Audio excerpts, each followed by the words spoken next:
You keep scratching the surface for dandruff? But the problem lies deeper. Use Head & Shoulders. It goes 5 layers deep to defeat dandruff and itch. Be up to 100% dandruff-free. Head & Shoulders, dermatologically tested. みんなを守るために私はもっと強くなる。さよなら。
ここは俺に任せて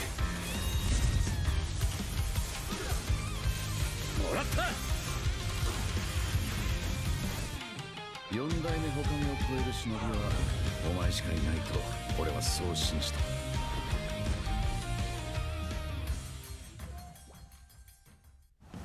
Jiwa perwira, setinggi semangat gagah sang harimau. Medan bertarung walau di mana kita berdiri sama perkasa. Biar lawangan kita bergema satu dunia. Perwira dan pertiwi, bangkitlah dan terus berjuang. Marilah kita bersorak, harapan pasti ada. Ayo Tim Mas, kita mara bersama. Kita semua Tim Mas.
椿ナルトが帰ってきたぞ。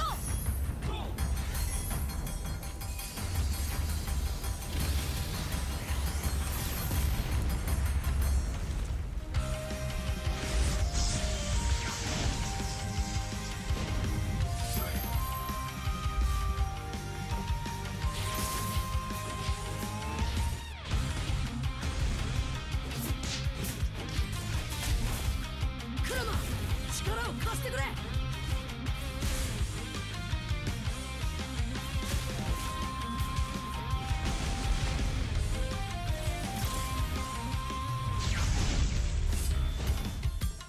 よっしゃ、第7班ここに復活だってばよ。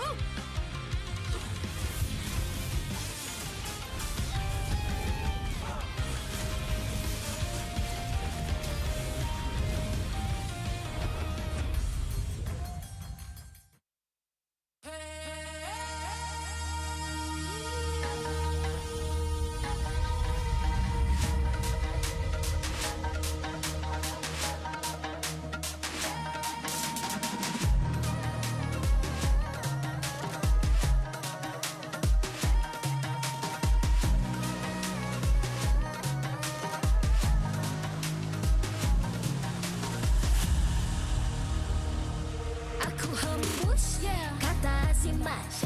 Bila terjatuh aku beringat. Jalan dah jauh cari titik bermula. Krak, krak, krak, krak. Jangan patah semangat. Semarak api bukan calon cadangan. Biar apa menghalang aku sambut datang. 1000 daya, 1000 alasan. Harungi semua sampai di akhir garisan. Eo, eo. Kami tak senang mengalah, kami luar biasa. Semangat membara, harungi bersama. Lakukanlah sama-sama lakukan, bergema di kiri dan kanan. Tak berhenti marah ke hadapan, tak mengalah berdepan cabaran. Jaga, jaga, kita jaga. Jaga, jaga, kita jaga. Jadi ayo. See me, watch me, hype me, gotta give it all. Don't matter how many times I fall, gotta get back up, yeah, yeah, gotta go. I can hear them calling, now I gotta serve. Now swim my click, now you get what you deserve. We keep it tight, we keep it cool, they got me and I got them too. Rasa api tak kunjung padam. Marah ke hadapan kita, sehaluan jangan simpan-simpan. Kita anak Malaysia. Kami tak senang mengalah, kami luar biasa. Semangat membara, harungi bersama. Jaga, Jaga, kita jaga. Jaga, jaga, kita jaga. Jadi ayo. yeah.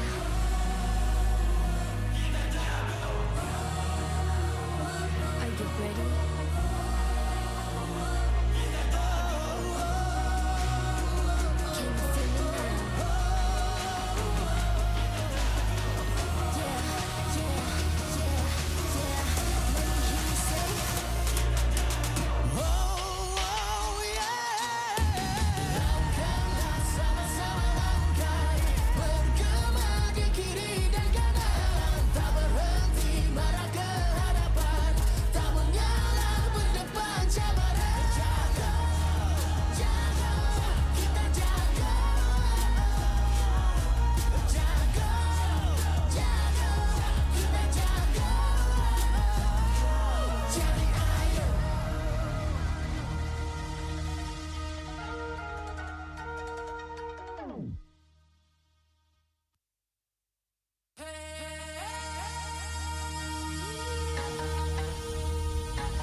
Bila terjatuh, aku beringat jalan dah jauh, cari titik bermula. Krak, krak, krak, krak. Jangan patah semangat.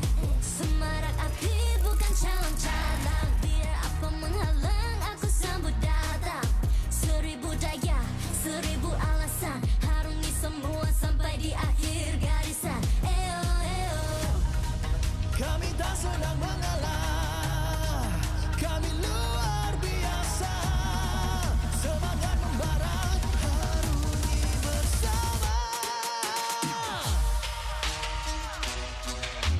Langkahlah sama-sama langkah, bergema di kiri dan kanan. Tak berhenti marah ke hadapan, tak mengalah berdepan cabaran. Jaga, jaga, kita jaga.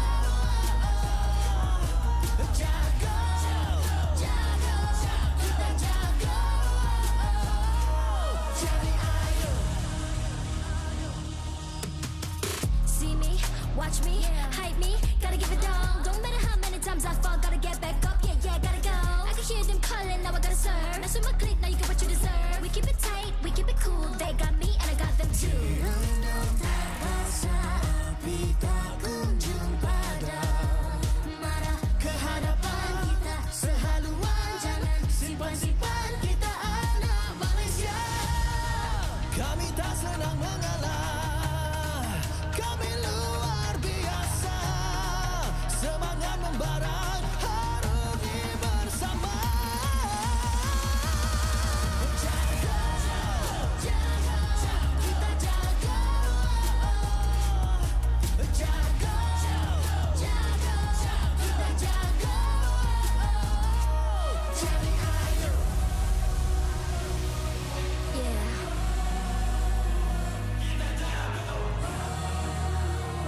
Are you ready?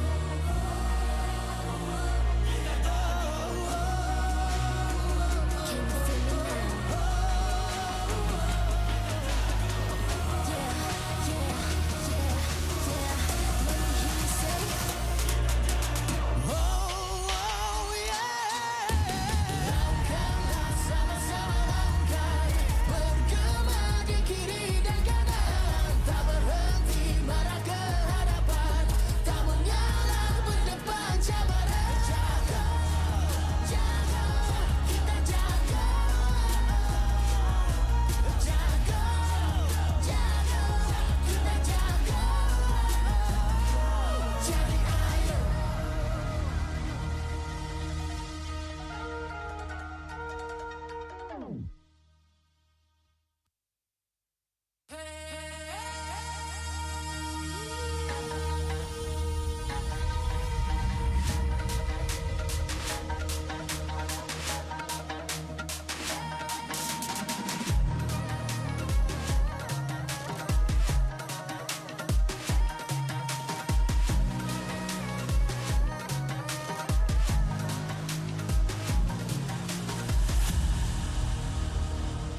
Aku hembus kata simat.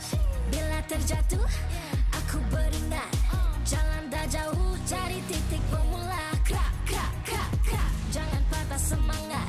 Semarak api bukan calon cadangan. Biar apa menghalang, aku sambut datang. 1000 daya, 1000 alasan, harungi semua sampai di akhir garisan. Eo, eo. Kami tak senang mengalah, kami luar biasa. Semangat membara, harungi bersama. Langkahlah sama-sama langkah, bergema di kiri dan kanan. Tak berhenti marah ke hadapan, tak mengalah berdepan cabaran. Jaga, jaga, kita jaga. Jaga, jaga, kita jaga. Jadi ayo. See me, watch me, hype me, gotta give it all. Don't matter how many times I fall, gotta get back up, yeah, yeah, gotta go. I can hear them calling, now I gotta serve. Now swim my click, now you get what you deserve. We keep it tight, we keep it cool, they got me and I got them too. Api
MPL Malaysia Season 15 is powered by Moonton. Official gaming smartphone, Infinix Note 50 Pro Plus 5G. Powered by the MediaTek Dimensity 8350 Ultimate 5.5 GB processor for smooth performance. Equipped with 144Hz refresh rate for buttery smooth gaming visuals. JBL tuned speakers for solid sound and a more immersive experience. Also equipped with 100-watt fast charge and 5,200 mAh battery for less downtime and more playtime. Our esports partners, Head & Shoulders, up to 100% dandruff-free and itch protection. Head & Shoulders is dermatologically tested, penetrates 5 layers deep to eliminate dandruff. Get yours now. And thank you to all our strategic partners. 100 Plus, Players, Astro Arena, MPL Merchandise, MPL Ticketing, supported by KBS, ESI, Rakan Muda, MESF, P. Selamat datang ke MPL season yang ke-15 dan pada hari ini kita akan buka hari kita dengan pertembungan di antara tim Ray menentang dengan AERO Esport dan bersama dengan saya sekarang ada Coach dan juga Coach Bam. How are you, Coach? How are you? Fine. Fine. Baik, saya ada beberapa soalan yang nak ditanyakan kepada anda berdua dan yang pertama sekali kepada Coach Ars. Okey. Ada banyak soalan dekat dalam internet, dekat dalam Facebook, TikTok dan sebagainya. Bila kita boleh berpeluang untuk tengok Dinesh ataupun AJ ni bertukar position ataupun swap role. Ada masuk, ada keluar dan juga EV. Boleh kongsi tak EV lagi Iris, bila kita boleh nampak perubahan-perubahan ni? Bila mereka semangat dia main lah. Kalau hari ini kita ada ex-player AERO so kita mainkan dia sebab dia mau bantai ex-teamnya. Alright, faham. Alright, to Coach Bam, I got a special question for you. So for this new patch, there's a lot of changes, including the revamp hero and buff to marksman and fighter as well. So in general, do you think this patch has a lot of changes to your team's preparation? Actually, this preparation for this week, we didn't change a lot. Because the patch doesn't affect us because I believe my players can easily adapt it. Dia cakap player dia yakin boleh adapt dengan patch yang sedia ada. Nice answer, quite confident. And for you, Coach Ars, kita tengok ada Fanny, Suyu, semua kena nerf dekat dalam patch yang baru ni kan. So, untuk Coach sendirilah kan, adakah disebabkan pertukaran patch ni kita akan nampak jungler baru contohnya macam Baxia ataupun Fredrin masuk balik dekat dalam meta ni? Mungkin bisa, mungkin juga Yusanshin ada juga. Yusanshin. Ban ya nanti. Alright. So, while we're talking about Yusanshin as well, do you think in MPL MY we have a specialist for Yusanshin as currently? Maybe my player. Your player? Yeah. And how about you, Coach Bam? My player also. And Sakai's. Alright, so both of them said kedua-duanya ada pemain specialist untuk Yusanshin sendiri. Tapi apa-apa hal pun kita mengharapkan the best team yang akan berjaya. Thank you very much untuk Coach Bam. Thank you very much untuk Coach As. Dan sekarang kita pun dah selesai bercakap dengan coach kita. Ada sedikit perkara yang saya nak kongsikan dengan anda. Jangan lupa, di pentas kebanggaan inilah kita saksikan detik-detik kebangkitan, kejatuhan dan kejayaan. Jadi scan QR dekat skrin anda dan masukkan kod sekarang untuk tebus hadiah anda. Kita akan mulakan perlawanan sebentar lagi di antara Team Ray menentang dengan AERO Esport. Situ saja daripada saya. Let's go to caster.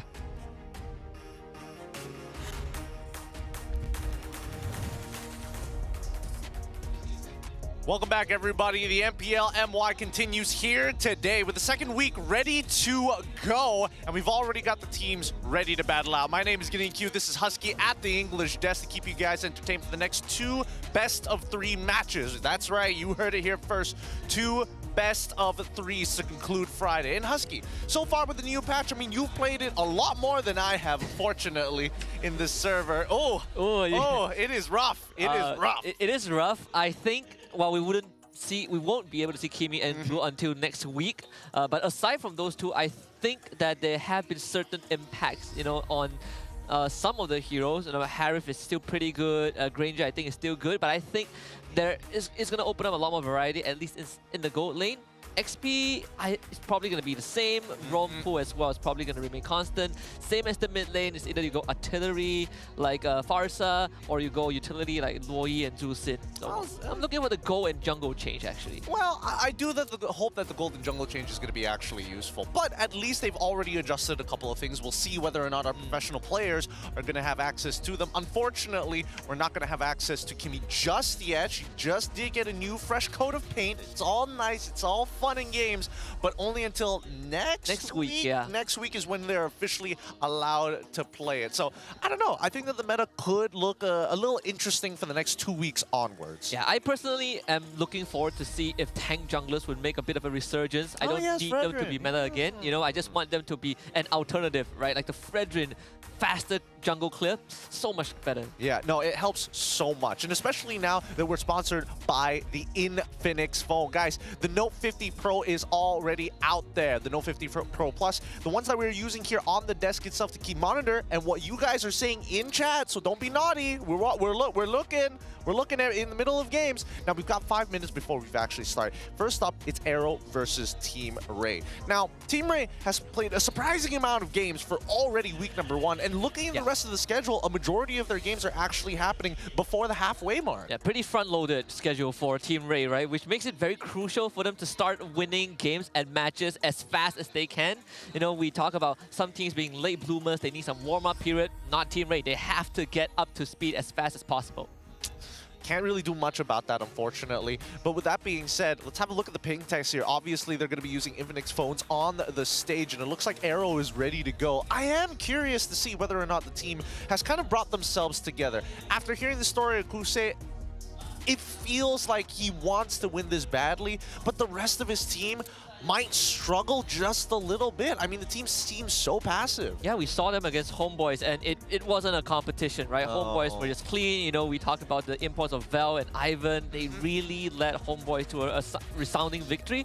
But it's not going to get any easier for Team Ray, because Team Ray, like we saw in week 1, pretty solid start, honestly. Very solid start. Let's have a look at the standings just in case you just tuned in to week number 2 of the MPL MY Season 15. Now, keep in mind, guys, same as usual. You probably know the format if you've been watching this for a while. Sitting right on top is going to be a Homeboys tied up with Monster Vicious, Selangor Red Giants, OG Esports.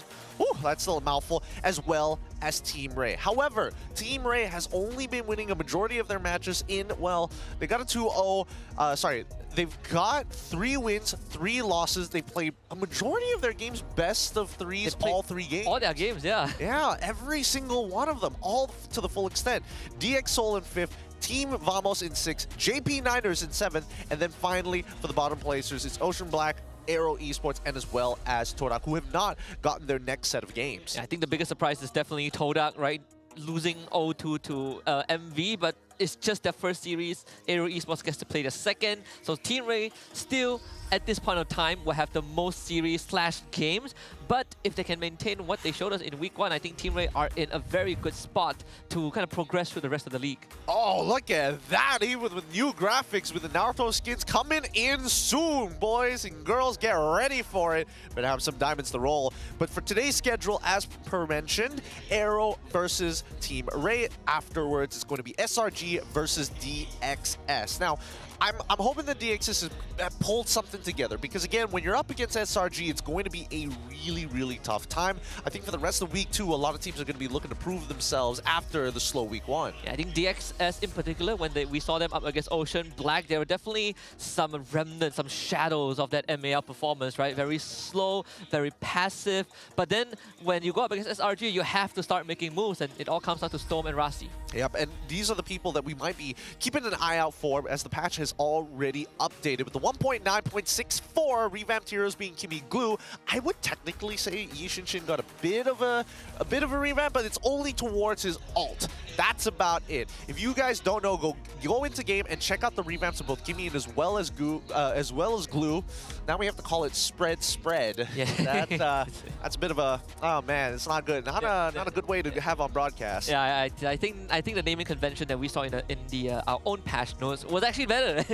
That's why I was asking the questions like, do we follow the notes we got, or do we follow the in-game one? But as Mutun has told us, we have to follow Spread for now. But it does make Glue better. You get to turn into Goblins without having to rely on your ultimate. It's so much easier to stack your passive also. Oh yeah. We'll see. I can't wait to see Glue back in the XP lane. Yeah, I mean, a lot of teams have been banning it out, especially in that last phase. But, I mean, Yi Shinshin finally getting some love after so very long. I think the nerfs are by far some of the more important sectors, and including the equipment adjustment. It's a nice quality of life. They took away the mana from Dama Ice. They now put it into HP. Thank God. Now, for those of you who have checked in game, you can walk with us, because now we have a look at both Kimi and as well as Glue. Kimi in particular, ridiculous. Now, so much setting potential. Yeah, and it's one of the few qualities that most marksmen do not have, right? They don't have the luxury of having a setup. Crowd control, yes, maybe something like a Moskov, but Kimi, 2 crowd control abilities, and both of them had decent AoE, decent range, and has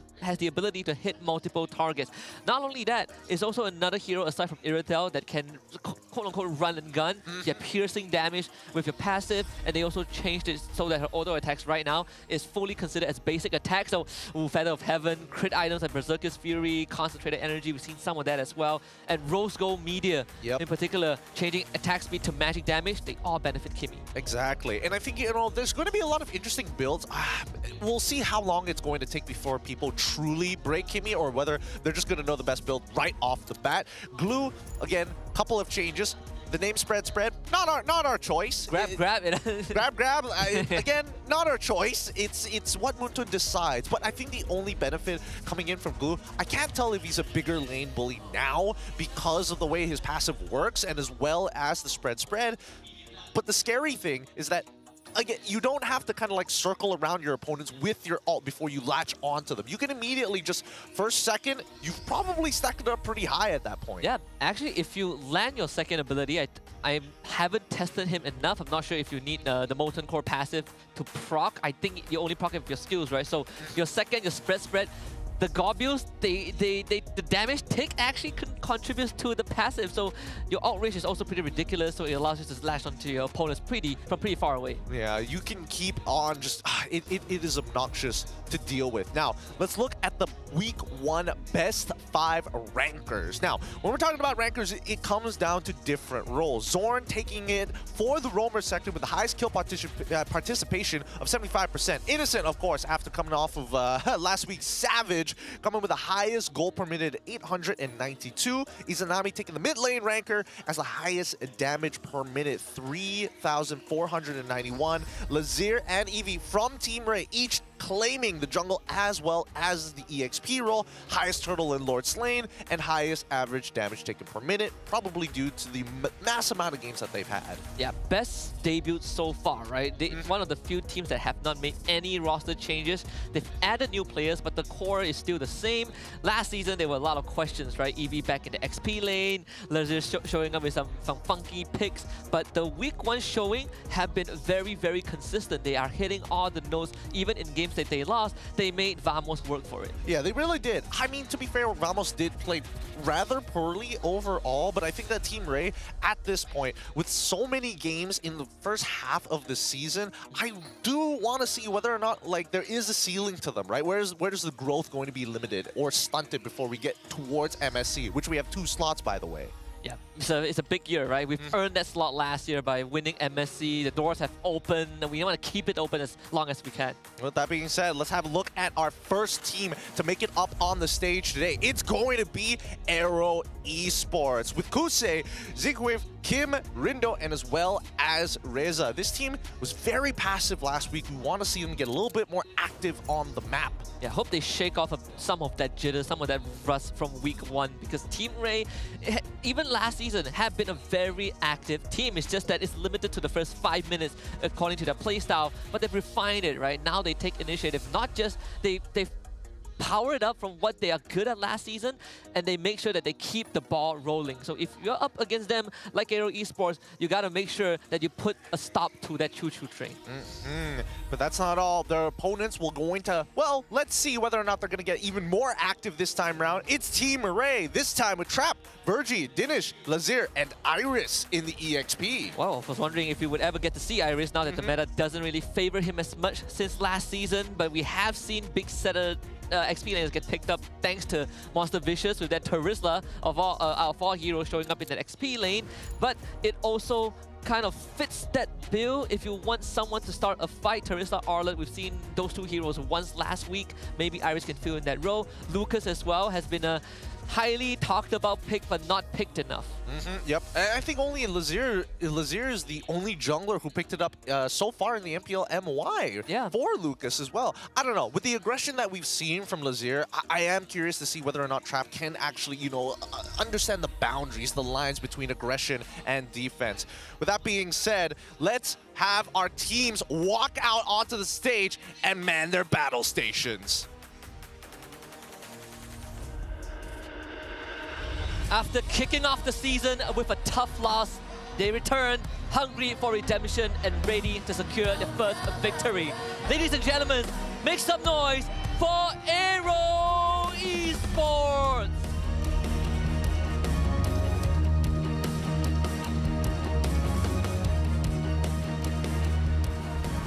Showcasing a stellar performance last week, now they're ready to push even further. Give it up for Team Ray!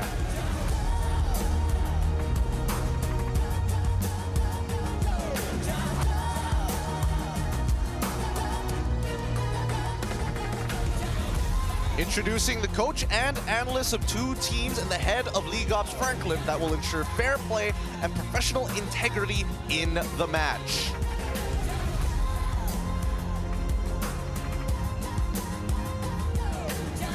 Let's keep it going with the fist bumps and handshakes between the teams. A true sign of professionalism. This is how we roll. And as both teams enter the stage and soon the land of Dawn, only one will prevail in this best of 3.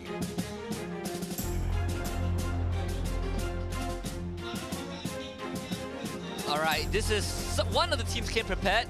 Seems like Team Ray have been honing on their jutsu. We see some hand signs on the stage. And I am very excited to see if Team Ray can keep that week 1 performance going.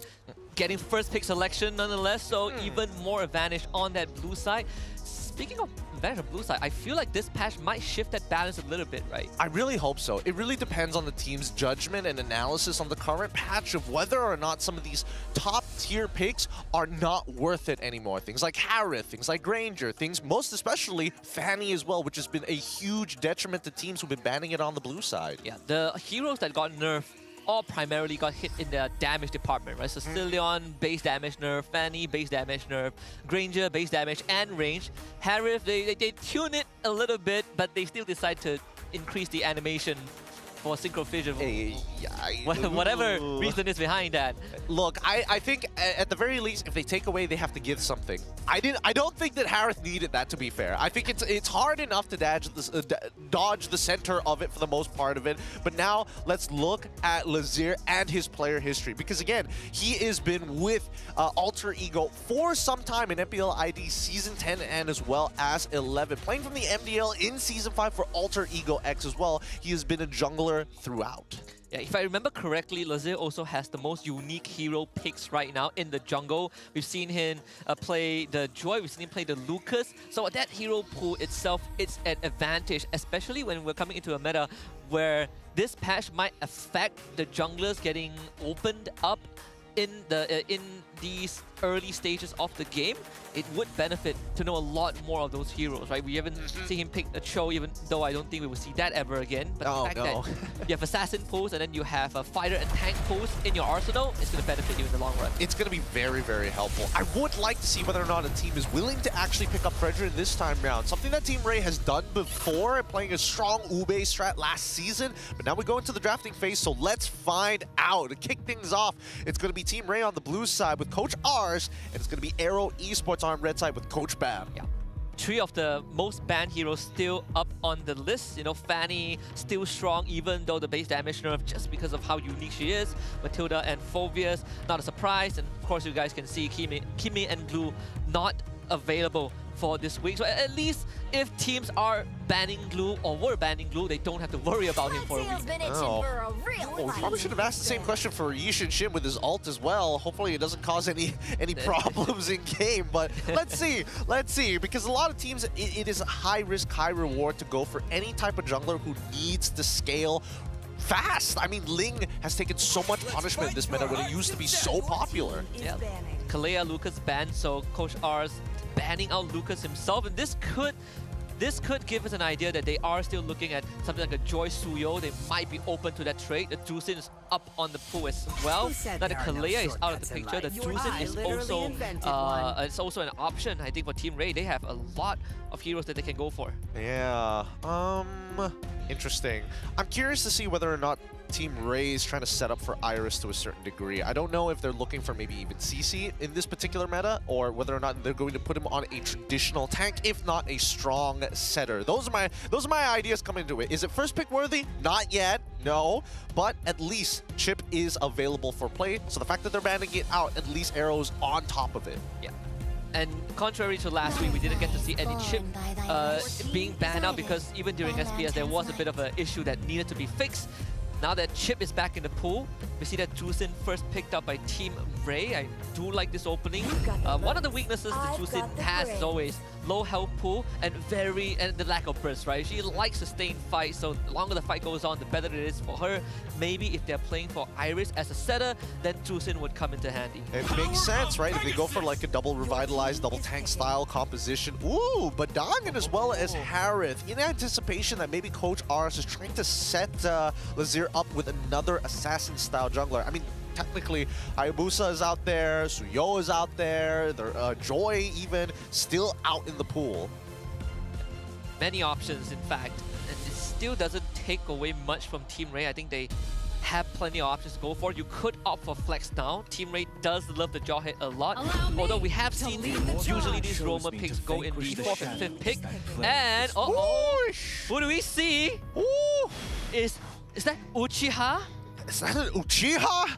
No way! Is it Uchiha Sasuke? That's so soon, but Suyon as well as Hilda are gonna get locked in. And finally, Alpha, traditional counter to Suyo. I mean, technically they only changed his immortal form to take magic damage. Yeah. And, sorry, to absorb physical damage, and therefore no DR, no damage reduction. You take full magic damage. But even so, True does not care about it. True damage will go right through him.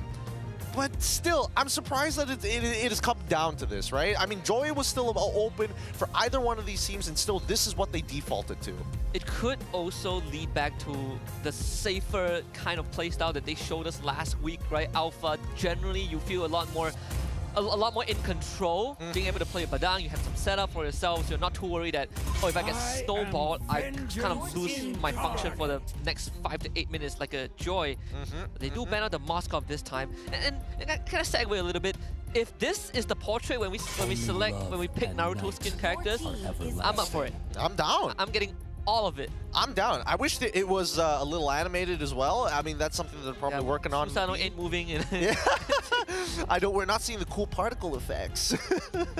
Not yet, at least. Sicilion going to get banned out this time round. Oh, I am curious about whether teams might even lean into Novaria these days, especially since they did increase her her ratios for her bonus magic damage when she launches that Star Shatter. So it could be just a thought. Just a thought. They reduce a cooldown out at later levels, so you know you can use more of the Astro Echo, like how we saw her getting utilized like a year ago.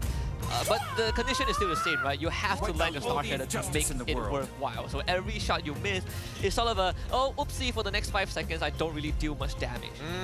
But, I mean, it's big profit if you do connect, right? Well, at least it's not like a Selena scenario. It's a lot more generous at the very least and a lot bigger.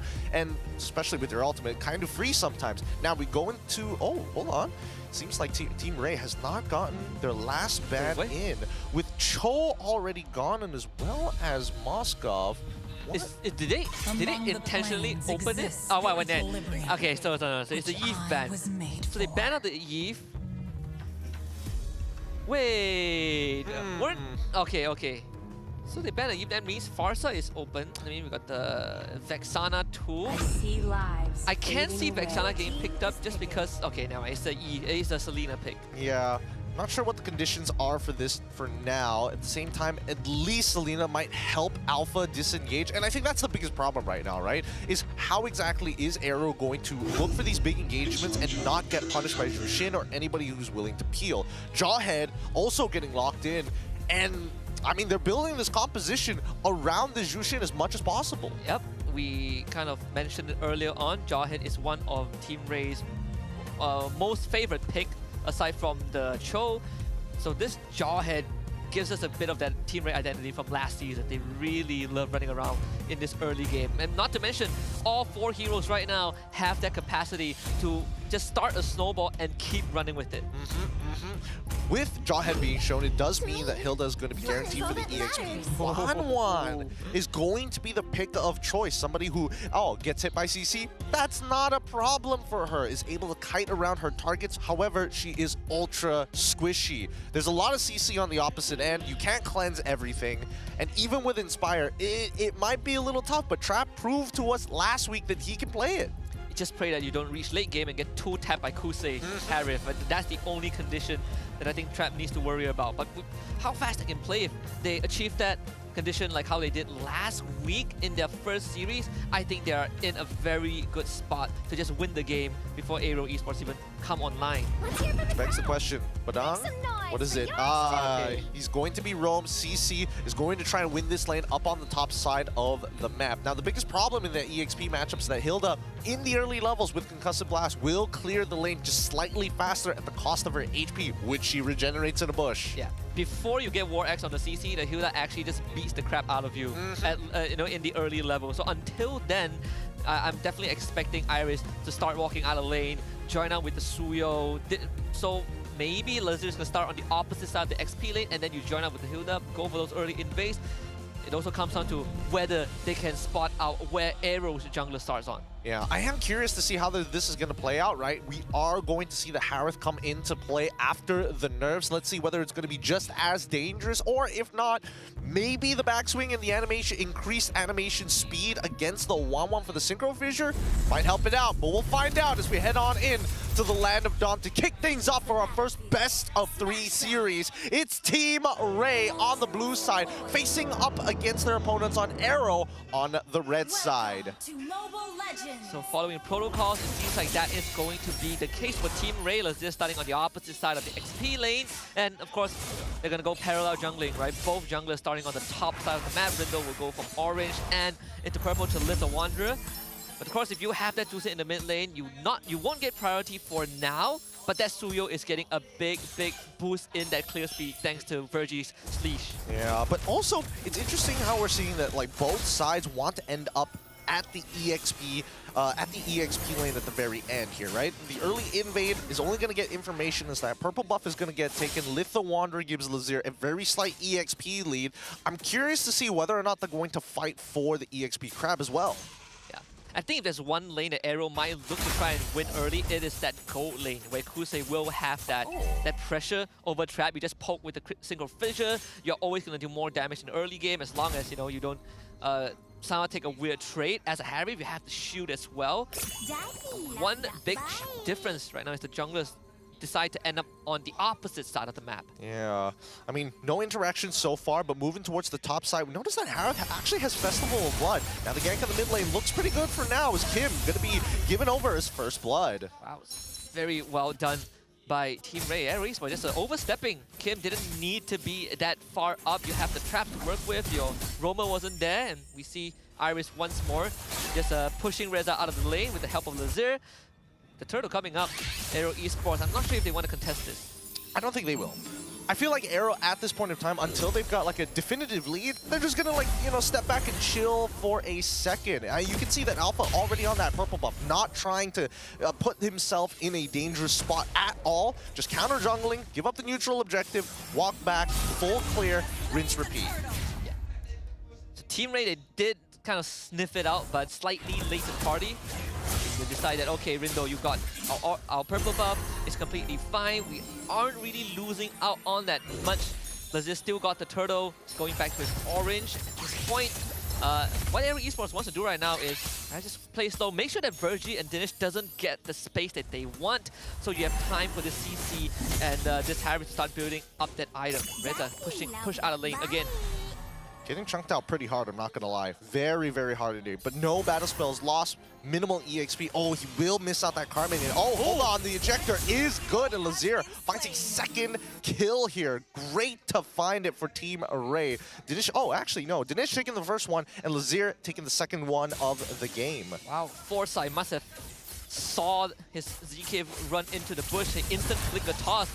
Now Kusei will be forced under his turret with the members of Team Ray hovering around the top side. Again, this is the only lane that can survive early on without much assistance and win trades. Everyone else will need a bit of help from one another. I am surprised though that majority, especially for even Kusei, right? He's taken that flicker instead of that Purify. He's not afraid of Virgie. He's just going to have to try and outplay the scenario. Maybe that's why he took Festival of Blood in case he does get thrown into those types of positions. But even so, it's still a risky game to play. If I've learned anything with Harry Flicker, is that you're a very juicy target for Virgie. You can reach late game, have full items. If this Jawhead tosses you, you are instantly going to go down. Ooh, another one. The Z-Wave is going to lock him into place. Even dropping his ult as well. Kusei gets involved, and man, nicely played by AERO. Really good chain CC. That's the strength of the Badang. You can sandbag this Jawhead as much as you want. As long as backup is there, this Jawhead will not be able to get much value off of it. Another pull-up coming in from Dinesh overall. But now we see that Iris getting involved into the fight, gets CC down against 4. Pops the Revitalize here, but not really going to get much done. Dinesh, even with Lantern Flare, it's not going to be enough. Spirit Alpha comes up. He's forced to flicker backwards as the rest of the team finally regroup. Even Retribution being thrown down by Rindo does not want to take the counter-active damage. Now, Kusei in position, but can't do any more than this. Zaman Force gets to be saved. Take the turtle and just cut your losses. There's no need to continue that fight.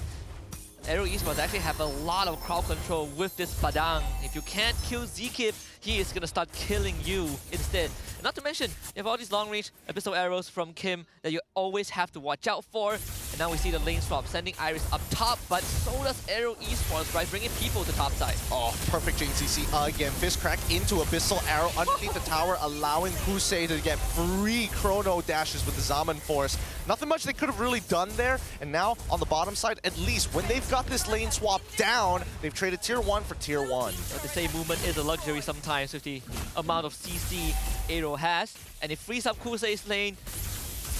Trap is still ahead in experience, but I think if you're AERO Esports, you don't mind this development, right? In fact, Trap is looking at the top lane right now and saying, what happened?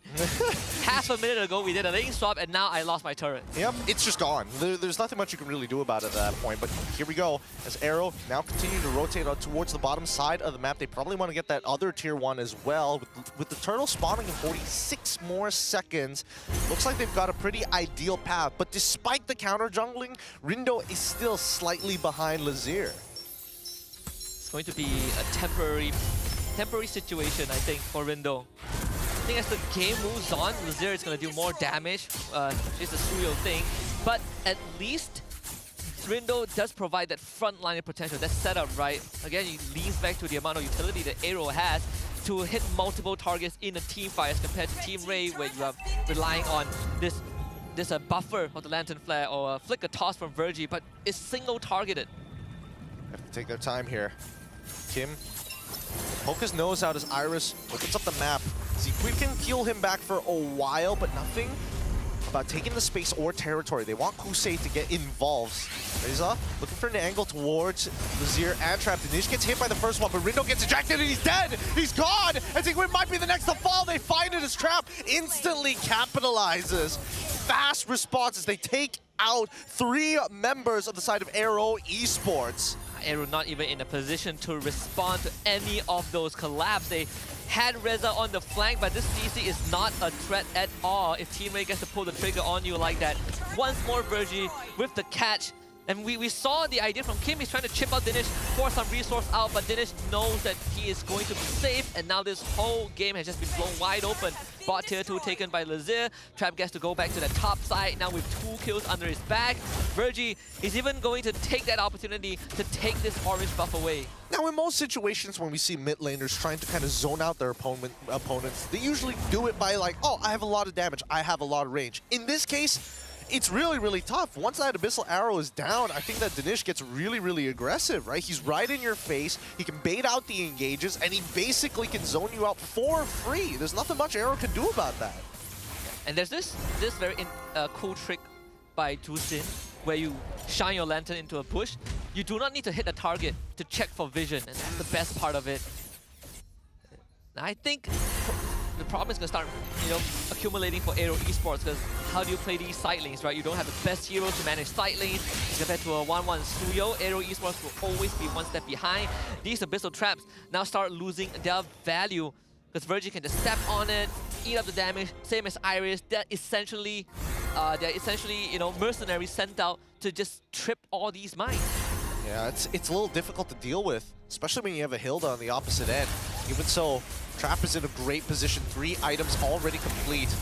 They need to hit something. They need to find a good engagement. It's really, really tough, especially since Dinesh does have that flicker. So even if they do get a perfect combo without the chain CC, it's not going to mean too much.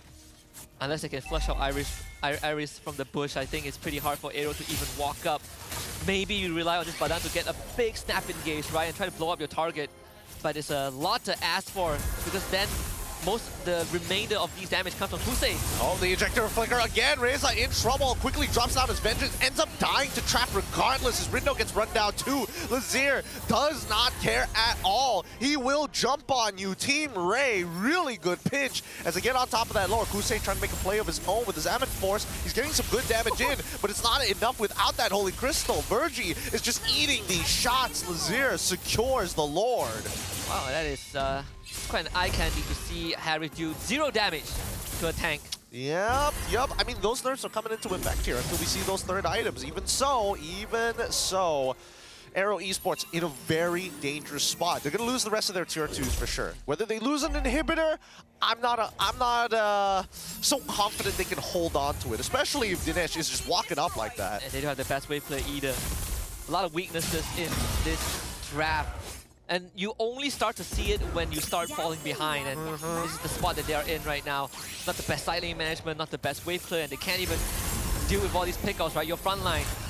When, like, ZK, if he gets ejected, he just disappears, and no one else can do the job, not even Reza with Vengeance. Oh, you can see that AERO was thinking about biting on it, but they have to remember that the Lord is pushing in. Have to stay disciplined there. They had a potential angle, but it's just not worth it.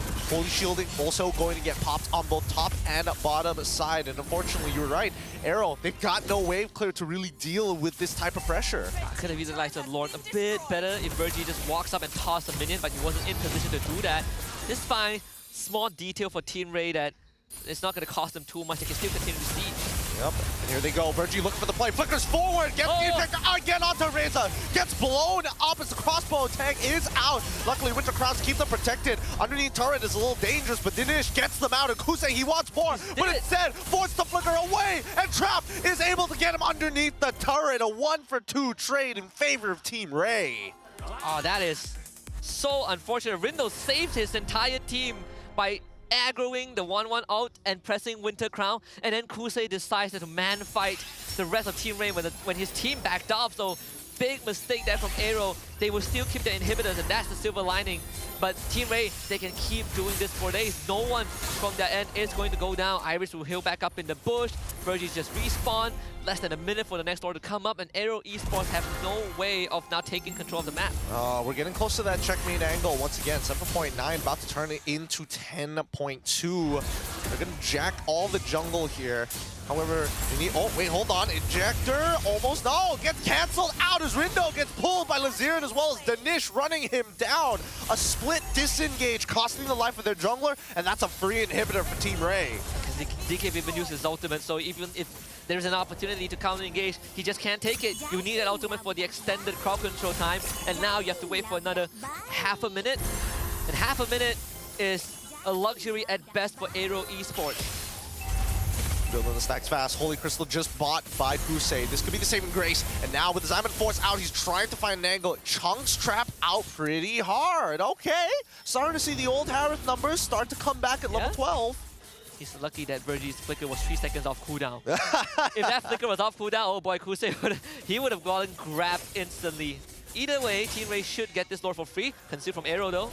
Tries to open up the map. Spirit of Alpha into Fist Crack into... Oh my goodness, hold on. They turned this around fast. Dinish is able to move forward with the help of the Lantern Flares. And Trap now coming faster forward. Won't give him the crossbow. Tank Reza quickly with a vengeance. Has to isolate Trap by himself. 3v1, but it's not good as the backline is already dead. And that is it. Lazier able to chop down the legs of AERO Esports and closes out this game. None of them are worthy of the crossbow tank, and Team Ray once more solid performance to start off game number 1, 14-5 with the second Lord of the game. Wow. Tough draft to play against, I'm not gonna lie, but at the same time, we are not seeing the proactivity. I would have expected, hey, if we're taking too much heat on one side, you go to the opposite side of the map. You can't be giving things for free. You gotta play for your winning side. We saw glimpses of that. They were hovering topside a little bit, maybe to try and help out Kusei, but it didn't last long. And I think that's something that AERO might need to look at, right? You have the idea on where the winning side should be, where the hero that you need to focus on is, but you're not committed to it. Maybe because everyone else is getting pressured on the map. It's really tough, especially when your side lanes aren't finding those winning lanes that we were hoping to see. I don't know. Unfortunately, between Kusei and Trap, both sides didn't exactly see a winning side. It was pretty even overall. But even on bottom side, I would have expected a little bit more pressure from CC. Yeah. Those turtle fights really costed the lane. Yeah, I think if you have a choice, you still look for Kusei. That's mid side. You have a Selena mid. You have a CC XP. They're not going to get out of their lane alone. You know the Hilda is going to move first, but there's one lane that Kusei gets to control, right? That is that gold lane, which they didn't capitalize enough. Saw some good engages, counter engages from ZKid, but it was only that one time. Yeah, it was only the one time. Really, really tough to say how game number 2 could turn things around for them. Let's look at the item build, and maybe that will give us an idea of what some of these adaptations are going to look like. When it comes down to emblems, the fact that we saw 2 pull yourselves together, one coming in from Trap and the other coming in from Virgie, you knew that they wanted to use their battle spells, but how quickly Trap was able to start outscaling Kusei was pretty nuts. 3 items before Kusei ending up with at least 1,000 gold extra off of 3 turtle fights. And this didn't take into account that AERO Esports made the move to kill Iris after a lane swap and take that tier 1, right? They freed up Kusei's lane, and I was expecting them to start bleeding that advantage, but then that turtle fight happened, where they tried to go for a pincer maneuver, got completely shut down by Team Ray, and they started losing everything. Team Ray realized that they are just so strong that there's no way that AERO could stop them. Exactly, and I think, unfortunately, Virgie was a good target initially, right? You punish Virgie, make sure that he's weak. If he doesn't scale fast enough, he won't be able to make those plays. But I think Virgie also realizes, hey, if I just make the play first, there's nothing much you can do about it, because at the end, even if I die, we're going to get 2 back. Dinesh almost guarantees it. Yeah, and if they want to kill me, they need at least 3 members, right? They need a Badang, Selena, maybe plus Alpha, or the CC. And which most of the time is not really going to be the case due to how fast Team Ray takes care of the target that Virgie tosses over to them. Even when you look at the numbers, right? In terms of buff takes, purple buff is even, but orange buff is completely controlled by Lazier. So that top side of the map basically got shut down by Team Ray. Yep, and there's nothing much they could really have done about it, right? I think it's tough. I think there needs to be some consideration. Oh no, but then you would be giving up things like chip. Is it worth it? I feel like a Jushin ban might be necessary unless they start changing up their mid lane strategies. Put Kim back on artillery mages, maybe put him on a Farsa or something, so that he doesn't really have to call his support to contest this lane. Yeah. That, and also they don't really have a solution to deal with Zeus in this game, right? Who is gonna jump up? You don't want the Padang to jump up. Good luck trying to land an AERO as a Selena. So everyone from AERO Esports are at the mercy of Dinish's first pick, Jusin first pick. Maybe a Hayabusa, maybe a Joy would have done a lot better in just strengthening that backline, which was absent this entire game. And that also explains why Trap got to free hit, right? He didn't even need his crossbow tank. He pops Inspire, and he just attacks 10 times faster. That's all he needed. And I mean, considering that he got 3 items so fast in this game, by the time he got that Malefic Roar, it really didn't matter what AERO Esports was going to throw at him as long as he doesn't get caught. Regardless, man, it was a risky composition for AERO Esports. They did not win the gamble. Unfortunately, if they were able to get like an early snowball, maybe this could have been a little different, but it's really, really tough because I think Lazier patched up a lot of the holes when AERO Esports was looking to punch through the wall. And I also do feel like maybe this is what AERO Esports is comfortable with drafting. Maybe they practice this kind of archetype of a lot. But that Selena 4 pick is actually, I feel like that really sandbagged themselves because they saw the Hilda early, they saw the Jusin and Suyo.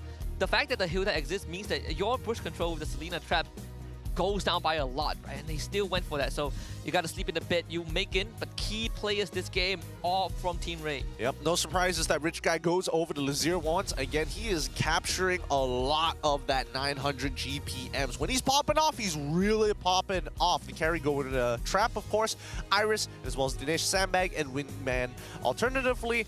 And I think that, I mean, it suits Dinish's role. He's not ultra aggressive on the Jushin. He definitely is more utilitarian, more than anything else. Even when we saw him last season in Red Esports and the season prior to that in MAL, he's a very utility-based, right? He's very selfless, sort of like, you know, Storm, Mr. Nami, a couple of examples that we can throw out there. But he pulls his weight, and I think, you know, it's good that he's getting the screen time that he deserves, and he is really pulling the weight for his team. All right, let's have a look at the backstage here and give it up for our MVP. It's going to be Trap playing a strong 1-1 game. That's 2 wins in the bag for this guy. I mean, his MVP stats are looking pretty good. Yeah, pretty good. Again, white hero pool. We haven't really seen much gold laners go down the 1-1 route. So he is definitely one of a kind. And again, a flawless game. Uncontested, don't really have to worry much about, you know, about what the enemy team is doing. The fact that he's confident enough to go for pull yourself together and still make it work and join his team in all these fights really shows that Team Ray have had a blueprint and they follow it to a T. Yep, and again, really, really good stuff coming in from Team Ray. They're looking very connected. It seems like they're making a lot of the correct decisions, but I think the struggles is when it gets into those ultra late games, right? That's when you start to see the impatience coming out from the Trap. We saw Team Vamos sort of take advantage of that, right? But also, I think the X factor in that game was the fact that they had Roundel, not Roundel, they had Clawkun on the Loyi, right? Off-tempo plays that I think Team Ray didn't adjust to last week. But aside from that, they also have all these moments where Virgie is just setting the tempo and everyone else from Team Ray knows how to follow up. This was sort of the straw that broke the camel's back. They won that Lord fight, and Virgie, with all these catches, is just making life for AERO Esports incredibly hard. Yeah, really, really difficult here. Makes you wonder whether they should have considered actually holding on to Purifies, but the draft itself doesn't really call for it. I mean, the benefit of Flicker is too good for a composition that wants to go snowball heavy, right? Being able to set up those plays and finding those clutch angles. Yeah, it's also you kind of win some, you lose some, right? Flicker is on a 2-minute cooldown, but Purify is on 90 seconds. You just have to kind of play with the skills a little bit. But yeah, I think Team Ray in this game just show a lot of composure. And this, I think, also could be a result of them having a 5 to 6 month boot camp leading up to MPL season 15, right? Stay under the same roof. They have all these bonding activities, and you can see it really start to pay off. Yeah, it's paying off pretty well so far. I do want to see what the higher echelon of this team would look like, right? I feel like they haven't been pushed to it just yet. We've seen cracks before, but AERO, we're not getting much from them, right? This is kind of a false negative, a false positive on the litmus test. So they're going to have to do it again in this best of 3, and I hope that they're going to show something that they are not only comfortable with, but at least a more consistent draft rather than having to risk it all. Yeah, so far it's very underwhelming, right, to say the least. When they announced their roster for this season, I think a lot of people are really hyped because, you know, you got Kusei, you got Rindo, and, you know, Kim is back in the playing field as well, but so far, there hasn't been any connection. We see some very good ideas, but it's the reactiveness that I think is causing us some of these games. They don't really know how to kind of push the envelope, and sometimes they're not given the tools to do so. Yeah, man, speaking of not having the tools, the hot topic here, if you're a coach this week, which heroes would you target in your picks and bans for this patch? And I think, besides the fact that we already can't utilize the Fanny and as well, sorry, not the Fanny, the Kimmy and as well as the Glue, as of now, this is on the assumption that they're available. They're available. I think well, Fanny, Matilda still gets priority. I mean, for obvious. I feel like Glue probably would shoot up in priority. Kimmy, maybe not. There's still ways to deal with Kimmy, right? End of the day, she's still a marksman. You want to utilize her setting abilities. You need heroes to work with her. So yeah, I think maybe those 4, and then everything else is up on the table, right? Dusin, Suyo, Joy, Cho. Cho, yeah. Pick of the litter, you know? Yeah, the pick of the litter. I think that Kimmy is in an interesting spot because I feel like a lot of people are now having to look back, reevaluate Kimmy to see what her laning phase is, which I think is probably one of the weaker ones overall, especially against the current meta of gold laners that we have available. The Grangers, the Harrods, for an example. Even Wamwam would be a pretty difficult matchup overall. Yeah, and that's if she hasn't, if her passive isn't stacked to max, right? Yes. I think as the game progresses, Kimmy does feel a bit more easier to play, right? Your first ability, you can hop over walls and you auto-target targets, and once you get access to your crowd control abilities, you actually become a lot more useful in terms of setting the tempo of a fight, which most marksmen don't have the tools to. Especially since they're the ones who in the ultra late game have to walk up and bait some kind of reaction, right? Yeah, Kimmy is like, no, I set the tempo, or better, you try to run away, I will grab you back. And it doesn't help that her ult slows you, right? It the does. guarantee, the suction, I don't know. Maybe the one way to nerf it is to remove the slow. That could be something for consideration if Kimmy gets out of hand. Well, let's see whether she gets out of hand, right? I don't think we're going to have another Bruno Granger situation like we did at M6. And yeah, I think, you know, Muntun has learned us like, okay, certain things clearly are overtuned and we'll fix them immediately. Yeah, and they happen. I think they're making some good decisions, some sound ones, trying to open up the jungle pool, trying to open up the gold lane pool, and now I want them to do that for mid lane because pretty stale. It is. I do agree with you that the mid lane is currently pretty stale overall. A lot of things that are punishable. There's no pick that really encompasses everything for the mid lane. Yeah, like back then, I mean, even now we look at the mid lane trio as the most important 3 members of a team. But mid lane, I think, is in a position when if your duo isn't doing well, you sort of lose impact as the game progresses. Even when you start getting items, I think that really stings. Oh boy. Hey guys, keep in mind that the MPL MY Season 15 exclusive merchandise is now on sale. More designs available at the MPL MY Arena merchandise booth, so come on over to Stadium Juara and go check it out.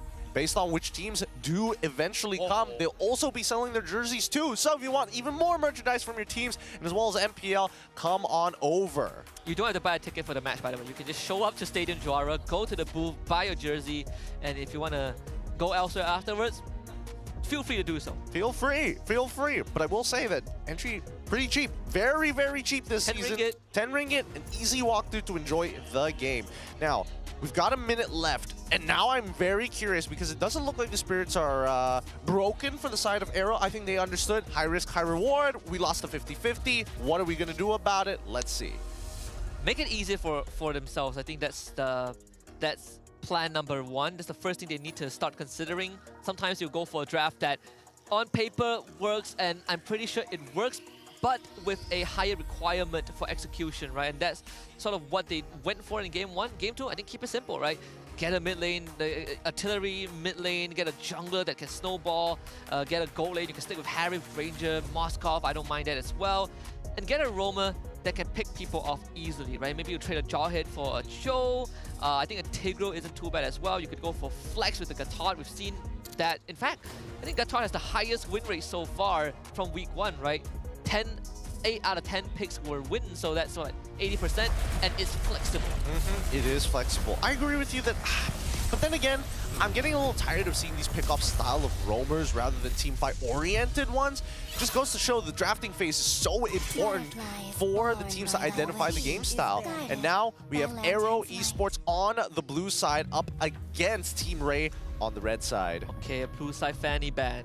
This already tells us something about AERO. Maybe not confident in the fanny, but most importantly is that now they essentially blocked off one of their potential bans. We see Chip and Drusin banned out by Team Ray. The Phovis is still up on the table. Matilda as well. Decent first pick material, honestly. Still a lot of things up in the air though. With Chip and Jushin out, Kalia is in question.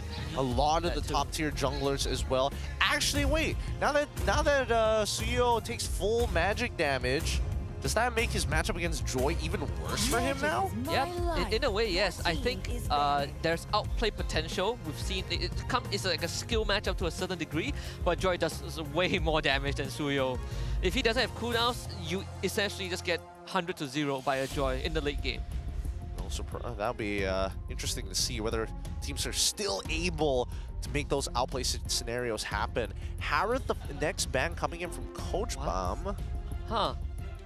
I would have imagined that they wanted to hold it up there, but that's totally fine. Now TR have to make the decision. Now that Jushin is out of here, there is no real answer to Kalia unless you start taking a bunch of Purifies. Oh, but instead, they're just going to leave it all out in the open, banning out Loyi. Now it's a big trade. It's a big moment for AERO because I think this trade is going to favor Team Ray slightly more with the amount of options left in the pool. So whatever AERO picks right now has to really make up for a lot of what Team Ray is going to take in the next two picks. So they will take the Kalia. Yep. Sakura, man. They've got it all ready. They've got it all ready. Just the assets though. The skin is not out just yet, right? The skin is the, yeah. We got fooled for a bit. We got fooled for a bit, but as soon as we went into game, I was like, oh man, not yet, not yet. Next week. Shonen Jump would not be happy if it got released earlier. Yeah. Ooh, those embargoes. Yeah. Not fun to play around. Not fun to play around indeed. Team Ray, now with the next two picks, they've got a lot of options to work with here, but this is one of the few rare moments we see Matilda get let through the first phase of the draft. That's the thing. That's why I'm thinking whether Matilda is worth it. I guess you could technically outplay it. Matilda Alpha, but you have to take Purify on Matilda to not get like grabbed. So they still go for the Selena opening, but this time it's gonna be Team Ray. There it is. That's maybe Fredrin. Yeah, maybe it's Fredrin. Maybe it's Fredrin time. Okay. Yeah, Fred Matilda. Fred Matilda. I mean, they could have gone Fred Matilda instead of the Selena straight away. I'm just surprised that they're like, oh, we see Kalia. We got to go for Selena. That is the pick to counter. I definitely feel like there's a better pick in this first phase aside from Selena. Fredrin, sure, right? But even by revealing Fredrin this early is not really the most you know. I just thought of it. Iris has shown past year that he does play Fredrin EXP. This could be a potential flex pick coming in for the side of Team Ray. But it doesn't buff the Fredrin in the lane, you know? I know, but even so, it's got to be utilized somehow, right? And I think that's the only other way. But now that they've already revealed Joy, there is a good argument for Fredrin just to go back into the jungle at this point now that Coach Mom has revealed it all. I think you go jungle. I think Fredrin jungle, Selena is definitely mid, right? It's very honest opening from Team Ray. Better yet, good luck playing Joy this game. not really sure how Rindo is going to do this unless you snowball out of your mind and somehow, you know, Kusei destroys the lane. But that early phase, once Team Ray gets oppressive with this Matilda Fredrin, this Joy is going to have a really hard time. It is. Well, let's just hope that Rindo can outplay a lot of the situation or finds like really good angles to get into the backline. Because regardless, even with Matilda's heal on top of the shield that you get with the Guiding Winds, if you pull yourself too close together into an electrifying beat, you might just be given free double kills. I mean, that, and also you have very good setup for the for the Abyssal Arrow, right? Like chain DC machine, you have a Fredrin, you have a Selena, and we still haven't seen what Iris is going to be given, right? There is no Hilda this time. Hey, Badan could work. He could go for Teresa for I Care. I think that's not too bad as well. I mean, wow, you have Kalea. Grab this. Yep. There's a lot of pretty decent answers overall, but I'm seeing the Sicilian band, really good smart coming in from ours, making sure that even if, hey, we don't hit the Abyssal Arrows, they're not engaging into us, they're not going to get poked out. And they also get the Farsa band as well. Ooh, Kim having a rough time. 5 mid laners removed from the pool, including the pick, which was the Selena, really forcing his hands. Obviously, AERO's response is to start targeting a trap, but again, he's one of the few low laners with a wide hero pool. No Moskov, no 1-1, no Harif, no Granger. I think you can consider something like a Beatrix. Yep. You want to play safe, there's the Claude. You know, if you want to go ultra late game, that's one of the ways to go for. I will choose my own path. And it seems like they're locking in the Arlet. The Arlet first. This is actually really interesting because Arlen has now a lot of triggers available to him to get those resets. Yeah, this is such an Iris thing. And that's what I was expecting, right? I was wondering, okay, you feel Iris, what are you going to give him? Well, Teresa Arlott, not really in the meta, but if there's anything we know that about him, he would still go for it. At least, you know, make it a 50% win rate after last week's Arlott. And we saw by Eevee? no, by Subbat. By Subbat, sorry. Oh, my bad. Gotta fix that win rate somehow. Yeah, gotta fix it. Iris is not happy with that.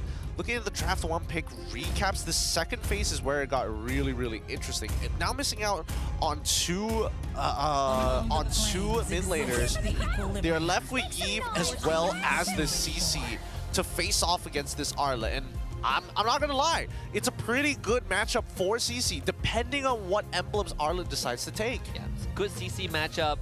Yip is probably one of the only few choices left for Kim, so beggars can't be choosers. Now we see what Trap wants to go for, right? Again, I think there's still the Bruno, Claude, Beatrix. It is in despair. They are gonna go for the Natan. Okay, well, he did get a bit of a buff, no more backswing for his animations. So he's a lot faster, but it also means that their damage profile heavily towards magic. And I mean, obviously there's true damage coming in from Lazier, physical coming in from Arla, but we'll see once we get into the game whether or not Iris is going like full out damage. I mean, if he snowballs hard enough, he could go Sky Piercer. Oh, that's also true. But I think he would just go the usual Arlet build, right? Maybe a Thunderbell at max. If anything else, every arrow that hits equals to infinite setup. With infinite setup and a lot of CC from the side of a Team Array, let's see how they're going to activate Iris to disrupt the enemy team. Because AERO, they've found a composition. This is a lot safer to play in general. Great way to deal with tanks, great way to start peeling and sniping people, but most importantly, that RWM could be the game changer. Another possible game changer is the fact that the core players on the side of AERO have no Purify. So, again, they gotta really rely on those front lines to start soaking up the damage. But another problem is, who wants to stand there and eat the arrows? No one wants to do it. Kalea doesn't want to do it. Neither does CC. But everyone else has Flicker. Yeah, it's surprising that this is what it's come down to, right? AERO, they're going to have to really risk it, play a little risky game. And so, at least for the side of Team Ray, there is respect for the Kalea at the very least, right? Trap with the Purify, Burgi with the Purify. Hold on. Did that... Wait. So, Lazier just decided to not use the Naruto skin last game? Huh. I guess he didn't. I guess he just didn't scroll through. I guess he didn't scroll through the skins. Oh, And it was come just like, let's go on. base skin, baby. That's minus points. That's minus aura right there. Wait, so we had Sakura. We have Sakura first. Maybe this is like a prelude, but right now Iris, he's going to be losing this trade pretty heavily against Reza. Plays it perfectly so far. Based on the emblem setup, it looks like he, again, oh, hold on. Dive on the top side is Iris. Oh, tries to hold it. Gales with a vengeance. Doesn't find the second vengeance. He got the reset that he was looking for. Oh, so close to the outplay. Oh my goodness. That was almost an outplay by Iris. He even had the flicker, but he decides to keep it. No point blowing that one if he's going to die anyways. So, good move from AERO Esports, but again, identifying a weak lane and taking advantage of it. This time it's in the XP lane. They know that CC will win the trade early on. Send Rindo up top, get the first blood, get the snowball rolling. Oh, dude, he got him right at the edge with the stun, so he got the maximum amount of time. It was there. We all saw the angle. He could have done it, and now back into lane. He's not level 4, ending up losing an entire cart minion because of that. Without that final slash, I want to see how TR are going to play this because they have to waste some time. Now, Zegwin can heal. He's totally fine with the energy eruption already down. Oh, Reza already down. Gets the engagement with the help of the curve call RWM. And Rindo finds it. Gets one. Dashes out with the help of the Cyclone's Eye. Yeah, didn't need to be there. Just get the turtle up. Continue to power from your jungle if you are Lazir. The fact that Iris doesn't even have final slash means that he has no business trying to contest for turtle. You're never going to win that trade anyways. And now Trap is going to start suffering. Yep, yeah, and he's been suffering this entire time. He's taking shot after shot after shot. Zegwin so close. And beautiful lay down by Kim. This is painful because Kusei, he was already winning, and I think this guarantees that lane for him. And now your side lanes have just exploded. If you're Team Ray, there's a 2.2k goal lead for AERO. Only 3 minutes in. And if there's any similarities from game 1 that we've seen between these two teams is that right now, Team Ray are the one running the Selena. They do not want to fall this behind in the early game. And if you're that Fredrin, you're thinking to yourself, how can I bring this game back? Right? I need to be able to keep forcing AERO to commit to these fights, but I don't have the damage. Oh, and now instantly, Tsunami Slam comes out. Lazir dead. Doesn't have the items as we see Rindo take out Virgie easily. This is just massacre, right? This is walking out in a dark alley where you shouldn't be, and getting shanked, and it's like, should I have expected that? Yes, you should have. And it all started with one turtle fight. One mistake, one macro error from Team Ray has snowballed to a 3k goal lead for AERO Esports. They've lost total control of your side lanes. Your mid laner now is technically a roamer, because Dinesh now has no priority in his lane, and he doesn't have the luxury to just stay there and farm. He needs to help his side lanes. It's looking real tough because Iris might just... Oh, actually, they decide not to go for the redive here. Down my bot side, Trap is able to at least catch away, but you can see a huge EXP gap between the two. And even for Virgie, what do you really do? You can't walk up. You can't necessarily be in that front line, and you need to be in a position to be able to save your friends with the guiding winds if they get jumped upon. He needs to get his Flash of the Oasis, which means that for the next few minutes, AERO Esports will have free reign of the map. Team Ray, they make some adjustments, they go for that lane swap, making sure that Trap, if there's anyone on their team that needs to be babysat, is going to be Trap. He is their insurance policy, so they will give up that bottom tier 1, but at least Trap does get the full plating up top, so he gets that go injection despite going down earlier on. Yep. This is a way for him to actually try and catch back up. Now, we do see that Reza, he's hovering around that top side. He could easily try and make a play of some sort, but I don't think he's going to risk it for now because Kusei already has first rotation towards the mid lane, and with no neutral objectives to really fight for, it looks like they're okay just trading tier 1 for tier 1 because they know they're ahead. They're losing bush control as well to the Kalea, which is the biggest boost for AERO at this point of time. The target is always going to be that mid tier 1 because they have flicker on Zkif. You can make some pretty surprised it catches, but Trap might be in danger. Yep, and here we go. The current call's already down, and honestly, doesn't take too much to take him out. Rindo finds another kill in him. Oops, Tsunami Slam now into the RWM to try and trap Lazier. Gets pulled out. Final Slash to pull him back into the fight. Quick goes a little too far. Saved by the help of the guiding wind. You gotta be real careful on those empowered autos. Yeah, got killed by his own passive. Very unlucky for ZKiv, and thank goodness did it. Somehow got out of that. The kill, though, went to the person that you would wish is not on. It went to Virgie. Yep, it went. Of all people, it went to Virgie. That's feels bad for Team Ray. They still lost the mid-tier one. Top tier one is also under siege as well. Most likely will break. So it's a net negative for Team Ray. Yeah. With all things said and done, that's 2 turrets, and especially losing the mid turret. With the kill going over to Virgie, we look at the goal difference now, and it's, even with that kill, still not enough to catch up to ZKiv at 2.6, 3K a 300 goal difference. That kill actually meant nothing. Meant nothing to Team Ray. They still ended up losing, even though that's crazy. Went even. And this bot tier 2 is going to go down too. That map control for Team Ray is completely gone. They don't have any presence on the map, and the only way to get back into the game right now is you pray that Lazier power farms enough to be tanky, you pray that Iris gets some godlike engages, and you pray that Trap hits his power spikes and doesn't die in 2 shots. Yep, he's going to get bailed out of there. The taxi service of Virgie to pull him out of these dangerous spots, and hold on, the Tsunami Sniper is going to pull Lazier out of the way. He's lost more than 75% of his HP, and Rindo's in the back with the electrifying beats, and with the RWM, it has already told them this triple kill was inevitable for AERO Esports. This game might be done, actually. It's an average of 1,000 net worth advantage per minute for AERO Esports. The saving grace is that Team Ray somehow got the top tier 2. We saw Trap push it down just now. But in a macro sense, AERO Esports, they really have gotten the full control of the game. And Team Ray, we've seen them, even if they catch a target, they don't have the damage to finish the job. Yeah, they don't. They really, really don't. I think the only way that this is going to work out for Team Ray is if Dinesh hits a really important arrow. Let's look at the instant replay here, because this cutoff was really, really nice. They came in from every single angle. Like Rindo coming through T2, sniping Dinesh first before he's able to actually get into the middle of this fight. Oh. Almost picking off Virgie, and Rindo has essentially hit critical mass. Sideways both stacked up, so Team Ray have a lot of housekeeping that they need to do.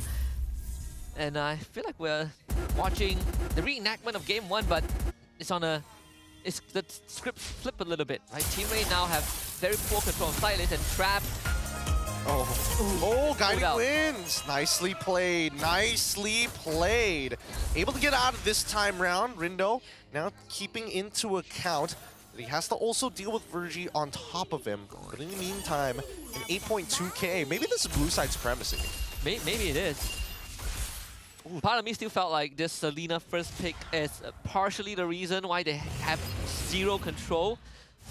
This mid trio has very low impact, right, compared to what AERO has with a Kalea and a Yi.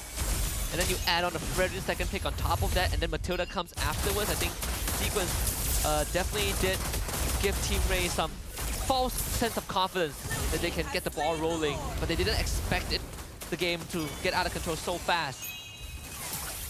Might just get even more dangerous here. Rindo, he's playing on the edge. He's trying to bait something out of Team Ray. He wants them to make the mistake so they can close out this game even faster, because they've already secured the checkmate angle here at 9.9k, 9 minutes into the game. That's 1,000 gold per minute.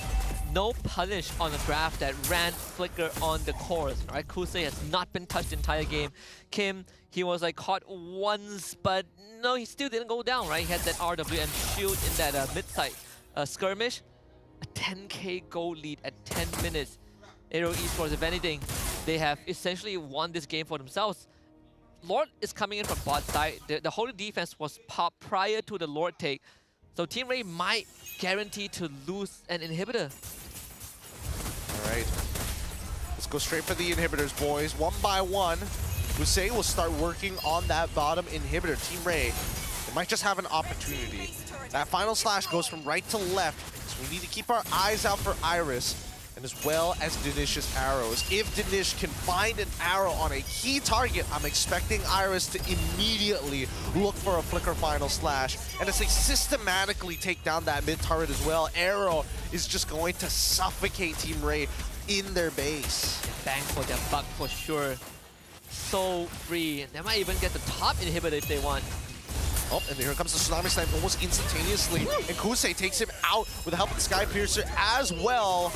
As the electrifying beats, Lazir's trying to get on out of there, and unfortunately, he actually does with a little bit of help, and Virgie survives! Blessed, but no, Kim says no. Void Blast to instantly end that streak, as Lazir just does not have enough items, just dying to the raw damage coming in from Rindo. Sky Piercer again, as Kusei is gonna finish things off with a double, make it. Oh, Kim stealing that away, wiped out with that last minion wave. That's GG. AERO Esports brings it to a 1-1. Taking a pacifier from the baby, AERO Esports made it look so easy. In fact, the game was already 50% through the drain by the 3rd minute mark with how fast AERO was playing. And this draft basically unlocked the moment we saw that first turtle fight end up in their favor. This is one of the few times I would say, hey Team Ray, look, game 1 worked well for you because you had a good idea on how to play. The draft was perfect. And then you decide to take a 180-degree shift in game 2, and clearly it didn't work out. It did not work out. What can we really say about this? Selena needs to go. Selena needs to go. They didn't need to draft like this. They don't. Like I like the Matilda Fredrin. I saw the Fredrin. I'm like, okay, Matilda's open. That makes sense. But why do you go down such a big curve, right? Why go for that change? Game 1 draft was perfect. You had all the right picks. You knew what worked. I don't know. Maybe they're testing out. I would say that if they didn't have to play majority of their games in the first half of the league, because all these points, if we ever go down to tiebreakers, this is going to bite them in the back. It really is. I mean, the combination of just having a lot of CC to make that Arlo work, okay, sure, that's fine. At least you can play like on both sides of the map. You don't only have just one out, but I don't know. It feels like a dream. It feels like... That's a fever dream. You had a long day, you get home, you lie down, you knock out. You're seeing double? Yeah, you had this weird dream and you wake up and you wondered to yourself, did that really happen? Your sleep paralysis demon is like, yeah, it did. I picked Fredrin, by the way. Ah, stop! Trapped in my own body here. Same like Team Ray, unable to walk out of their base. And Lazir, he just took an absolute beating. 2 items only achieved, Radiant Armor on top of the Immortality, and that's all he got this game. Yeah, if there's one more thing to cherry pick is that Lazir had Immortality, but he allowed Iris to walk up and die. That's not what you should do, you know. If there's anyone to get caught, it should be you. You have 2 lives. I don't know. There's no going away with it. I think that, unfortunately, just not their game, right? Didn't have the tools, mentally checked out of it.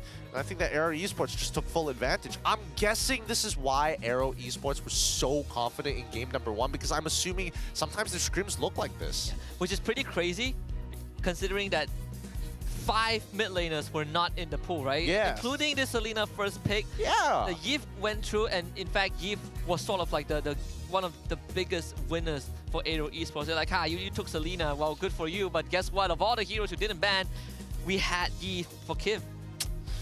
It's sad. It's sad to see. Worst comes to worst, I mean, they could have gone with like the Valentina counter pick, Valentina blind pick there. You would have 2 valuable ultimates. You wouldn't know about Yi, but at least the Kalia is something. It's tough to say. I want to wash this out pretty quick because game 3 should start rather shortly. I hope, dear God. Yeah, this is a game that I think even if you just tune in, you didn't miss much. Yeah, didn't miss much. This was like a halftime show. Now I'm trying to figure out what are the coaches saying in the back. It's just like, so what did we learn from that game, boys? I don't know. Don't draft like this. I think it's a complete mismanagement on your red side draft. I think it's even more sad that they had so many options. Yup. Remember, we had like what? So Kalia gets first picked. We had Joy, Suyo, Matilda. We had Luo Yi. So many options. and then we went for Selena Alpha, Selena Fredrin into Matilda. It's a feels bad moment for sure. Definitely a feels bad moment. And I mean, because of that, they lost everything, right? Pretty much a majority of their buffs after like the 5th minute into the game. 3 turtles, it just took 1 Lord to tip over Team Ray at that point. And I think that as much as teams like the idea of the raw synergy of the composition and was hoping in their guarantees, which in this case was going to be trapped, it just wasn't enough to wave clear without the items. Now, let's look at our key players here, because 3 out of the 4 are going to be AERO Esports members, with the sandbag, unfortunately, being Lazier. Yeah, and of course, the being a sandbag is the least he can do, right? Even this Fredrin couldn't eat up much with the guiding wind shield. You just get blown up by the Joy Granger damage, and as much shield as you have, Sky Piercer doesn't really care. He really does not care if you have shields. He cuts through you anyways. So this game basically is a wash by AERO. There really isn't much to break down in depth because it's such a one-sided game. But if there's anything, we could award an MVP. Whoever. Hey, give it up, our MVP of the game. It's Rindo. I mean, he got a very free game this time around. At least he's showing off his angles and the way that he looks at the game as an assassin. He's coming in really, really nicely and can push the extent when he knows he's ahead. So at least we get a little bit of personality in-game from Rindo, because I felt like I didn't get too much last week, and coming into this week, and I thought that was going to be the same case. And we know that now he can play these kind of carry-type heroes, right? He definitely has the understanding to pull it off. You know, with the right resources, we see him just dance around the members of Team Ray. Now they just got to remember this formula, right? If anything, going into game 3, just draft how you have done, give Rindo Suyo/Joy, and make sure that you have a strong mid lane with Kim. And because even as much as we talk about Dinesh being a very solid mid lane in that utility role, Kim is one of those OGs that has been perfecting that craft since the olden times. Yeah, and he did a really good job, because again, I don't know whether it's just raw communication or game sense here, because a lot of these RWM, some, again, I'm assuming that he's communicating really, really well with Zqueef in particular, right? Every single one of these engagements, instantly you see the RWM come out and try and turn things around. It's one of the few moments that the animation for the final slash, when it was nerfed, you really see it. It's so slow. Yeah, but it's more reactable. Well, a lot more reactable now. Arla, I think they're going to need to put a lot more into Arla to get him back into the meta, unfortunately. Yeah, I think it's just, I think so far only MPL ID has pulled it off, right? I think Dyron did it once. It was this highlight that Dyron essentially just shut the show down with a big Arlet play, and even then, he requires very specific moment and execution. And I think it's not to say anything about the players in MPL MY so far, but I think we have strayed away from that playstyle. Yeah. I think just stick to what's good for us. Just pick the Hilda CC. Just pick the Hilda CC. Go back to that matchup, right? Yeah, we don't really have much going on for us. Well, not in the metas, also. Also true. That's also fair. I think if it was a lot scrappier, we might have seen a little bit more. But for the time being, it's tough to watch these teams try to adjust to the current metagame, which requires you to be so precise in these team fights in general and abusing certain interactions to try and get these leads. Yeah, like the draft hasn't felt so so punishing, right? Like back then, drafting phase, you could get a weak side, like the weak red side start or blue side start for wherever it is, and you can still recover in the second phase. But right now, you start with a weak sequence, the rest of the draft is going to be heavily affected. I mean, we saw it 2 games in a row. 2 games in a row already. I really hope the quality of scrims aren't like that, right? They're quick, they're hasty, it's a draft problem, the execution just boils down to I have a better draft, and that's all the advantage we need. Yeah, I think the biggest, I've personally never observed a scrim before. I mean, I do know that, you know, they decide on what to play, then they jump into the game, get it started. But I hope that they don't use it as a total reflection of what actually works, right? Because sometimes teams, they do experiment. Toda was a good example last week, where they, I believe Saifu in an interview did say that, well, it worked in scrim, so we stuck to it, even though it's not the most optimal pick. it shouldn't be like that. I feel like you still should look at what's good and change to that if it calls for it. And I think that at the very least, have some like core concepts when you are trying to experiment. It's like, I have a losing matchup, but hey, you know what the hell, right? We won in scrims. Let's just roll the dice. With that being said, we're gonna be throwing it over to our stage host. It's an interview with Poji. Guess who he's with? Let's find out. Mana mungkin ada anak yang boleh berjaya tanpa restu ibunya. Dan sekarang saya bersama dengan Puan Zainun, ibu kepada Kim. Apa khabar Puan? Alhamdulillah. Baik Puan, saya nak tanya sikit lah kan. Soalannya daripada awal-awal lagi. Penglibatan Kim dekat dalam dunia e-sport ni. Kan Puan ni terima tak terima dengan dia macam, kenapa kau main game Kim? Tak gitu Kim, belajar. Dia tak macam tu. Ya, pada permulaannya memang saya tak setuju. Tapi bila ada cerita macam ni ada MPL apa, bila saya faham, saya bagi sokongan. Terpulang pada dia lah, itu jalan yang dia pilih, itu minat dia, teruskanlah. Baik. Apa yang dia nuak, silakanlah buatlah kau, mak sokong macam tu. Ya. Betul. Baiklah, yang kedua saya nak tanyakan, saya difahamkan seboleh-bolehnya setiap perlawanan Puan akan ada dekat sini. Betul? Ya. So macam mana pengorbanan dan perjuangan untuk datang kat sini tu? Adakah dia berbaloi tengok anak kat sini? Rasa gembira tak? Ya, memang gembira. Walaupun kalah ke menang ke, hati tetap gembira. Masa kerja dulu, saya sanggup ambil cuti untuk datang sini. Tapi sekarang ni, saya pun dah habis kerja. Bolehlah setiap perlawanan, insya-Allah kalau tak ada apa, boleh datang. Baik. Bagi support kat dia. Kalau boleh saya tahu, apa yang mendorong untuk menyokong anak tu sebenarnya? Bila sudah tengok dalam MPL ni ada kebaikan lah, ada yang boleh berjaya, saya pun teruskanlah, sokonglah. Baik. Untuk soalan yang terakhir lah, kalau boleh saya nak tanya dekat Puan sebenarnya kan, apa harapan Puan sebenarnya untuk Kim ni? Bukan sebagai seorang pemain profesional, tapi juga sebagai seorang anak sendiri. Saya harapkan dia boleh berjaya lah, dengan lebih cemerlang lagi. Harap-harap dia boleh menjaga saya lagi lah. InsyaAllah akan datang dengan, kalau dia main game pun biarlah terus berjaya dan terus berjaya lagi lah. Itulah harapan saya. Terima kasih kepada Puan Zainun. Itu dia Kim, dengarkan mak sokong, buat elok, buat yang terbaik. Itu saja daripada ibu kepada Kim. Jadi itu saja daripada saya, dan lantas kita terus menuju kepada caster voice over. Silakan. Thanks, Poji. Oddly specific there, but also W Mom. That is Kim's #1 fan. Apparently, based on what I've heard, this mom shows up to every show. And while, again, full-time job, double job, by the way, double shifts, takes the shift, takes a break, comes over to MPL, watches the game, goes back to work. Crazy commitment and dedication, right? Just the bottomless love she has for Kim. Hey Kim, if you don't want to win it for the fans, win it for mom. Yeah, he's gotta, man. He's got a long career ahead of him. So even if things are going to be looking a little shaky right now, every win is going to count. Looks like Coach Bam, given the speech, given the motivation, more so, hopefully their team is ready. I feel like the Selena, oh boy.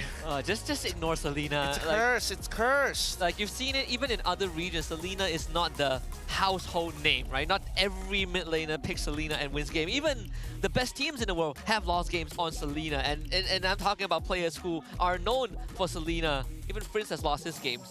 So we aren't any different. I think again, stick to what's good. I'm surprised we haven't seen any artilleries. We've seen Drusin, Selena, and Eve, yeah. I don't know. It's really unfortunate that... I don't know if it's really unfortunate or these teams are so adamant on coming up from a long history of MPL MYs where it's, okay, if we do good, we gotta save the strats. We gotta save all the strats. And then a patch comes and it's like, okay, all our strats are gone. Boys, all of our strats are gone. We gotta come up with new ones now. Well, good news for AERO fans. Coach Bam did say that they didn't have to prep too much for the patch. Hey! Apparently, it didn't affect him much because he's confident in his boys, and so far, it seems like it's paying off. Back on red side, so let's see if they can get value for their picks. This Tilda and Lucas ban from Team Ray is the same as game 1. AERO goes for Kalea ban again. So we're back to how the ban phase was in game 1. Although Fove is still left open, I wonder if Team Ray will ban it or AERO. I would imagine. It kind of depends on what dashes they want to have access to, right? Usually the main culprits of these big dashes, especially if you have Phoveus. I mean, Lucas being one of them, he is just apparently a dash bot. Every time he uses his ability, it's gotta dash it and accept for the Sacred Beast. But since they're banning it out here, I'm guessing they're thinking about stealing away Joy, thinking about maybe picking up a Suyo on their side, maybe even a Harith, possibly. Oh, or they just go back to the 1-1. Kind of up the trap. I think they might go back to Jusin first pick, right? I was thinking for Red side, if Coach Bam wants to consider banning the Jusin, and then you force that potential Suyo Joy trade, the chip does get open, but it's not like he's impossible to deal with, right? Like there are a lot more ways to handle chip. It could bring back Tigreal, the Loyi is a good option. But it seems like we're going back to game 1, so Jusin first pick again. Yeah, we can always go with the classic, just go with the Cho, right? Just force you to take a Purify. At least then you only have one mobility option, and once that's gone, you can do stuff. I like the Joy. Yep. Joy and the Padang, so decent setup, great damage. Again, Jusin, as annoying as she is, she has limitations, no burst, health pool not really the best, low mobility, and most importantly, if she doesn't manage her mana well, there's going to be a window where the Jusin is just hovering around the fight. Yep, just existing. Just existing. I do hope that this Badang ends up going into the EXP sector, has a much better matchup into the CC so far, which again, it's pretty clear that Reza is very comfortable playing the CC, but Iris on the other hand, against these lane-dominated heroes, I mean, we saw the Arlen. He had a moment there.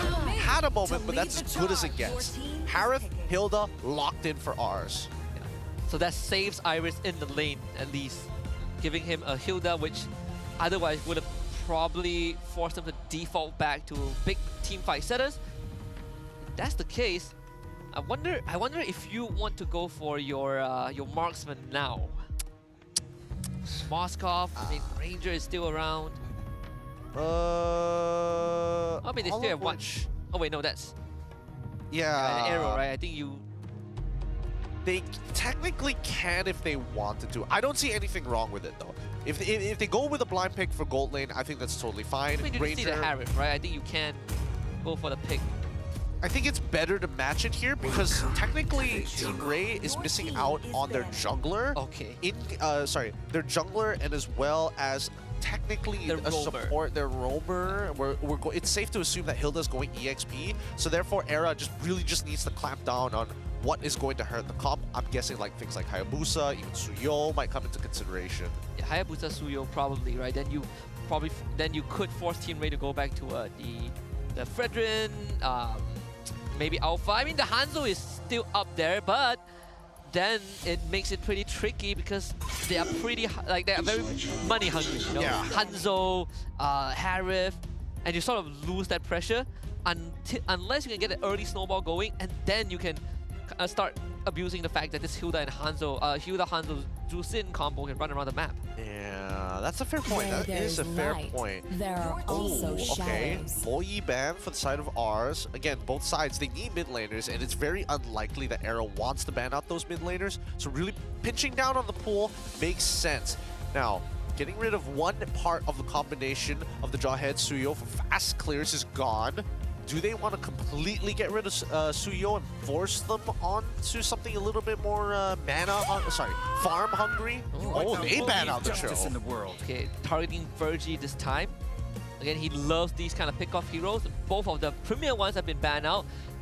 Actually, 3 of them, including the Kalea. So 4 roamer bans just from Coach Bam alone. I suppose there's still there's Tiglev, Mikaja, Franco. You could go for the usual like Hylos, Gatot, right? Those 2 are still up in the pool. It's not the most optimal one. I think it's fine. Regardless, the best you're going to get would be high loss for Team Ray. But first, now that the second phase is done, even as well as Loyi going to be the bans from the side of Team Ray, AERO must decide what they want to reveal. I think revealing their mid laner is alright. I think it'll take mid to... Yeah, Sicilion, super safe overall. Might struggle a little bit in the early game against Hilda when you don't have your ult, but until then, doesn't really matter. Suyo gonna get locked in for the side of Team Ray. What else are they going to pair it with? They're looking for a roamer, someone that could match up against this potential Badang roam, but also pure for your team with the Hilda. There really isn't much option, I think right? it's just high loss here, right? Yeah, probably high loss. I think it's high loss, so got thought either or is okay. Oh, wait. Wow, very bold. Very, very bold indeed. Okay, sure. But we still don't know whether it's Hilda or... I mean, Edith as a roamer doesn't feel as good. So I think it depends on what this final pick is here. I feel like this Edith might go over to Iris, just so you can have a better XP lane, and it's also technically a blind pick into XP, right? You don't know where this Badang is going to go. You could still go CC, I think, if you are Reza. Just go CC. It really doesn't matter who you're up against. Hilda, Edith, you're gonna do fine. You can see that Reza, he is very active in this conversation about what he's going to get. Give me that yo-yo, give me that yo-yo. Give it to me. Give it to me. Let me walk the dog. Iris is nothing. Iron Steed, ready to engage. Okay, so they take the high lows. So strange, but it makes sense, right? Because at the end of the day, Jushin really doesn't like it when you're right up in her face and you don't have enough stacks to lift them all up. Same goes for Harith as well. This is going to stop him from moving backwards. Even so, it just means that AERO is going to have to try and spearhead Team Ray, while Team Ray are going to be the ones who's going to take it slow. Maybe Virgie on this Edith could turn things around. But keep in mind, pull yourself together. Yes, it reduces your battle spells, but it's still a pretty long wait for Flicker. Yes, it's been so long since we've seen an Edith roam. Back then, high damage, a lot of crowd control, but right now, compared to what we have, and the ability for Badang roam to start staggering you in almost infinite amount of times, I want to see how Virgie makes use of this Edith that has the same pickup potential, but slightly slower compared to his usual Jawhead and Cho. As we get into our very last game in this series, only one of these teams are going to be able to score 2 points. It's going to be very close, but we'll find out. Blue side has been looking very good as Team Ray now man the blue side. AERO on the red side. Still parallel jungling once again. Let's see where they're going to end up, EXP or gold. In game number 1, they ended up towards the EXP side of the map, and it looks like they're going to be ending up towards the gold. Yeah, Din is just getting punished by Zkif, who just walks out with the concussive blast, and there's nothing Virgie can do. You can't get close to Kim, and every time the Badang sees you, he just pushes you away, and Trap is already sort of losing the lane a bit against Kusei, who is out-poking him with the Rhapsody. With the Joy on this top side too, right? Both gold laners are going to be under a bit of threat. And just a little bit.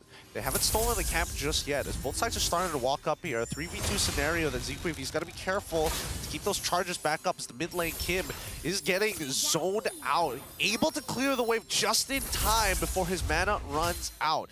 In terms of the emblems, this time around, it looks like Trap showing a bit of a difference here compared to Kusei, saying no Festival of Blood for me. Mystery Shot.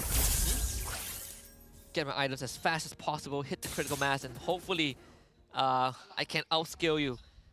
Which was something I noticed, that Team Ray's approach with the emblem sometimes, with the talents, is slightly greedy, right? They're always looking to get ahead. Oh, very ahead indeed. A free flicker out of Trap. Rindo, I mean, Kusei, he tanked it perfectly. He sold it really, really hard. And Rindo definitely had an angle to jump in there even further had Trap not used his flicker. Thank goodness he ran for Flicker and not Purify. But because he didn't have any stacks on Pull Yourself Together yet, so it's still 120-second cooldown, that's going to be something that he needs to consider. Virgie might be in some trouble here. Until he's level 4, he can't really frontline as hard as some of the other frontlines that we have in this game. Regardless, as he's heading down to the bot side of the map, Iris, he's already hit level 4, leaving a couple of minions for Virgie to try and hit his own. In the meantime, Kim as well as Reza must handle the space. If they can buy just a little bit more time. Reza gets picked up initially by Dinesh, dropping down the glorious pathway, trying to get on top of Lazier. But Rindo, he comes on in. He's a level down, and Lazier secures the turtle. The electrified beats wasn't enough as Iris gets pummeled to the wall and finds first blood on Reza. Kim takes out Iris in trade. So in the end, it's actually Team Ray managing to get the objective due to that level lead. But still, AERO Esports not really losing out on much. Rindo will try to snag this purple buff away. Doesn't have retribution though. Okay. Alright. Steals the buff. And now, I think you go back to farming, right? Like, Kusei is having the time of his life. Yep, so far he's been playing it really well against Trap at this point. It looks like they've understood their behaviors. I mean, the matchup can get a little difficult if you take a little too much damage as the Granger. Regardless, Kusei is all right. Zequip does find the initial engagement here. Yup, even commits the ult as well. Virgie able to get into his primordial form just in time. Zequip ends up dying, and now Rindo able to escape with the help of the temporal raid. Oh my goodness. Yeah, maximum Wrath Shield from the Eden literally saved his life, but still, the amount of control that this Badang provides out of this world. Slightly unfortunate for AERO Esports. They will now potentially lose his orange buff. Rindo did get back in time to make sure that he doesn't fall too far behind. And best case scenario, Rindo didn't go down, right? You lose your Badang, that's good. But if your Joy went down in that fight, it would have been 10 times worse. So much worse, in a matter of fact. As the bot side continues to gas each other up, not much is happening with the two pillow forwards down in the bot lane. Top side, however, 23 more seconds. They need to clear that bot lane up fast and rotate for this fight. Looks like even Rindo taking his time with this camp. Reza being annoying. I don't think he knew that Iris was recalling in the bush either. Just casually pops his Ring of Punishment, cancels the recall. Probably was unintentional. But even so, funny to see. Funny to see. The best thing to do to your opponent is just denying their recalls over and over again. That is, Yeah. Should be able to get this though. Goes pathway. Interesting position in Glorious Pathway, but Virgie is the one who actually secures that turtle. However, Dinesh trying to hold as many back as possible to help the Lantern play. Oh, it's not enough! Kusei is able to find one. Can he get a second here? Should be able, but a double for Trap first. Kim, unfortunately, unable to land enough bad impacts as Lazier finds Zequip. That's 3 for 1 in favor of Team Ray. Somehow, Team Ray survived through all of that. At least 3 of them were clumped up on top of bad impacts, on top of electrifying beats. When you look at the instant replay, it is actually madness that AERO Esports dealt so much output and didn't get much. Oh, no resources, nothing, not even Flicker. Trap is able to get the kill. Those 3 kills made the difference. Now Rindo looking for an opportunity, electrifying beats, but he can see not enough damage just yet. Lazier holding that blade stretch and the temporal rain is going to kick in. That's only for Coke. Reza trying to hold that top tier 1. Zequip trying to keep them away. Things are starting to look up for Team Ray. Yeah, starting to look slightly bad for AERO Esports. That was the tipping point, or at least one of the tipping points, that is going to give Team Ray a lot more space to work with, right? Again, it feels so bad that AERO Esports had literally the perfect setup. They still just could not finish the job. And Trap is now going to start making use of that pull yourself together, getting those stacks, and what, almost 2 levels ahead of Kusei. Yeah, for now, they just want to work on some tier 1s. They want Trap to be in a much better position, and Nish is making that possible. Glorious Pathway is already out early. Iris, I mean, he was double-checking the enemy side of the jungle, so they know that they haven't cleared top side just yet. Lazier will finish off his clear, but Turtle is coming up in 10 seconds, but he knows it's an option. And Rindo is just trying to get as much gold as he can, taking the bottom sideway for himself as the rest of AERO Esports fall into a 4-1 formation. Of course, this jungle, this turret take would not be easy. Iris will kick things off in the middle of this fight.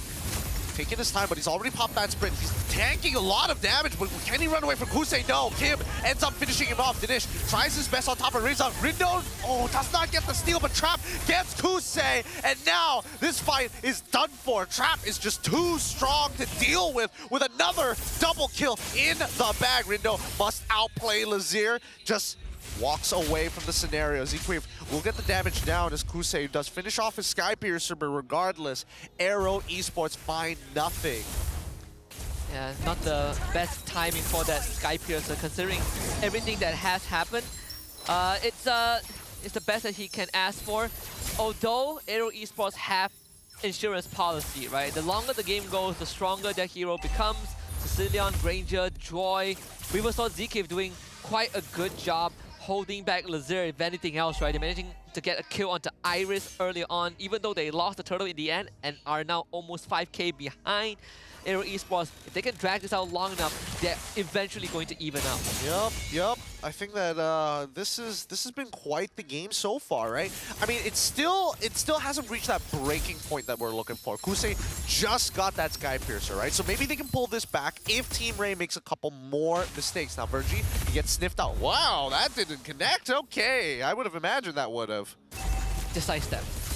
Casual sidestep? Yeah. I don't know. The hitbox on Edith is pretty big. Oh, Glorious Pathway trying to run him down, but Iris as well as Dinesh is keeping Kim and Zikri all the way back, and unfortunately Kusei, he needs a traditional front to back while this is happening. Top side, the junglers are just making sure that they can get their farm, but Lazir is eating the entire wave as well. Something we're mentioning right now is Virgie is making this Roam Edith work every single time there's a fight. He flickers Earth Shatter, goes to the back line, he soaks up the damage, puffs Primal Wrath, and just starts blasting away as the fourth carry of the team.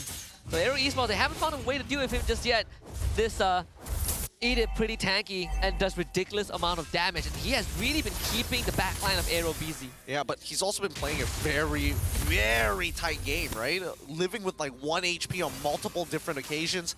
I think at this point, Team Ray, they can't just count on Luck and Virgie to make everything happen. I mean, Trap has been doing very good, but at the same time, Dinesh needs to maintain that position. First, they're going to start on to Reza. They want this traditional front to back. That's fine, but they don't see where Kusei is going to be throwing out that Death Sonata just yet. Mid lane gets cleared. Zikri trying to bait out a bigger initiation from the side of Team Ray. You can see, it's a game of footsies. Oh, hold on.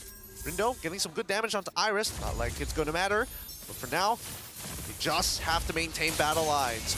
2 big item pickups for Team Ray. BOD for Lazir, Holy Crystal for Trap. This ward fight is going to be super tough. Here we go. The flicker comes on through it as well. The onward. What a combo. Straight into the Blade Surge. Rindo runs into all 3 with the electrifying beats, but it just does not matter.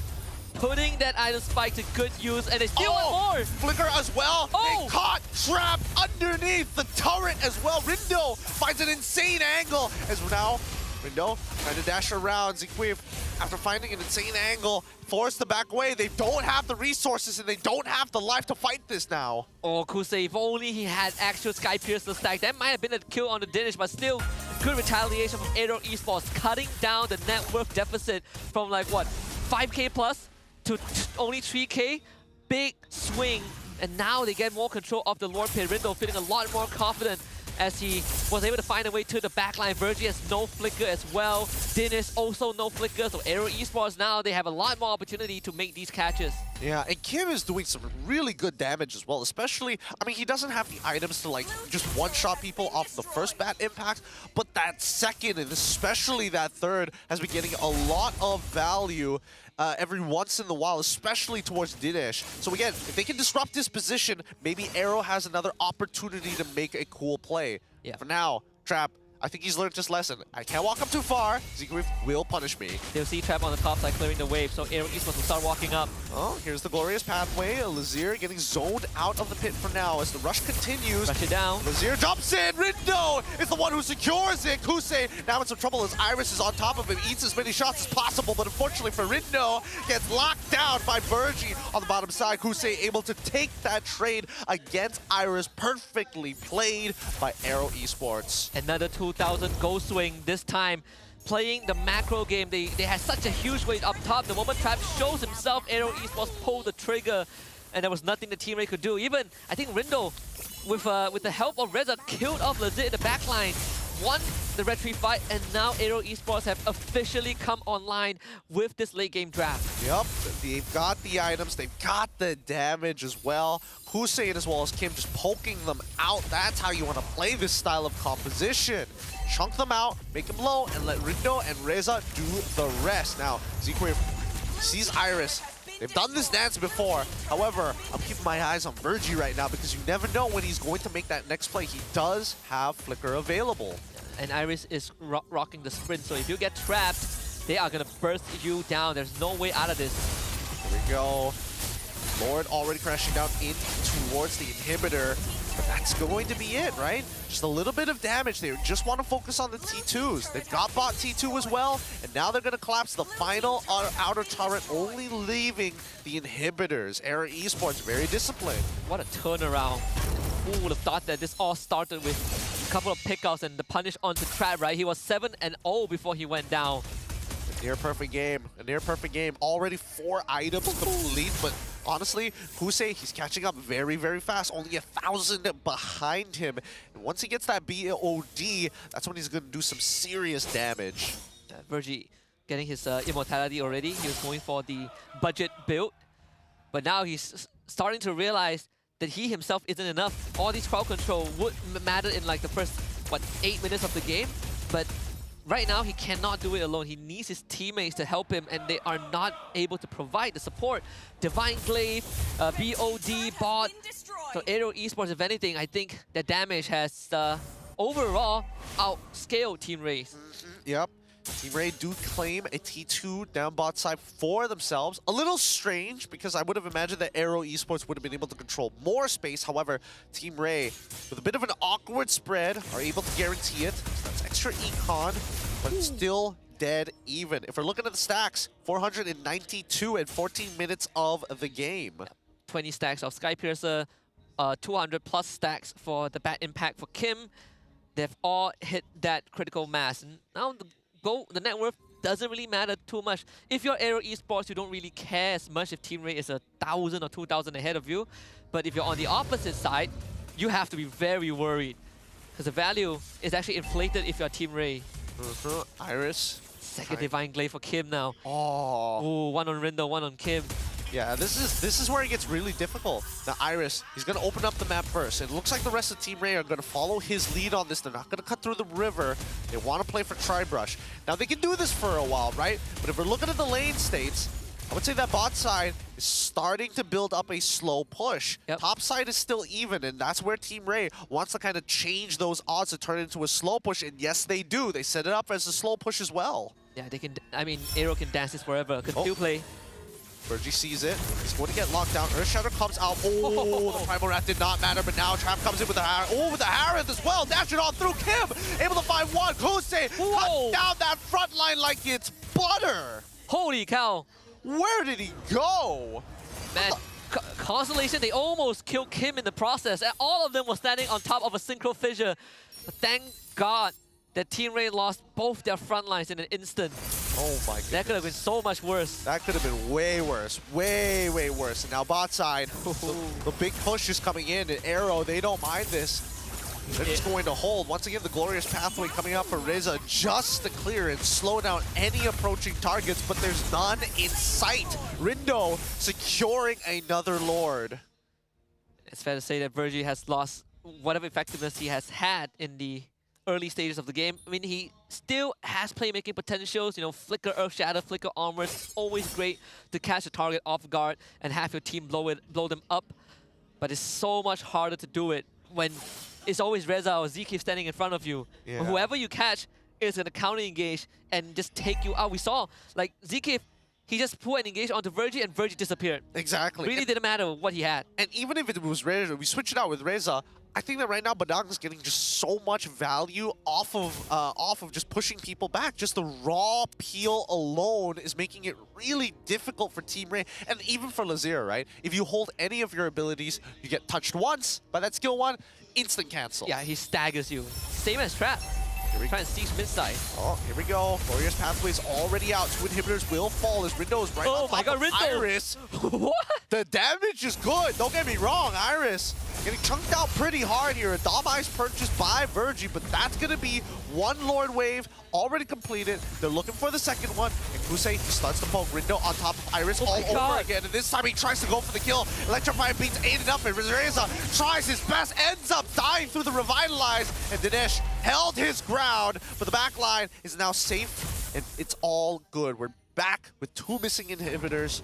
AERO Esports, really, really good setup. Yeah, small price to pay if you're AERO Esports, but what is Rindo on? He's almost full stack. I think that last item could be Depends on the player. Yeah, it's concentrated. And he just got a wishing lantern. He just purchased there the it is. wishing lantern. Just got updated. I was wondering whether he was thinking of like concentrated energy. Wow, he was chewing through Iris. He is, and that was before the wishing lantern as well. It was like starting side proc across the passive stacking up the damage too. Brutal, brutal. I don't know if he wants to. I don't know. I feel like the concentrated energy might just be slightly better, but Wishing Lantern so good against people like Virgie, people like Iris, any frontliners will get melted with the help of the Wishing Lantern. So it's his style of play because that's what they want to do, right? Melt that front line, jump into that back line. They've got plenty of poke with Hussein as well as Kim.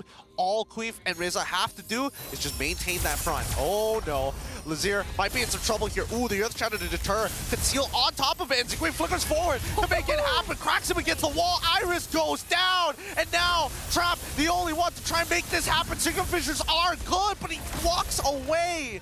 AERO Esports do not want to fight in the Zaman Force. And Zkeep ate so much of that with the help of Reza's Revitalize, but even prior to that, he was soaking up a good chunk of all those enhanced basic attacks from Trap. Now Lord spawning bot side. That is the only silver lining for Team I want to say silver lining, but it just made things worse, right? Your long lane is top side, and this one is a jacked up Lord. It's strong.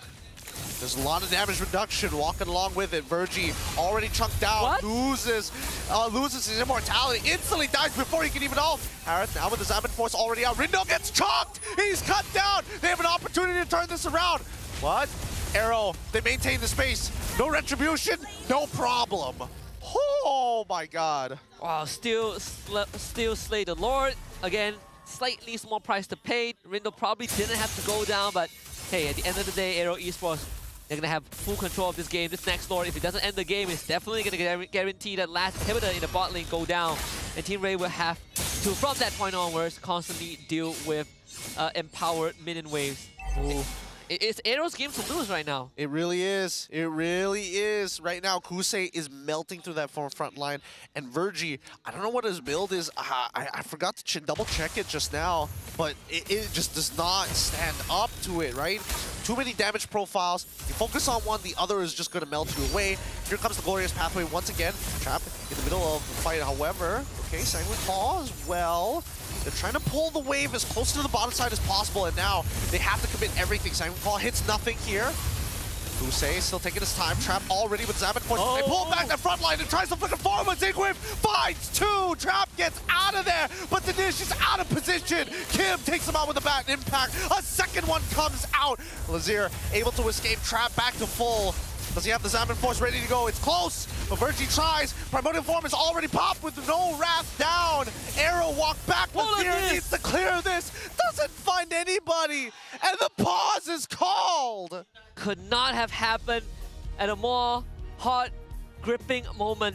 But even then, all three of the targets that Lazeer has his eyes on had immortality. He was only at max going to take away that first life. Don't think it would matter too much for AERO Esports. They still got what they came for. They lost Zkeep, well, they lost Reza in the process. But at the end of the day, they still have control of the game, and we saw that damage profile. And the fight started before the jungler was, before the Joy was even in the fight, right? So Rindo wasn't even a part of that conversation until later on. And still, they almost, what, 2-3 shots at the course of Ray? It's pretty nuts. It's a type 1 issue, so it's pretty short. Don't worry, guys. We'll get back into the action straight away as soon as we have that fixed. But, dude, Kim, he's got to stop throwing out abilities for the sake of throwing it out. He's got to hold on to that Sanguine Claw for, like, literally half a second more. Yeah, like, if you get a catch, it's done. It's done. It's guaranteed, right? And mana cost for your bad impact. I would say when you reach like what 200 plus stacks above, you can afford a lot more. And he got his Clock of Destiny. Yeah, at the end. He's got it all right now. I think that Kusei, his positioning has been great so far. Zkeep has some insane blocking. Like, what are some of these flicker angles sometimes? He is making life for Trap and Dinish hard, especially Dinish. If he full commits without flicker and he gets caught by the wall, Dead. he's dead. He is so dead. Oh my goodness. Like the fights don't last enough for Dinish and Iris to really, you know, utilize what their heroes are good for. But you can say the same for Virgie. So now it really comes down to Trap and Lazier. Can they outplay the entirety of AERO? Holy cow, holy cow. All right, we're going to be getting into the game real soon. Let's see, hands on phones. No hands on phones just yet. I'm guessing this is Type 1. They're looking for the confirmation before we get back into it. I was trying to figure out if he died in-game. That's why his hands were off the phone. Yeah. That wasn't him.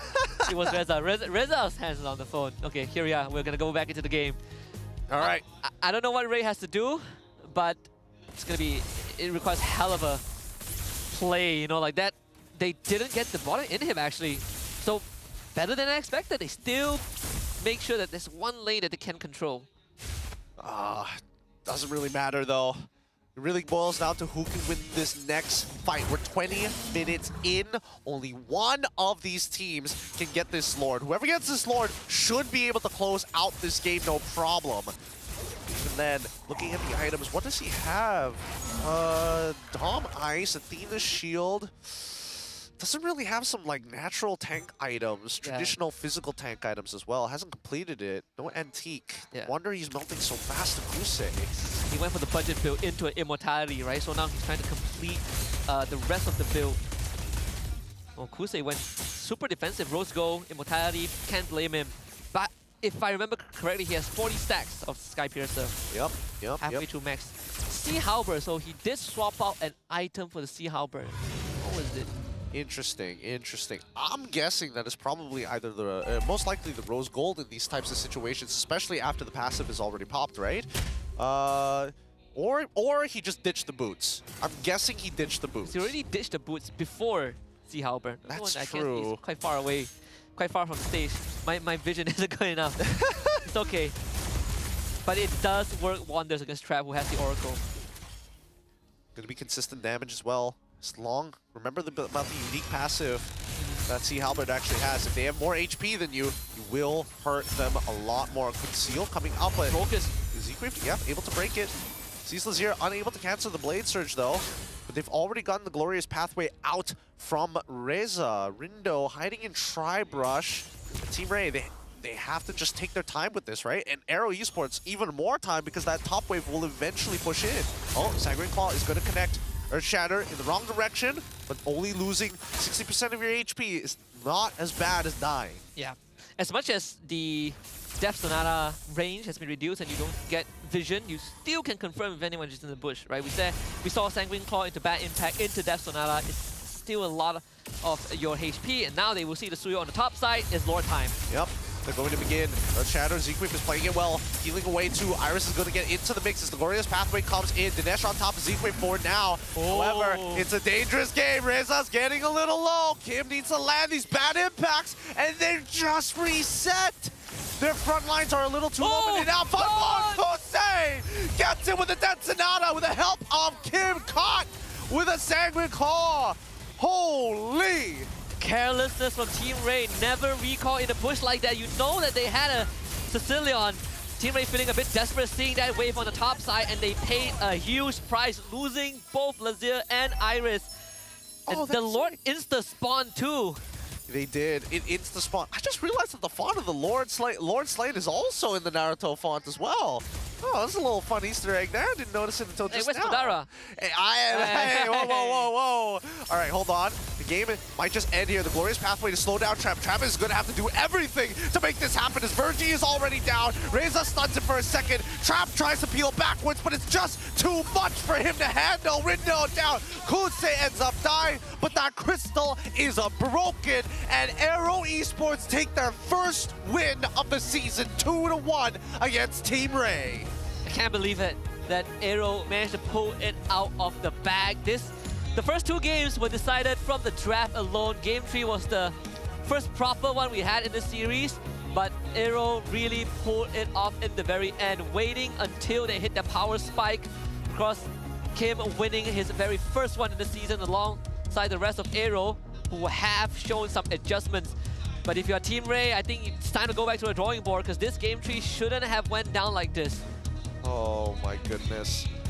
Let's give it to our MVP of the match, Rindo, playing a strong game. Game 1, he got rolled. He knew he got rolled. So redemption arc from game 2 onwards, and he made it happen. A Lord Steal to secure a comeback in this game and to hold strong against the backline of their opponents. The joyous, incredible play. It's so tough to deal with. So tough to deal with. Oh, goodness. Man, with that being said, let's throw it over to Poji up on stage. 2 berbalas 1. 1 kemenangan manis untuk pasukan AERO Esports. Dia dah jeling-jeling dah. Dan sekarang kita bersama Kusei dan juga Kim. So, Kusei, congrats on your first win in MPL Malaysia debut. So, this is your first step with the new team. So, what does this win means to you personally?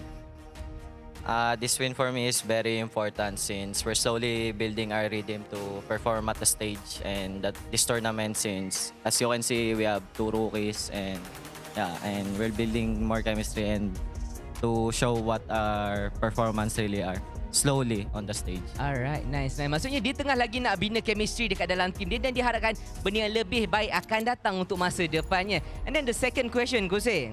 So today's win is a great start, but for your own personal aim, what is your next target for this tournament?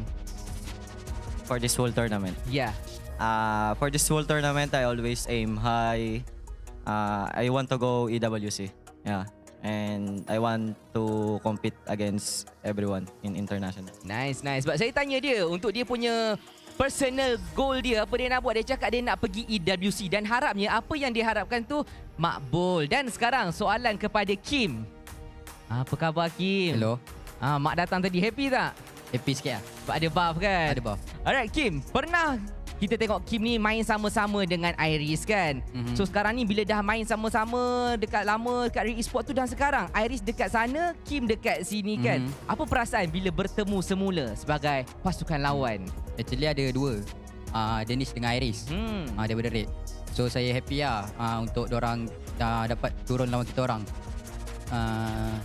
Tapi okey, diorang dah guna diorang punya skill diorang dengan baik. So saya happy lah walaupun kita orang yang menang. Baik. Sebenarnya Kim, saya nak tanya sebab tadi kita nampak Kim ada salam dengan mak, macam minta restu, minta berkat kan. Jadi pada pendapatlah peribadi sebagai seorang anak kan, perasaannya bagaimana bila dah ada mak yang menyokong, anak yang direstui dan sekarang Kim menang hari ini, macam mana? Rasa happy gila lah sebab season lepas pun mak saya tak ada miss satu game pun datang game saya. Season ni pun mak saya konsisten datang. So saya memang happy gila lah. Baik. Pada pendapat Kim lah peribadinya kan, dengan pengorbanan mak tu daripada season-season sebelum ni sampailah ke hari ni kan, apa yang membentuk Kim sampai boleh jadi macam ni? First kali jadi manusia lah. Mak saya ajar setiap kali sebelum game mak saya suruh solat dulu. Alhamdulillah. Baik. Lagi. Kongsi dengan masyarakat ramai nak dengar. Untuk ibu yang datang hari ni, terima kasih. Dengan dia bawa kawan dia datang, terima kasih support. Kita orang akan cuba sebaik-baik untuk next game. Baik. Ada tak kata-kata kepada semua penyokong-penyokong AERO Esports yang berada dekat venue kita dan juga yang berada dekat rumah mendoakan? Yang datang sini, alhamdulillah, thank you sebab support kita orang. Walaupun last week kita orang kena bantai macam ayam, season ni kita orang try lah. Tapi sebenarnya kita orang expect 2-0 hari ni. Clean game. Sebab kita orang dah start improve daripada week lepas. Tapi itu lah, okey lah. 2-1 pun okey.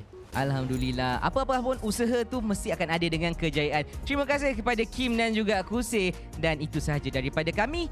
Let's go, kita dengar apa kata caster. Thanks so much, Poji. That's our MVP.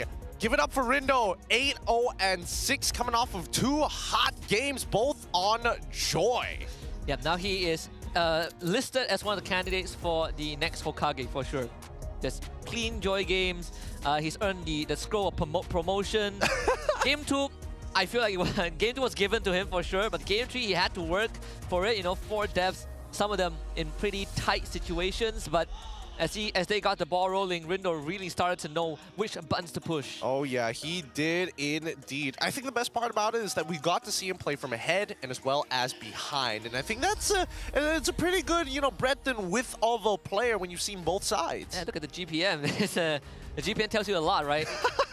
Man's hitting the jackpot today. He is hitting the jackpots, man. I mean, he's 1% off from getting the perfect score, but even so, I think there's much to keep an eye out for Rindo. I want to see the rest of his hero pool. Yes, he does well on Joy. Now it's about hero pool because he clearly has the mechanics. Yeah, we've seen, like, he definitely has displayed some very good understanding, I think, in managing some of these situations, right? And finding the right targets to go in. I always have huge respects for Assassin players, right? To find these opportunities, it's not easy. When you look at the post-game stats, it doesn't tell you the full story. Like 15 to 15, sure, but a majority of these kills from AERO Esports came in that mid to late game, right? When Team Ray starts running out of gas, when they start realizing that they don't have the damage that they had in the first few minutes to blow through AERO Esports, and AERO started scaling, Team Ray started to struggle. They struggled a lot, and I think, honestly, looking at the item build so far, unfortunately for Virgie, this is where the game gets really, really tough as an Edith, when you need the golden items to keep up being tanky, in comparison to Zequip, who, again, out-itemed him at the very end because of how many times he was able to just block these three-pointers coming out of nowhere, right? Yeah. Catching 2 people at a time. Oh man, he really saved this game. And you cannot walk up to him, right? If he catches you, the best you could ask for is he misses his dash, and then you try and kill him. But he doesn't. He always makes sure that he hits his spells, and Virgie has no opportunity to walk up. And if he wants to do that, he has to commit a flicker, which also brings us to that moment where he just walks up to the lower pit and die, which is pretty, pretty weird. I'm not sure what the intention was, but you get the idea, right? To walk past the Badang, you have to flicker. Exactly. It's just too difficult to walk through sometimes, but I mean, he had to make something happen, right? The only times when we saw that Team Ray was actually in a winning scenario was when they got on top of Kusei as well as Kim, and that a lot of it just due to Virgie and Iris not only blocking the shots to make sure that backline is going to be, healthy enough to fight, but at least Virgie setting it up. 15 to 15, a pretty even score all the way through. Looking at the damage numbers as well, I mean, Trap tried, and I don't know whether the nerfs hurt him too bad this time around, but he definitely struggled a little more dealing with both Reza and as well as Zequip. Yeah, because the damage are just eaten up by the front lines, right? Like there's Revitalized, there's thick shoes from Zequip, pretty hard for Trap to walk up, and every time he chrono dashes to do more damage, he's putting himself at risk of getting hit by the bad impact or a stray bullet from this Granger. End of the day, as tough as this game is, I think Trap, his hands were tied. Oh yeah, his hands definitely were tied. He didn't even qualify the bridge guy, but he is the carry though. 847 coming in from Lazir, even though that honestly, he struggled to participate in the majority of these fights because of Zequip. Coming into those fights onto Suyo is not easy, getting canceled out that many times, on top of having Reza just constantly in your face. If you walk too far, instantly stunned. Yeah, with the limited amount of openings that Lazir had in a lot of these late game fights, it's considered pretty impressive that he's able to find these moments, right? Like, it's separated by maybe an immortality check from the side of AERO, or maybe, one extra tick of damage, but all things considered, Lazir and Trap, we say that they are the insurance policy, they need to play the game of their lives, and AERO Esports just didn't give them the chance. Yeah, so many opportunities here. However, I do want to talk about Reza's interesting use of the Glorious Pathway, right? He's not looking for that perfect optimal of like, my team gets to run, your team is slow. His is just, I slow you, we run them down. Yeah, it's like, this is where I draw the line. You try to walk past, it triggers our offense mechanism, right? Yeah. You step on that line, we are running at you. Exactly, which is, again, pretty interesting considering how we've seen a majority of players would prefer the traditional front-to-front, but allowing himself to come in from these angles, sometimes it doesn't work, of course. They were able to kind of round it, but other times they put in a lot of damage. Like, even for this one, it's so difficult for Trap to disengage these fights. And when your healer walks up and gets like almost 5-shotted by a Joy, at this game has just gotten 10 times harder. It's pretty hard to stop when they are constantly losing out on the macro. They're not able to secure the Lord. It was, again, a game for AERO to lose, and now this is their first win. But for Team Ray, just got a bit more complicated, right? They played 3 series. All of them went 3 games. They're the only team that played the max amount of games in the league so far, and they only won 1 of the best of 3. Yeah, I mean, there's still plenty more games to go. I mean, 6 more for them. 6 more in total.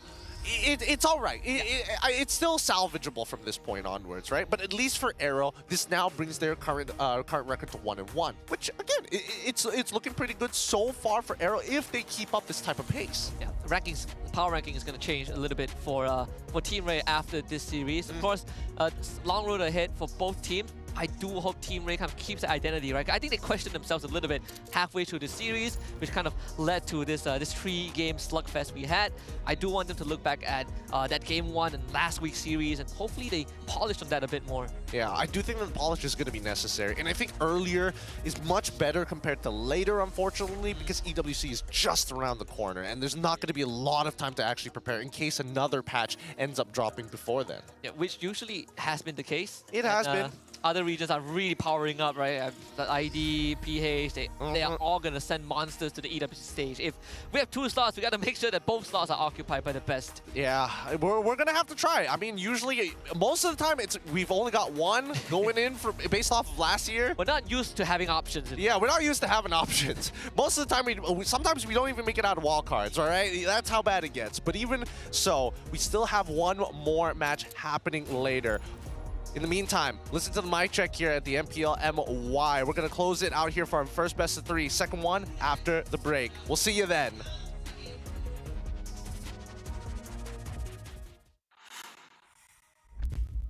Yeah. Sini, Le. Let's go, Le. Dapat. Gua hati, Alfa. Aku belakang. Double kick. Bisa mid, guys. Nice! Gua boy ya. Aman. Dia ada yang clear face nih. Ready. Let's go. Ini. Gua tutup belakang. Gua kolap. Alfa. Ayo guys, lo guys. Bagi velo. Alfa tag. Penjen. Aman sih, Penjen. Alfa. Penjen enggak ada Penjen. Sabar. Santai guys. Mana aja, Bro? Apa kita lo aja ya? Weh, padang lu. Goreng. Nice one. Dah. Woi, gas. Sabar. Let's go. Cecil. Woi, gua tutup ranger. Joy dah dari sekarang. Mana. Bisa mid gak tuh? Golot. Aku push them. I will push to you, guys. Go. Adik coming ah. Look. Just Lord. Target. Boleh. Hida. Go hila. Out. Nice one, guys. Out. Nice one, guys. Amanah. Can. Nice. Hilda. Come here. Front line. I'm doing Hari, guys. Chill. Minus 1 alright. Chill. Regen. 5. Regen first.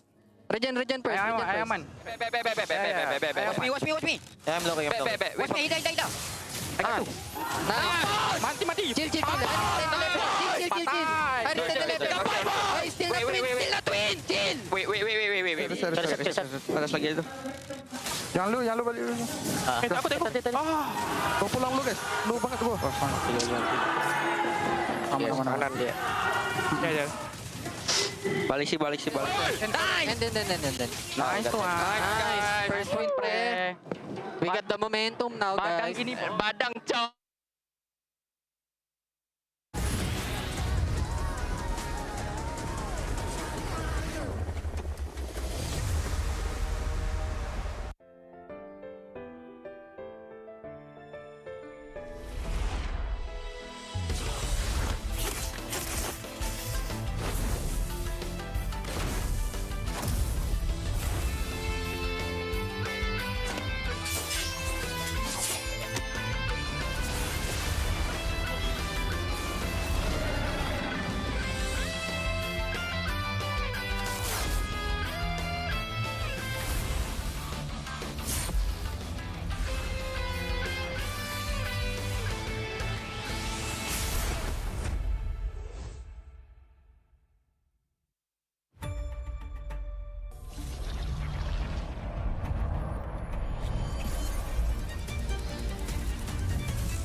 starts now.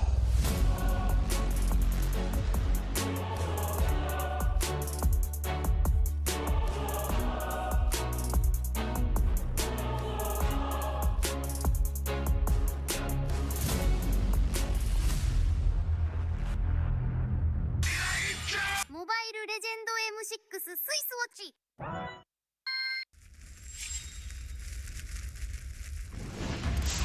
みんな、渦巻きナルトが帰ってきたぞ。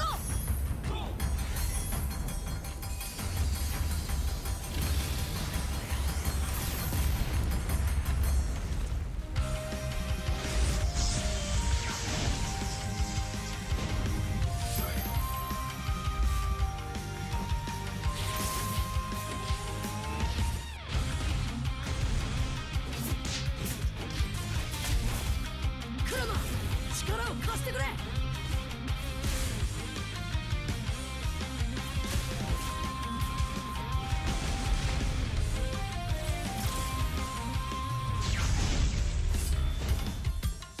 っしゃ、第7班ここに復活だってばよ。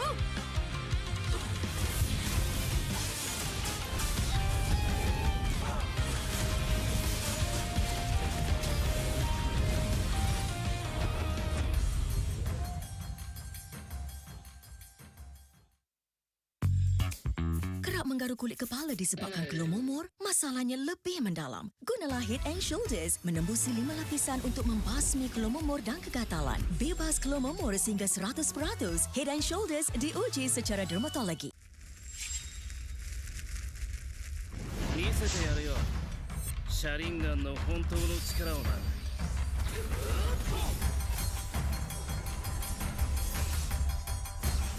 力が湧いてくる。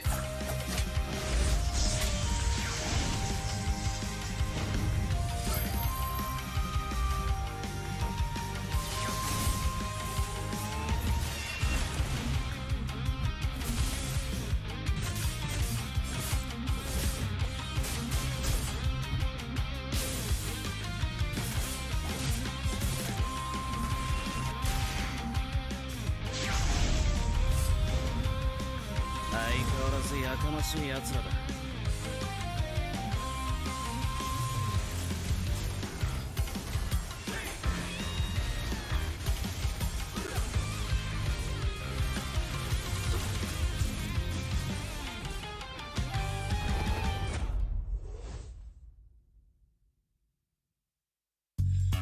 You keep scratching the surface for dandruff? But the problem lies deeper. Use Head and Shoulders. It goes 5 layers deep to defeat dandruff and itch. Be up to 100% dandruff-free. Head and Shoulders, dermatologically tested. みんなを守るために私はもっと強くなる。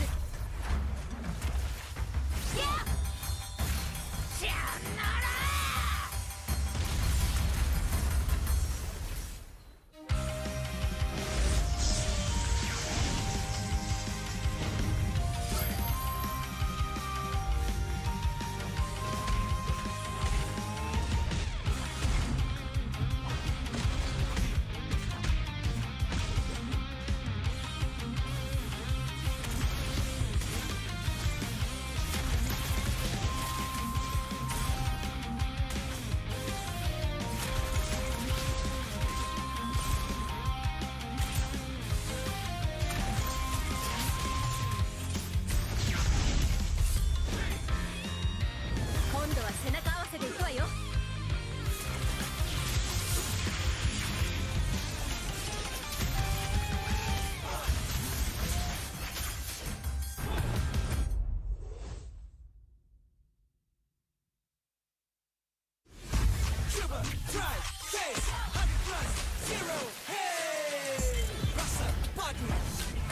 Tanpa kalori, yo, tanpa kalori. Jom hebatkan harimu dengan 100 plus 0. Cuba, try, taste 100 plus 0. Hey.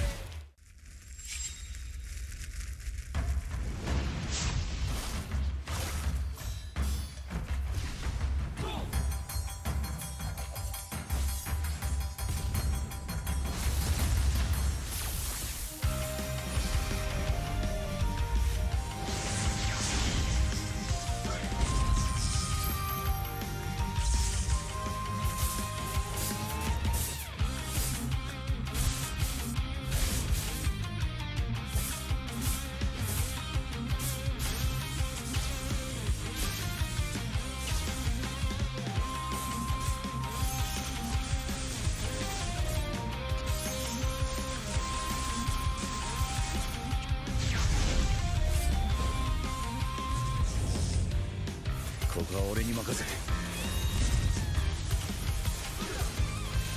もらった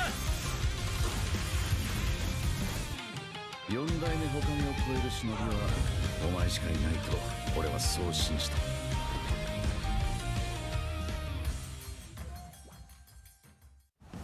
Jiwa perwira, setinggi semangat gagah sang harimau. Medan bertarung walau di mana, kita berdiri sama perkasa. Biar lawangan kita bergema satu dunia. Perwira dan pertiwi, bangkitlah dan terus berjuang. Marilah kita bersorak, harapan pasti ada. Ayo Tim Mas, kita mara bersama. Kita semua Tim Mas.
Ini 5 sebab kenapa korang kena datang tengok MPL MY di Stadium Juara. Pertama, korang dapat tengok kita orang main dan tim MPL lain main secara langsung. Kedua, boleh jumpa player depan-depan. Bruh. Yang ketiga, sebab ada booth Vamos. Keempat, tiket murah, RM10 je. Last sekali, yang penting sebab ada saya lah. Jom datang Stadium Juara setiap minggu untuk tonton semua tim MPL MY bertanding. And paling penting, jangan lupa beli tiket guys kat Ticket to You atau tekan link di bio. Jangan lupa follow MPL MY.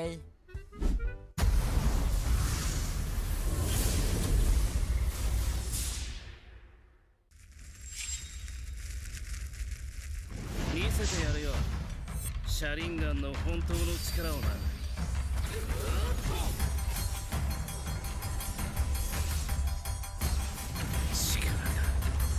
湧いてくる。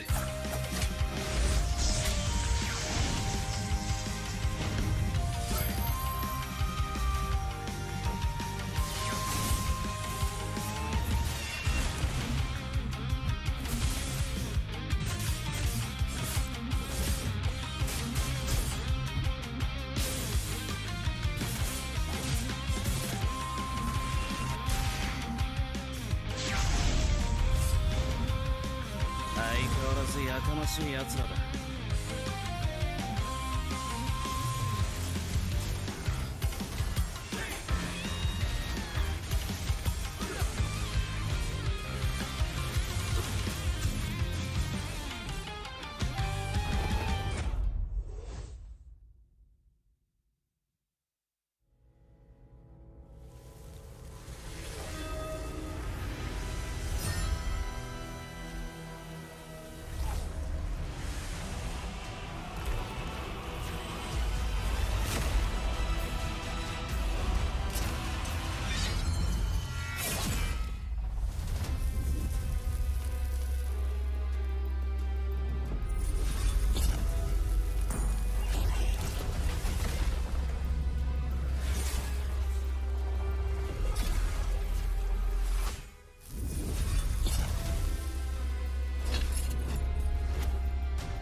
Bow your wretched heads before the Lord of Greed.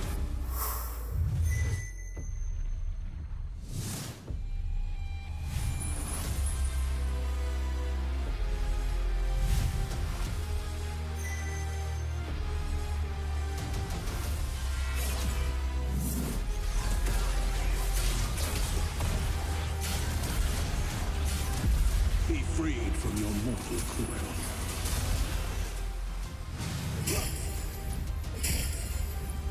Wither! Ravenous Claw! My reign is eternal!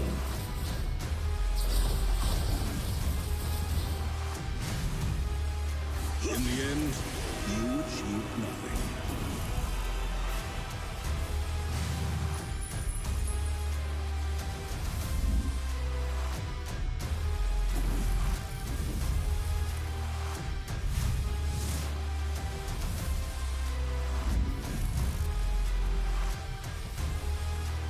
For defying the world, I was handed eternal reign. The feast shall wait.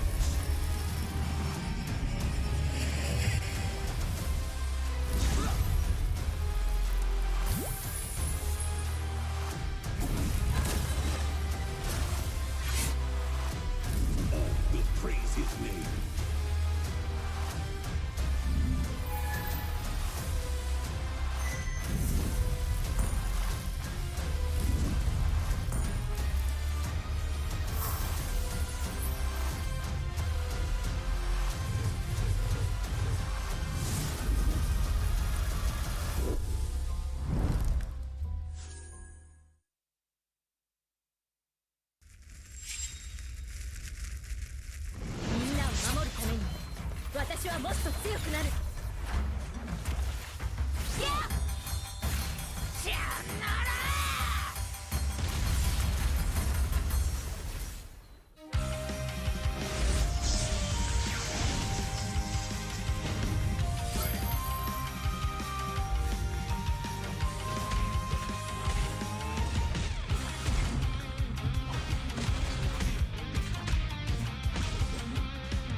terjatuh, aku beringat.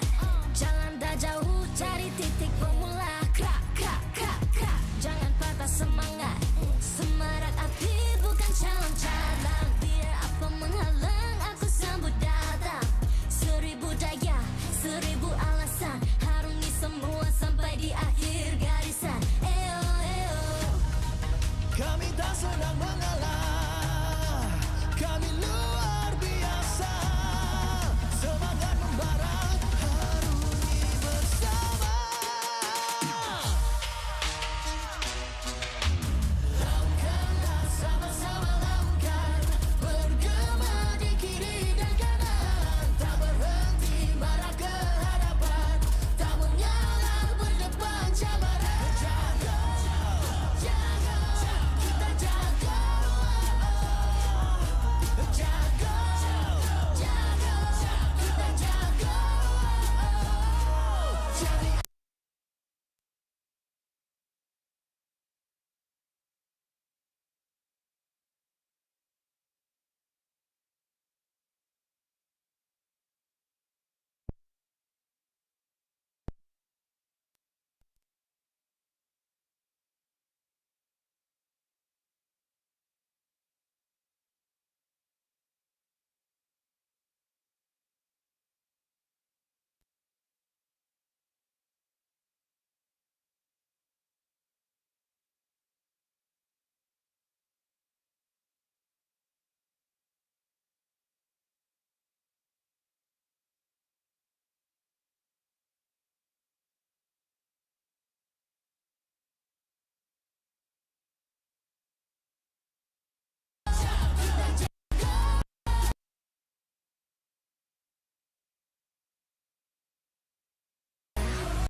aku hembus kata azimat. Bila terjatuh, aku beringat. Jalan dah jauh, cari titik bermula. Krak, krak, krak, krak. Jangan patah semangat. Semarak api bukan calon cadangan. Biar apa menghalang, aku sambut datang. 1000 daya, 1000 alasan. Harungi semua sampai di akhir garisan. Eo, eo. kami tak sedang mengalah, kami luar biasa. Semangat membara, harungi bersama. Lakukanlah sama-sama lakukan. Bergema di kiri dan kanan. Tak berhenti marah ke hadapan. Tak mengalah berdepan cabaran. Jaga, jaga, kita jaga. Jaga, jaga, kita jaga. Jadi ayo. See me, watch me, hype me, gotta give it all. Don't matter how many times I fall, gotta get back up, yeah, yeah, gotta go. I can hear them calling, now I gotta serve. Now my click, now you get what you deserve. We keep it tight, we keep it cool, they got me and I got them too. Tak rasa api tak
Aku hembus kata simat.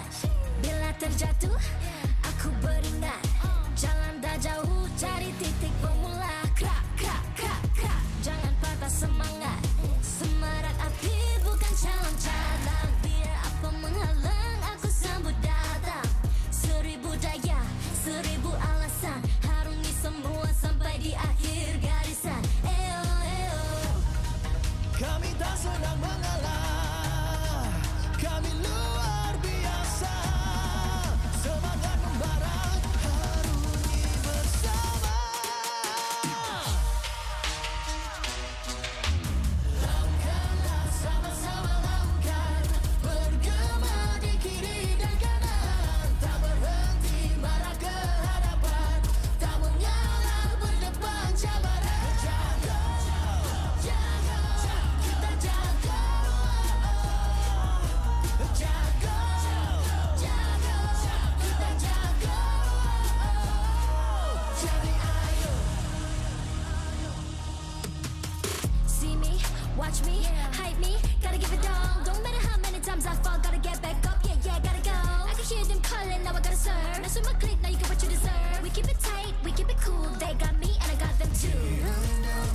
Rasa api tak kunjung padam. Marah ke hadapan kita, sehaluan jangan simpan-simpan. Kita anak Malaysia. Kami tak senang mengalah. Kami luar biasa. Semangat membara, harungi bersama. Jaga, jaga, kita jaga. Jaga, jaga, kita jaga.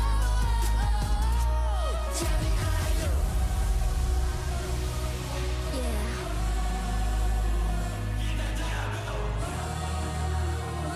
Are you ready?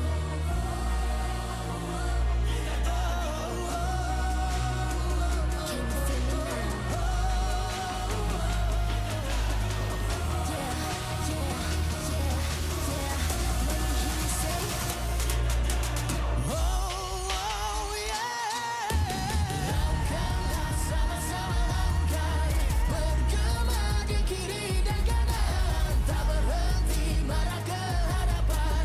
Tak mengalah berdepan cabaran. Jaga, jaga, kita jaga. Jaga, jaga, kita jaga. Jadi ayo.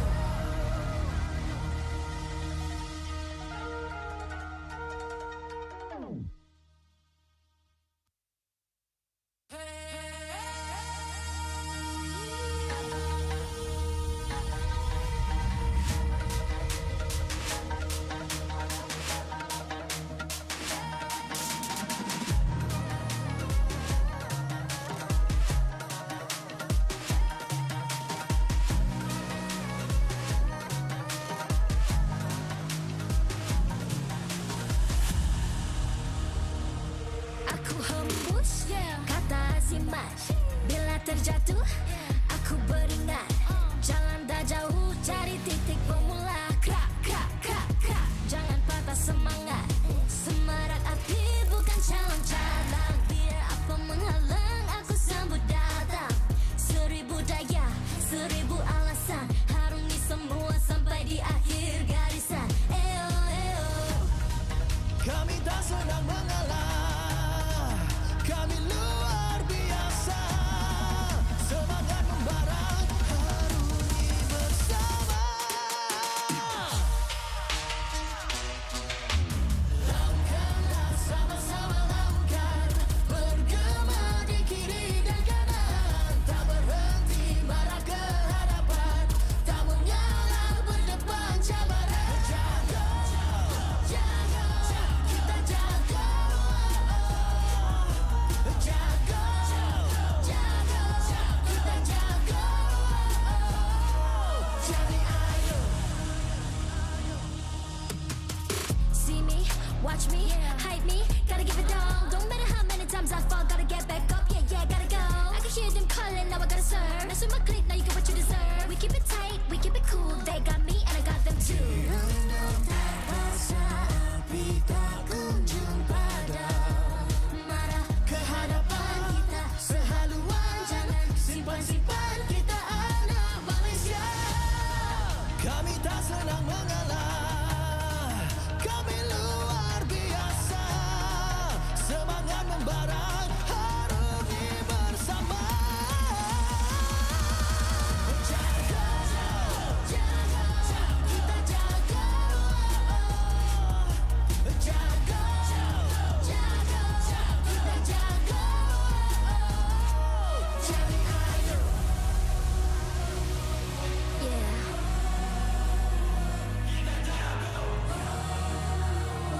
Are you ready?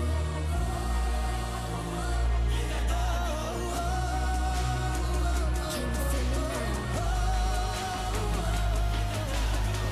Yeah, yeah, yeah, yeah.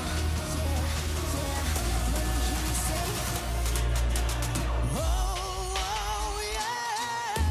Langkahlah sama-sama langkah, bergema di kiri dan kanan. Tak berhenti marah ke hadapan, tak mengalah berdepan cabaran. Jaga, jaga, kita jaga.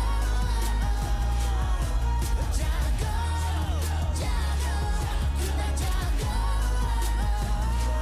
Jadi ayo.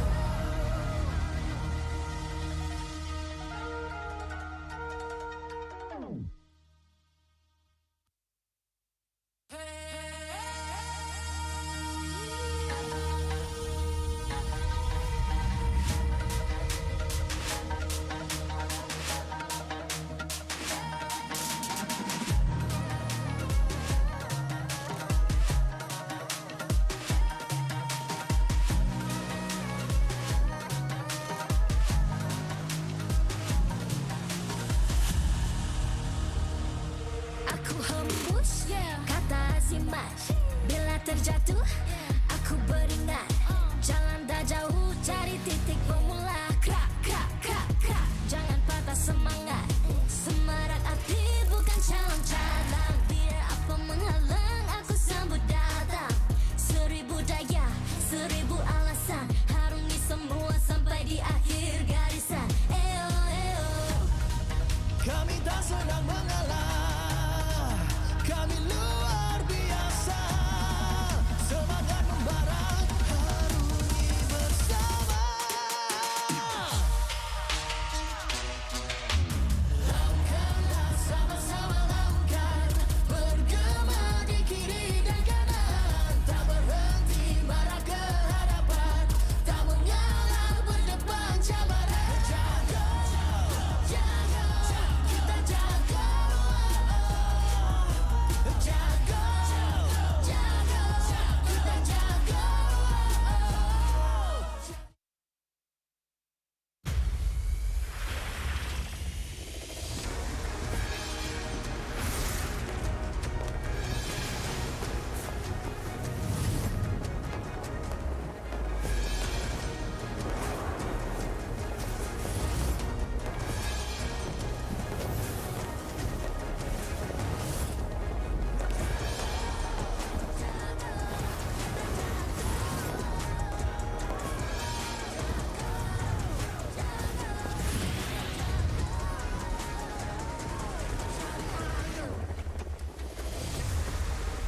MPL Malaysia Season 15 is powered by Moontar. Official gaming smartphone, Infinix Note 50 Pro Plus 5G.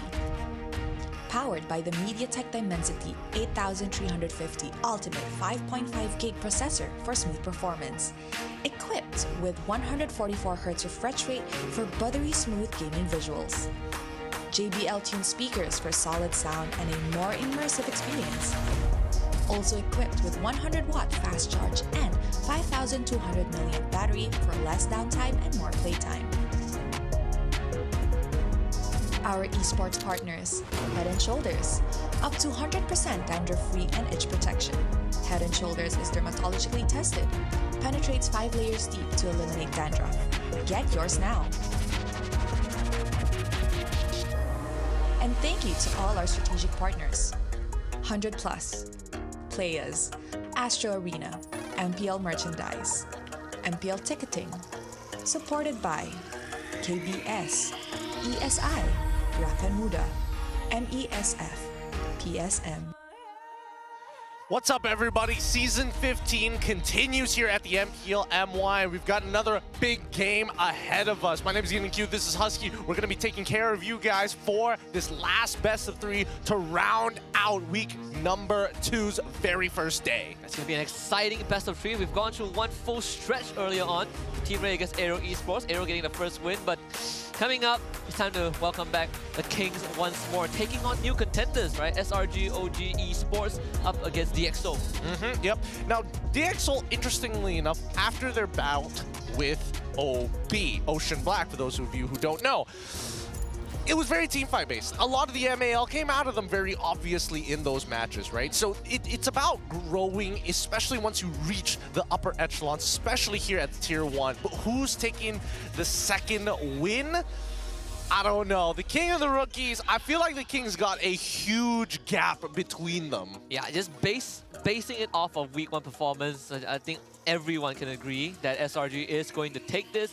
We've seen some good ideas or some good concepts from DxO. Like Coach Steele has a very good direction of how he wants his team to play. Teamfight oriented, very composed, very orchestrated. But up against SRG, you gotta have a lot more tricks in your book. Yeah, a lot more. Especially since I think that if I would like to see this happen, right? Because again, if the Kings are going to show these rookies how it's going to be done, they can play an extremely slow game. They can play a very macro-based game, minimize the amount of interactions they have with this rookie squad of DxO, and show them how it's done to play the macro game, right? To punish them for every movement they make on the map. Yeah, and even if this match is, you know, on paper one-sided, I think there's still certain elements that SRG can work on. That early game management, right? Hasn't been their strong suit up against teams who are almost at the same power level. You can see them struggle. Yep. Vamos was a good litmus test. And yeah, people can say, okay, they're going to roll over DxO, whatever. I still want to see them clean it up. Yeah, because, I mean, if they're going to be going with their strongest suit, which again, is their team fighting, and I think that DxO, they've got some really good ideas when it comes down to the team fights, but the macro to set it up, not necessarily there in comparison to SRG, who again, are good at macro and are very creative during team fights. Very creative and very decisive, right? They can make off-tempo plays. I think with Cram now as the captain, he's been able to rally the team together, right? That's sort of how they came back against Vamos last week. Yeah. With that being said, big shout outs to some of our sponsors here. One of them being the Fairy Watch. If you guys haven't known about this product, during M6, where a bunch of us did have, unfortunately, I didn't bring one today. I didn't realize that they were going to do the shout outs today of all days. But hey, don't worry. Black Ranger will be coming back real soon. You can watch MLBB and have sick jewelry to represent it. Go follow for the Mia and Jushin jewelry, which has come out pretty recently. Yeah, a lot of us, you know, chase for the high of getting an exclusive skin, but how about jewelry? Something you could wear, something you could make people cry out, jealousy, you know. Hey, I'm telling you, it's cheaper than babies. That's what I can say. Yeah. Cheaper than having children. Oh goodness, oh goodness. Look, I'm not gonna lie. The Swiss, their watches are nice as dragon leather as its hide. Dragon leather. Yeah, don't ask me what kind of leather it is, because oh boy, do I have the facts for you. Where do they get it? Don't know. Probably slaying some dragons. We don't question it. We don't question it. Thank you, Fairy, once again for sponsoring us. Now, who's taking that second W? I think that I want to see, what do you want to see from DX? Because for me, for DXS, I think what I really want to see from them is punishment. And if they're going to punish SRG, how are they going to do it? Towards innocent side of the lane. Really push him to the limit here. If he can 1v5 it, sure. I mean, we've seen him do it many times before. People have attacked the components around it, but not the initial problem itself. Yeah, I think that was, I agree, it was something that we have brought up a few times, even last seasons, right? How do you attack SRG? People say, okay, mid-trio roam, which is the default answer. But look at Innocent. I think Vamos has tried to do that as well by attacking the draft, right? Yes. They ban out Innocent's hero, they force him into heroes that we don't see often, like the Beatrix, for example. And, yeah, well, he gets a Savage in the end, but it's like, oh well, it's Innocent. But hey, they did put enough pressure, and I want to see DxO do that. Not only attack Innocent as a player,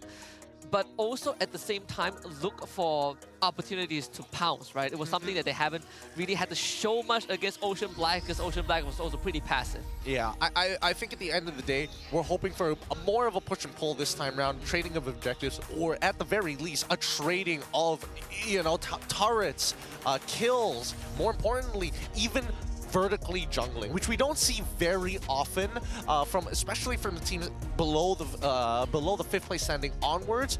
Doesn't usually happen, but sometimes, especially in pro play and especially with the meta that we have right now, there are situations where it is necessary. Yeah, I think it also is a lot more. This meta is a lot more demanding of the junglers and how you, how creative, how adaptive you are to certain situations. Which is why all these assassin players, right? They take side lane waves, they go to enemy jungles to get farm when things on their side isn't going well. And it also kind of puts into a perspective how a lot of people have been questioning Sirkai's performance since season 14. I think this would also be a true test of where he stands, and if DxO can use that as a leverage to punish SRG. For all we know, SRG might have a completely different plan, right?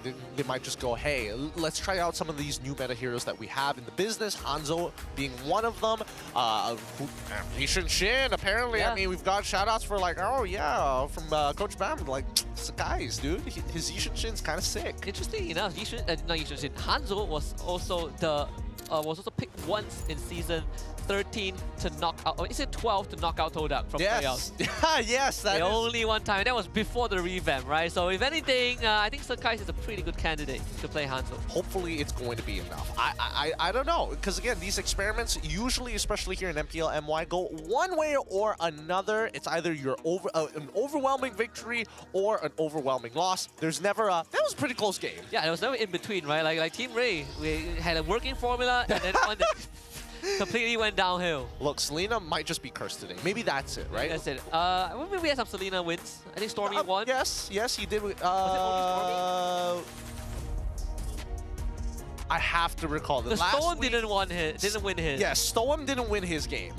There were a bunch of Selena games that happened last week. I'm going to have to double check that in just a little bit. Oh boy. That being said, let's have a quick look at our reigning champions. I mean, they have held the championship at MPL MY for a while now, a full year. Not many teams have done that before other than Todak. So give it up. They've won MSC one time before and are looking to revisit the tournament that they put Malaysia back on the map in the internationals. It's Innocent, Yums, Stormy, Zakais, and Cram for the Selangor Red Giants OG Esports. Nothing much has changed except, for OG Esports coming in and SRG looking a lot more hungry than they ever have been. I think season 14, the latter half of the second year after MSC, was definitely more of a downhill journey, right? We've seen some struggles from SRG. They made it to M6 third place, but it didn't come without its prize, right? We almost got grouped, and then SPS was like a big wake-up call of how far the gap is between us and other regions. Right now, I think it's a rebuilding phase for SRG to get the best run they possibly can leading up to MSC. Which makes you wonder, right? Whether or not this is a team that is very meta-based, right? And that's how we see with sometimes even rookies. When the meta is in their favor, you might even see DxO with Skyze, Rasi, Stoem came in, as well as Ziska start to pop off at different times. Yep, there have been moments towards the end of last year where the meta completely shifted away to from what Ziska is used to, and we saw that struggle, but it's good to see that he is acclimated right now. You give him the Gatot, you give him the Hilda, he does exactly what is needed of him, which is pretty impressive because we have some players that have been playing way longer than he has in MPL who are still struggling to adapt. So I think that's very commendable of a young player like Ziska. Hey, if you're talking about adaptability, Stoem is that guy. One of the biggest hero pools we've seen in swapping the roles. With that being said, though, it is time to introduce our teams as they're making it to the way to up to the stage. Kicking off the season with a statement win over Vamos. Now, they return to remind the new generations what true champions look like. Make some noise for Selangor Red Giants OG Esports!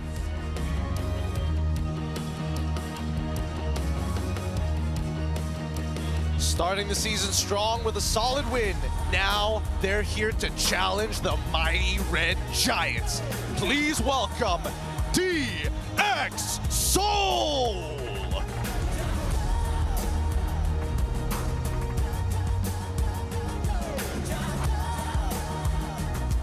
Introducing the coaches and analysts of the two teams and the head of League Ops, Franklin, that will ensure fair play and professional integrity in the matches.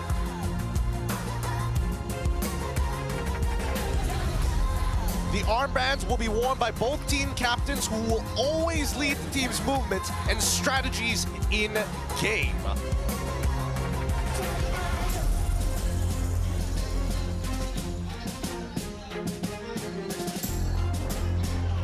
Let's keep it rolling with the fist bumps between the teams, a true sign of professionalism. This is how we roll. Can the rookies take down the Giants?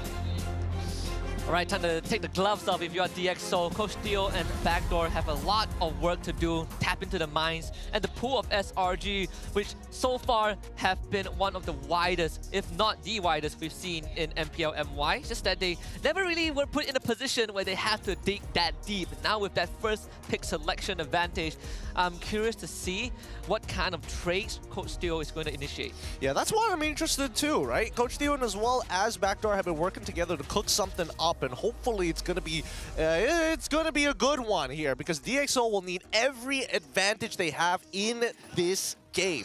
Now, a couple of matchups that I do want to highlight. It's going to be Stoem. Once again, he's faced off against pretty much a majority of our MLBB professionals here in Tier 1 already, but as a roamer. Now, it's a different one. It's Stormy instead of Yums that he has to face up against. Yep, and then you have Innocent, who his opponent on the other side is SkyZ, right? Very different accolades. Of course, Innocent himself is the king of killstreak, Maniacs and Savage all across the seasons. He's been with MPL MY, 2 Maniacs in Season 13, 2 Maniacs and a Savage in Season 14, and a Savage in Season 15, which also broke the record for the only Savage we have locally in the opening game of the season. Yeah, it's crazy because even in international tournaments, he has achieved some really high kill scores as well. 2 Maniacs? 2 of them during M6? Oh my goodness. This is a player that you wonder sometimes, man, some people just miss diamonds in the rough. Yeah, made 1 in MSC, you know, Falcons PH felt that. RQ felt it in M6. So he has been to the top. Of course, it didn't come with not that it came without struggles, right? It also had a pretty rough patch leading up to this point.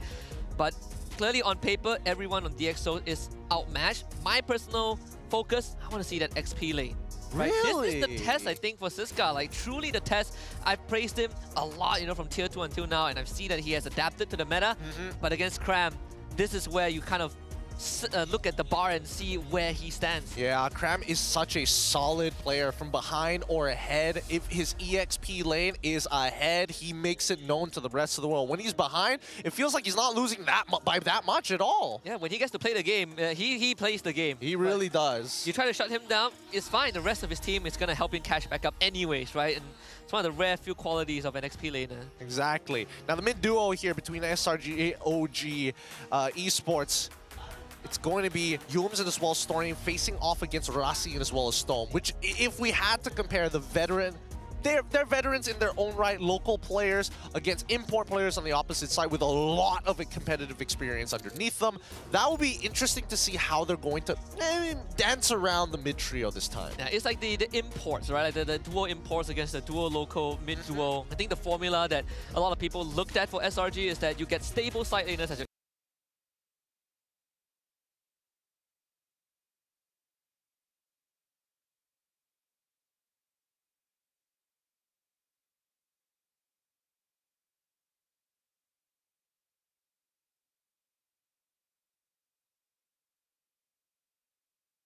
how we see the import shaping up the team. I hope so. But at the end of the day, our Malaysia as a cultural hotspot, if not a hot pot, it's just we got everything going for us, right? Indonesians work best with our local players, but we can even put Filipino players and make them work, right? So you can put like Chinese player in here and we will somehow do fine. Maybe. Who knows?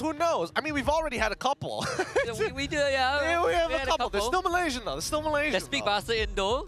That's speak Bahasa. That is also facts. All right, let's get into the drafting phase. Keep in mind, it's SRG up on the blue side first pick, up against DXS on the red side second pick. I'm excited for the trade. So the band is still almost the same, right? Two since gets banned out. I think the jungle is going to get opened up. the coach arc have in mind? This third ban, like, who do you target a flex? We've seen the chip getting banned out on red side. If that is the case, I think now red side is in a bit of a pinch, right? You have to look at Fanny and Chip as a must. But I hope it's okay. Never mind. Coach R himself bans up the chip. Yeah, I think they want to just make sure that they have the opportunity that they can get their hands on maybe even a Lo Yi for Stormy. That's one of the few picks that actually does pretty well into the chip, just in general, because you can kind of match the rotational speed, you can make off-tempo plays, and you do really well if they try and TP in your face. And we've seen Stormy's Lo Yi, right? Made a name for himself plenty of times. Quite surprised we haven't seen it so far. Maybe this is one of those games. Kalea banned out. So now the pool is open. I think if you're SRG OG, if you're not really too adamant on a jungle first pick, you could go for that Lo Yi opening.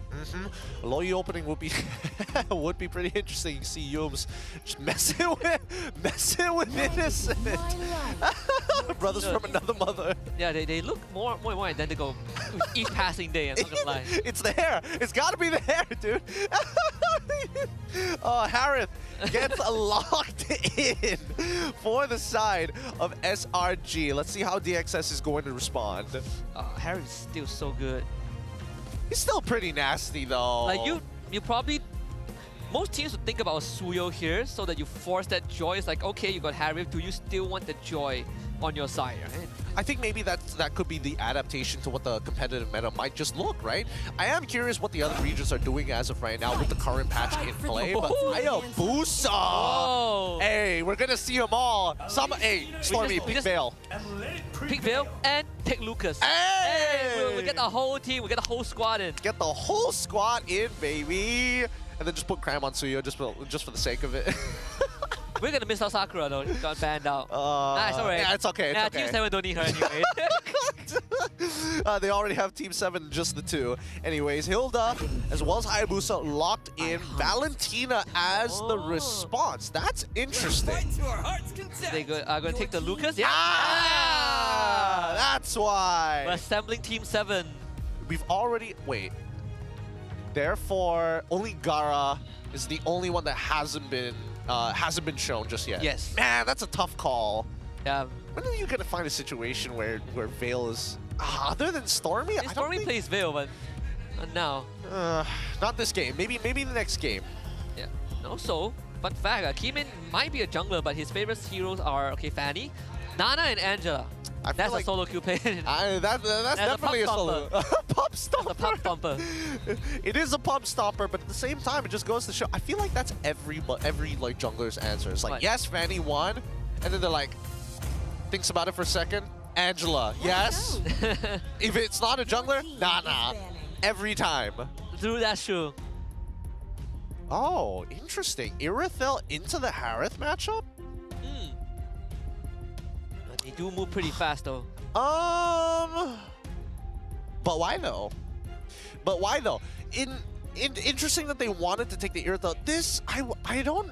Has the nerfs impacted it that bad that you can't trade back against the Irithel if she took Master Assassin? I don't think so. As who? As the Harith. I don't think so. I think you still win that trade regardless. Like decent, right? Like you don't... Like the only time Irithel runs you down is if you royally mess up your lane. Oh, that's also true. That's also true. If you miss out a minion or something like that. All right, let's see. As DXS are the ones banning out the CC this time. There's a possibility for Sakai's Lucas? I mean, can never rule that out. Yeah, we can never rule that out. There's no way to tell, but I think he's more incentivized to do so now. But it's not like Hayabusa has like a good matchup against the Lucas anyway, especially for the early game, if that's what we're focusing on. So they banned out the CC to protect the Hilda. I can understand that, but it's so oddly specific. Yeah, it's... Interesting. Sicilian, the next to be banned out, makes a lot of sense. Able to outrange the Valentina in lane, clear in the lane a lot faster in that 2v2, and more importantly, it's going to really make Harith and Lucas's life a living nightmare once he is fully stacked up. So you take that one away, one of the late game options gone. You don't have to worry about Joy anymore, so Granger is the only one left in the pool, but I don't think SRG cares too much about the Granger at this point. They probably look to shut down either Storm, Zero Pool, like I think the Actually, no, you have the Valentina, right? You could even look at the Rome picks now.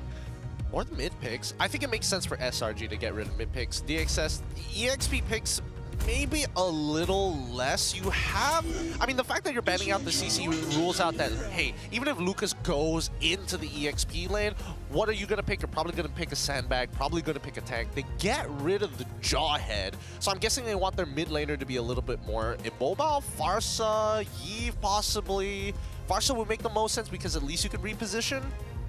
I agree.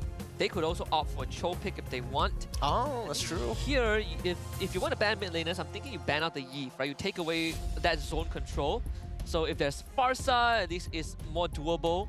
You don't have to worry about not being able to dive the back because of an RWM. You kind of eliminate that vacuum. So they themselves ban out the Cho as a response. I actually like that a little bit more because, again, Lucas really is going to struggle, especially when you're trying to figure out the timing to use that CC immune. Using any of it, using specifically his ult as well as his first ability, when it is fully stacked, might I add, is when you get that CC immunity. Even so, now it's going to be tough because now DXS has to think, what other setters would be good here? And especially if we're thinking about like heavy setters, things like Tigreal for an example. Valentina can also steal that ult. Yeah, this Valentina is indirectly sandbagging some of the picks, right? Like you have to take a risk regardless. So in a Rome, I mean, this, what do we have? You could go for something like a Khalid. I think it's it makes, like compared to a Tigreal ult, definitely harder to utilize if you're Valentina. It's probably the best case scenario. You have to take a trade regardless. I suppose, but even, I don't know. You're picking up the Khalid, assuming that the mid lane is going to be an artillery style, right? Unless you're like Novaria or something. That's true. That's like the only exception. But also, like, who do you threaten so far? Oh, that's also you fair. threaten no one. Huh. Probably Valentina if like she sorry missed positions, but aside from that, Lucas doesn't really care. Harif is fine with it. He's gonna take Purify anyways. Maybe for like turtle takes, I suppose. Yeah, I think like the big crowd control. Like, you can see the idea from Coach Teo again. It's about being able to go fast. The Divine and Conquer, right? It's like how they did against OB in Game 1. They pick heroes that move very fast, that can split up fights. This kind of feels like it, you know? The Rasi, Khalid, you got the Skyzet, Irithel, the Hayabusa to cause chaos. Yep. And now, with the triple flex pick in play. This is a Lucas jungle. I mean, I'm feeling like this is a Lucas jungle as well. With DXS, the fact that they have Hilda and Khalid, they basically show their they've also shown their own flex. I don't think they can flex this even more to keep it confusing. They have to show their mid laner. And looking at the Badang, as well as the Gatot, doesn't matter if you have artillery or not, or even a stolen Raging Sandstorm, you are going to get cancelled. That, and also, you have no idea who is the Hilda's laner right now. Oh yeah. So they go for the Yeve, which... Still got it. Okay, so at least with the Novari into the Valentina matchup, it's not the worst. Don't get me wrong, it's not the worst. You're able to kind of maintain the lane all right, and you don't even necessarily have to show up in the rotation because of how far that Star Shatter can reach. That's true. Like Storm has to start landing some nasty shots. Well, one of the good things is that the reach from SRG isn't really the farthest, right? I mean, the furthest you can go with is the Gatot out, but aside from that, everyone needs to kind of get up in your face, which is pretty nice if they're clumped up against the Novaria. Yeah, I mean, based on the compositions that we're seeing, I'm hoping that DXS can make something actually happen in the mid lane, right? If Storm can land a majority of his shots specifically on Stormy, it might create an opportunity for Cayman to actually get an early first blood. Siska, on the other hand, it's a sandbag lane. There's not much that's going to happen there until the Thunderbelts start to come through. Let's hop into game number 1 of SRG OG Esports against DxSo. We got SRG blue side, DxSo on the red. Start with a pause, trying to figure out what's going on. Oh, you can hear the hurt in the crowd. Just going, oh man. No. Just started. Don't worry. It's not a Lord fight. Apparently, it's a call from DxS side. I do wonder, with the changes to lightning function now, our hero's gonna pick it up. I feel like Novaria is probably one of those. It does make wave clear slightly better. You know, the infinite bounces of the chain lightning every 6 seconds. does make a significant difference. It takes away your movement speed bonus, but I don't think that's too big of a deal. Especially if you're Novaria of all heroes, Yeah, right? You build Lightning Truncheon anyways back then. Exactly, and you can also phase through walls, so it's like, what are you going to do about me? Hit me through the wall? In most cases, yes. But in this case, I hope we do get to catch like a mid-wave just getting absolutely blown up by a single Star Shatter. That would be fun to watch.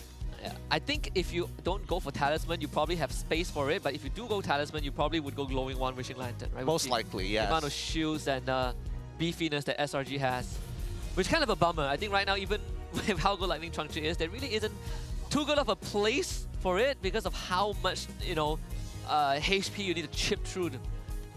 Or next patch, they change Lightning Truncheon where they get rid of the mana and convert it to magic power.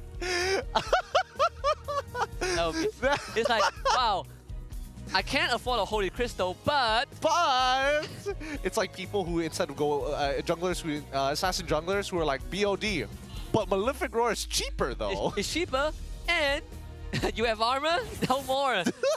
Wow, what happened? Oh my God, we come back. And we already see an initial invade. Nobody died, though, at the very least. Sakai still gets his orange buff. Stormy able to escort him out. So to neutralize the state of the game so far, I would say both XP laners are just proxying away. Siska does not want to have anything to do with Cram. Yeah, but I think because of that, they end up losing the Little Wanderer. They do. The Little Wanderer goes for DXS, and those shots they do hurt. And that's a level 1 Star Shatter. Ow. 70% what extra ratio, which is like what double how what it was back then. It was like no. Back then it was 40%. They changed it from 40 to 70. Almost double. Almost double. We're close. We're pretty close to it. But now, that's already up. Oh! Hey, you know what? Hey. You know what? I take it back. Take it back. Look, the 30% is more than enough. Did you not see the initial shot on Cram? On the guys? What? That dealt so much more. Oh my goodness. God, that is an early first blood coming in from DXO. I don't know if SRG is actually prepared for this. Hey, if you're that accurate, you might as well max your Star Shatter. Right? Like, who cares about the Astral Spear? Yeah, man. Now, this content is not going to be easy. Sakai does have Unleash the Beast, ping on the tree, instant control the Siska, flickers away. Gets the red tree slowdown though. The shots is not going to deter Sakai from trying to take out Siska, and Siska will go down. Revitalize keeps him alive, and a stolen raging sandstorm. Sakai somehow gets out of that. Stolen will miss his shot, and round he has to flicker. Yep, Stoem again trying to bait, trying to get people to break out of that position. At this point, still, Slanger Red Giants get 2 back, but with Lucas low, it does mean that SRG need to reclaim the space. Came in, still has his ult ready to go.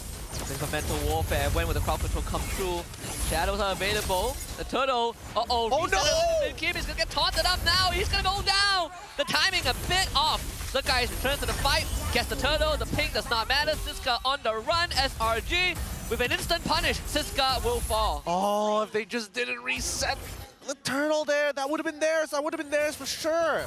A slight mistake, but now on the top side. Punish innocent. Get him. That's what we wanted to see. And SkyZ, he wants to win this lane bad. Yeah. He took Master Assassin, and he also has Spirit. He has no regards to his own life. He needs raw damage. If Innocent touches me, I might as well be dead. So what if I touch him first? Exactly. I will make the first move. You gotta be the predator, not the victim. That didn't come out of the way I hoped it would. But now, purple buff coming up in 6 more seconds. Down on the bot side, Siska is actually losing out quite heavily to Cram in terms of just raw EXP because of how often he is leaving that lane. That and also Cram did take the quantum charge, so sustains pretty well into Siska. And Cram is not shy to just use his ultimate, right? Just in the barrage of Knuckle Sandwich to make sure that Siska doesn't get to leave the lane comfortably. His mid-duo of Stormy Yumes are just going to make sure that they get priority every time. Down by the bot side though. No angle for a setup yet. I'm pretty sure that Cram is a little too tanky for the likes of Cayman to cut through just yet. I'm pretty sure the Fury Hammer is already done, but he's going to need a full item before it's actually... Oh, wow, that's an early... So early on! Early Heart's Claw and the Talisman for Stoem just for the CDR. Novara as well did get a cooldown reduction at later levels. As the game progresses, will benefit her a lot more. Okay, that's the traditional clear coming out from a Novaria. Found Cram, and Cram is trying to eat it up. Stolen Raging Sandstorm. Stormy will not hit it, but still they find a taunt onto Rossi and to deliver another kill for SRG. Okay, if someone had some had a lightning truncheon there, Cram was dead 100%. But now here comes Siska.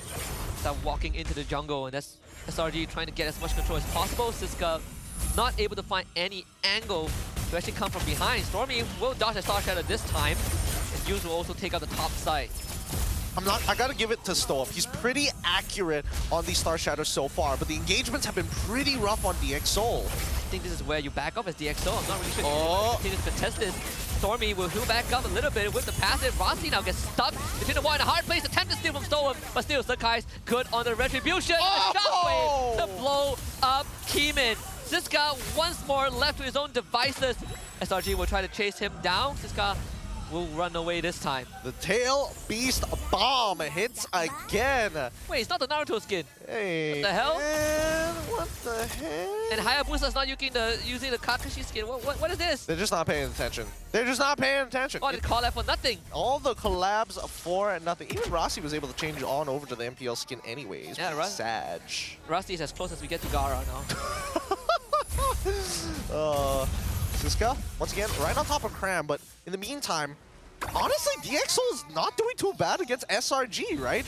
But at the same time, you can see, once SRG have the position over the neutral objective is when DxSoul starts to struggle. Yeah, it's the neutral control, right? The way that SRG has been forcing DxSoul's movement. And you can see that they're keeping DxSoul's guessing when will the crowd control come up, when will SRG strike, and it has been affecting some of that micro movements. And for example, the turtle that Keeman missed out, he was so worried that Cram is gonna punch him in the face and stun him up, and ended up losing the objective. Yep. I think Cram is gonna be a bit of an issue for assassins of that sort. Same goes for Sky Z, but wow, Solar Raging Sandstorm for Stormy. They commit, and they actually crowd control Keeman. He dies underneath his tier 2. Wow, Cram caught him. He caught him just like that. Threw his fist, caught him against the wall, instantly was able to follow up upon him. Cram is he's not missing these shots right now. Man is boxing shadows and actually winning. To see that every day control onto Siska, that's half his health bar gone. And life is gonna get slightly tough topside. 2 skies and flicker from Innocent! A full commitment to find a kill. AOG from Humes to escort Innocent out. Attempt to snipe, and that will land. Innocent punished by Storm. Yep, these retrades coming in from Storm is keeping them in this game so far. I mean, they are losing neutral objectives, but what can you do at this stage of the game? Mid control is honestly pretty even. Right now, it comes down to the EXPs, and Cram, 3 levels up on Siska so far because of all the early engagements happening, is starting to bleed into that lead. And Rossi will get control up. Guard to heal up as much as possible. He just needs to survive for his team to arrive. Purple buff is a contention. Astral Echo, 3-man ping, Shockwave thrown out. Keeman gets his buff. Nice, nice. They defended his buff, and we do see a Berserker Fury purchased by Sky Z. He's scaling up slowly but surely, but even so, he needs to get these double waves sooner rather than later. And we need an accuracy check on how much shot Storm has landed. Because the further you are behind, the more shots you have to land as a Novaria to equalize things. And he has been on point. I mean, I gotta give it to Storm. They are very, very accurate. Oh, okay, they revealed. Do they want to engage? And it's a Lina player, so cannot doubt that aim. So both teams traded a Raging Sandstorm. Storm, again, continuing to get these snipes off. Stormy, just no safe spot to be in. Yep, again, Stormy has been target number 1, actually, in terms of taking the Star Shatters to the face. In the meantime, though, as you can see, SRG overall winning on every objective count, right? Turtles, stolen camps, and as well as turrets as well. There is less space for DxSoul to actually work with. Now they're in the behavior of we've got to start grouping up at this point. And this is where it gets really, really scary. Technically, they can still play by themselves, especially for those who have mobility. Finally, Stolen checks the bush. They realized Cram was not on the map, and they're like, I'm not really sure if I want to go to bot side jungle, where there's a random Lucas in the lane. A good spidey senses, but Rossi might not be the best spot, so he also has to back off. It's okay to give him topside space at this point. Lord is building up. If you sacrifice a T2, you've either got to find a pick of your own, if not rush that Lord. So Skyzed right now with club bottom wave. It's taking him a while. SRG are rotating bot side, which means that they don't get any structure, and Cram continues to eat up space in that Lord pit, and full combo onto Siska. That's his flicker out. They turn around, get a taunt onto Rasi. Rasi now gets turned on, loses most of his health. 4-man ping with the Astral Echo. Demon attempts, but could not find the opportunity. So guys, found the back guy, somehow stole him! Deleted! And they find AOG taunt. Rasi also falls, and SRG somehow found an opening. Revitalize, keeping both the guys that knew the lives. This guy doesn't want to fight this guy. They're getting caught again. They get rid of Stormy, but at the cost of 4 of their members. Fortunately, Stormy near. Oh, he catches him! No shadow for Kimin. It's a wipeout for SRG. 2! We see 2 ults come out of Cram in a single sequence. Now, so guys, he cannot take this Lord by himself. He might actually, oh, he's gonna die. He's gonna die. He needs help. Somebody help him. Help him, dear God. Help him. Damage. Ah! He's alive. He's alive. He's alive. Okay, thank God. Thank God. Thank God. Woo! He should get this. He's got this. Novaria is way too far across the map to be stolen. Now he's got Queen's Wings on his hand if he wants to turn around fights where he gets targeted first. Regardless, DxSoul not in a good space anymore. These fights are not working out the way they are, and Cram is becoming an even bigger menace. He has blocked so many shots, it's crazy. Yeah, whoever he catches, just you eat a flicker or you die. How did Sakai's find Storm in that fight? Don't know. Sakai's, I saw him dash on over, hopped into the purple buff pit, realized that Storm just timed out of his translucent state, so he can't hop over walls anymore, and then they just jumped him. Caught him in the purple buff corner.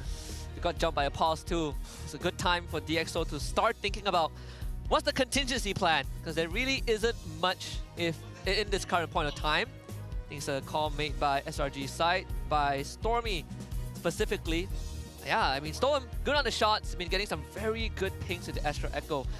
But now the question is the follow-up, right? The only setup they have is with the Khalid.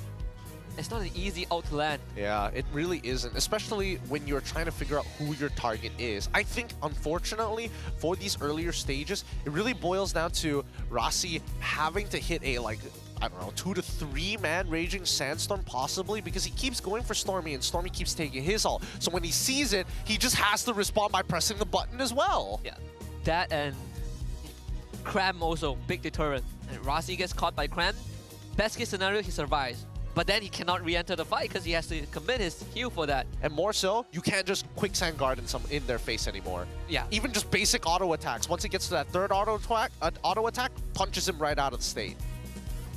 Yeah, tough spot for DxSoul to be in. I mean, this is what we sort of foresee it, you know, developing as the game progresses, where DxSoul, once they start getting put behind and they start losing initiative, you can see SRD starts, you know, to walk over them. At least the hesitance as well.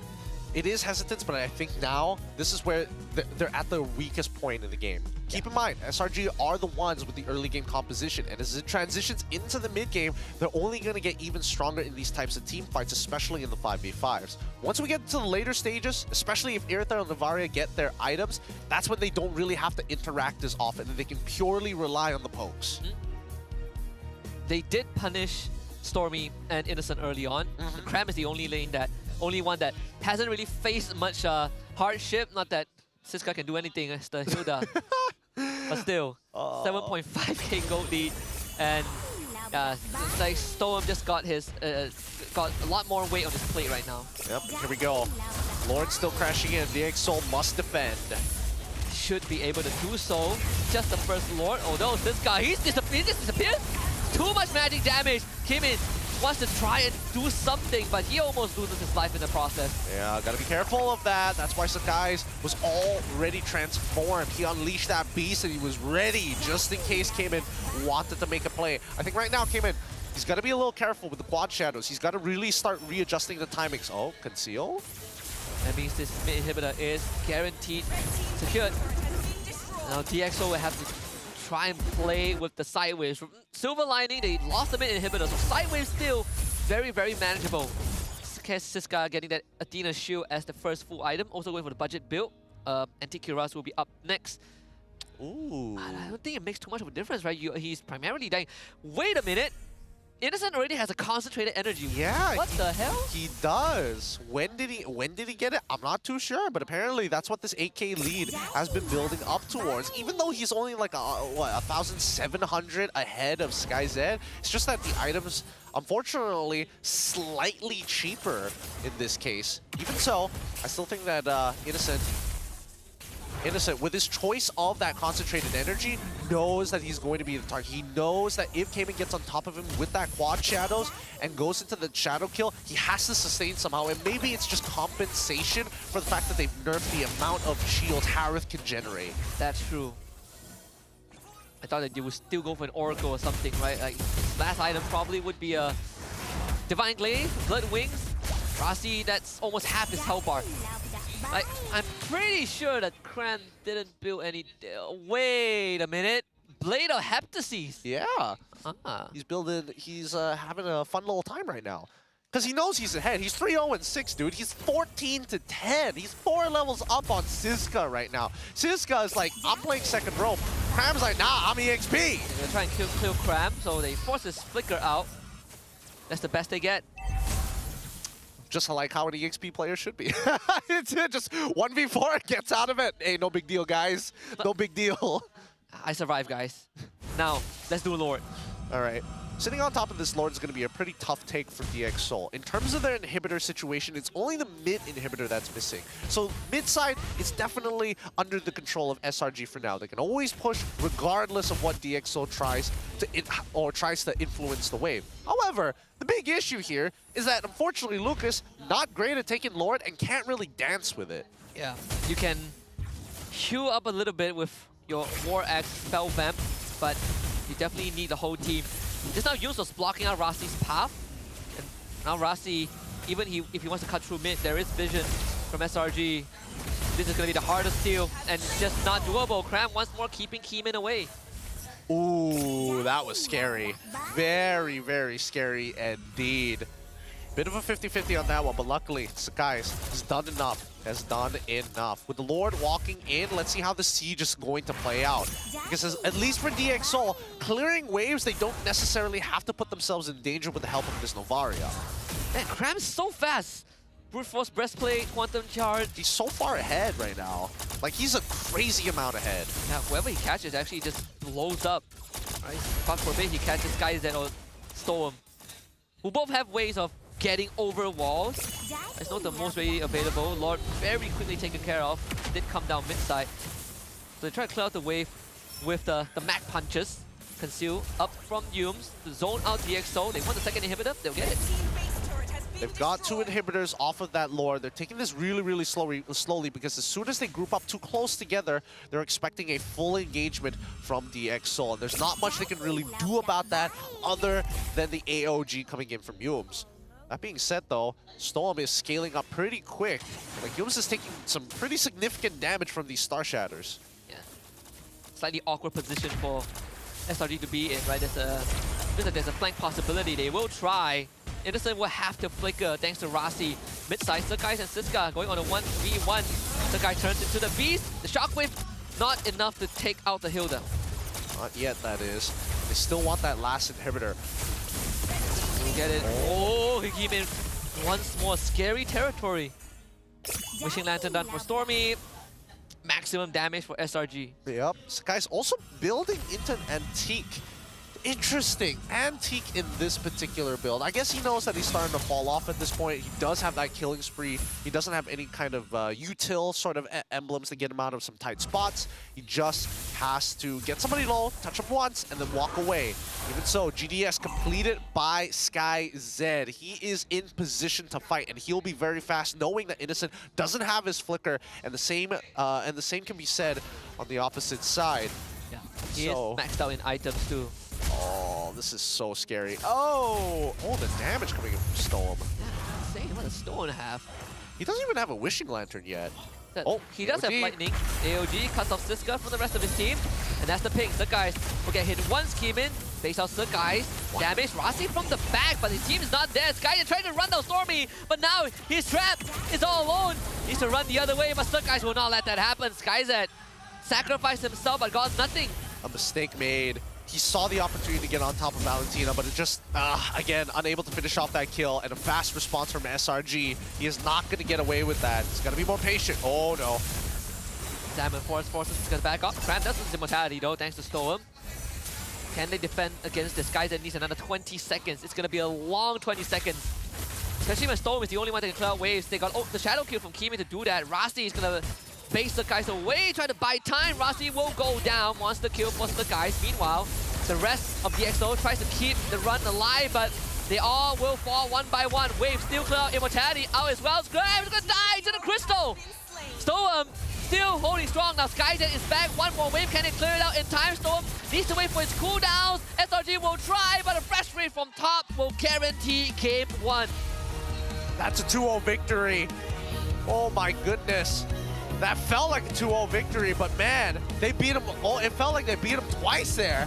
That again, SRG feel in the zone once they get into that mid game. Once they get into that flow state, they'll take their time with it. They're trying to keep it clean for the sake of their gameplay. But that early game definitely had me worried there. DXS making sure, showing up some pretty interesting strats. Yeah, they got some very good ideas on what to do against SRG, what to do against this Lucas jungle, you know, trying to punish Innocent early on. But as the game progresses, SRG got more and more in control, and one unfortunate error from Skyzet really costed them that game, right? He just got his last item. He was ready to fight, but that was not the fight to take. Too eager, too eager. They got to discipline themselves. Oh, man. Small things. I'm actually not too I'm not too sad for DxSoul, because again, this is one of those games where it's a learning experience. I wanted to see SRG play the map. They played the map and they played it very, very well. And then out of everything, I would have expected that Cram would walk away with a 4-level lead.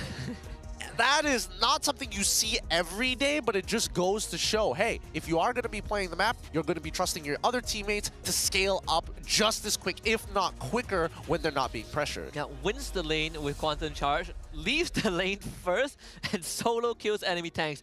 I don't know how he does it, but again, it's Cram in a nutshell, right? We wanted to see that matchup. Siska there was some good adaptations. Avoid interaction by proxying waves, but when it comes to these team fights, Cram was just on top. Yep, he just was on top. Let's look at the final item builds for both of these teams. Have a quick look here at what they got. Because as they started off, let's see. So yes, he did go for the Thunderbelt, but he went for such a greedy build, right? After the order is what I'm most interested in. When did he get the Blade of Heptases? Did he go for the Hunter's Fury and just held on to the item before he finished everything else? I feel like what I would think is Thunderbelt, Fury Hammer, Brute Force, and then you complete Blade of Heptases. And then you complete Blade of Heptases? Or do you complete it after Oracles? I don't know, because the traditional route, especially if you are building Thunderbelt, is like max cooldown, right? Thunderbelt Oracle. Thunderbelt Oracle, cooldown boots, right?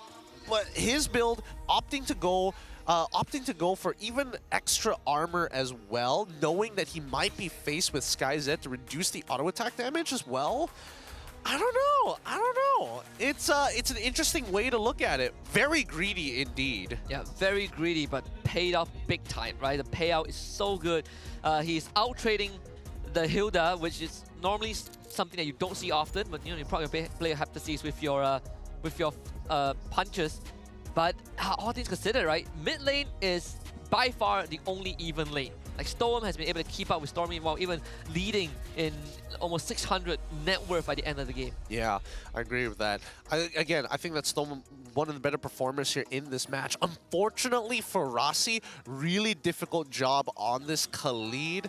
I think things could have been slightly better had they forced priority and utilized Rasi in a way as a trigger finger for SRG to respond, because once SRG got into the tempo, it was really difficult for DxSoul to kind of steal it back. Yeah, and Rasi found no space to walk up, right? He walks up, he eats poke from Stormy, Yums is taking up space, Cram is a no-go zone, like wherever Cram goes, someone dies. So they essentially just locked Rasi out of the game. Yeah, especially after like level 6. Yeah, I think that's when you saw his impact significantly dip, and he was just trying to find angles, which SRG did not give them at all.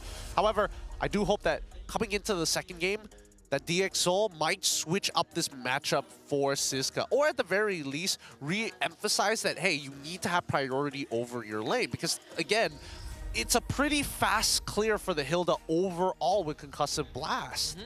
I think another way is also SRG catching them off guard with the picks, right? The last two Maybe, picks. yeah. Badanga thought was initially it was a very big flex that I think DxO were not expecting, because they did establish they did establish the Hayabusa, Hilda, and I believe the Khalid, no, Irithel in the first 3 picks, right? So something that to keep in mind for DXS. Not too worried. I think at the end of the day, SRG just kind of outwitted them on blue side with the last 2 picks. Yeah, again, triple flex picks really difficult to handle, honestly. Super, super difficult to handle. I think that DxO, not too bad. The fact that they brought it all the way to 18 minutes into this game, especially against SRG, they didn't roll over as quickly. I mean, obviously, with the way that they've drafted, and unfortunately with SkyZ, they probably could have pushed it to 20 minutes. Yeah, and Kimin also wasn't finding any cigar this game, right? Just constantly sandbagged by Cram as well. Maybe DxO could look at switching up that roam pickup, right? Like, we haven't really seen much of a Jawhead or Cho in the first phase. It always bleeds into the second phase where they usually get banned.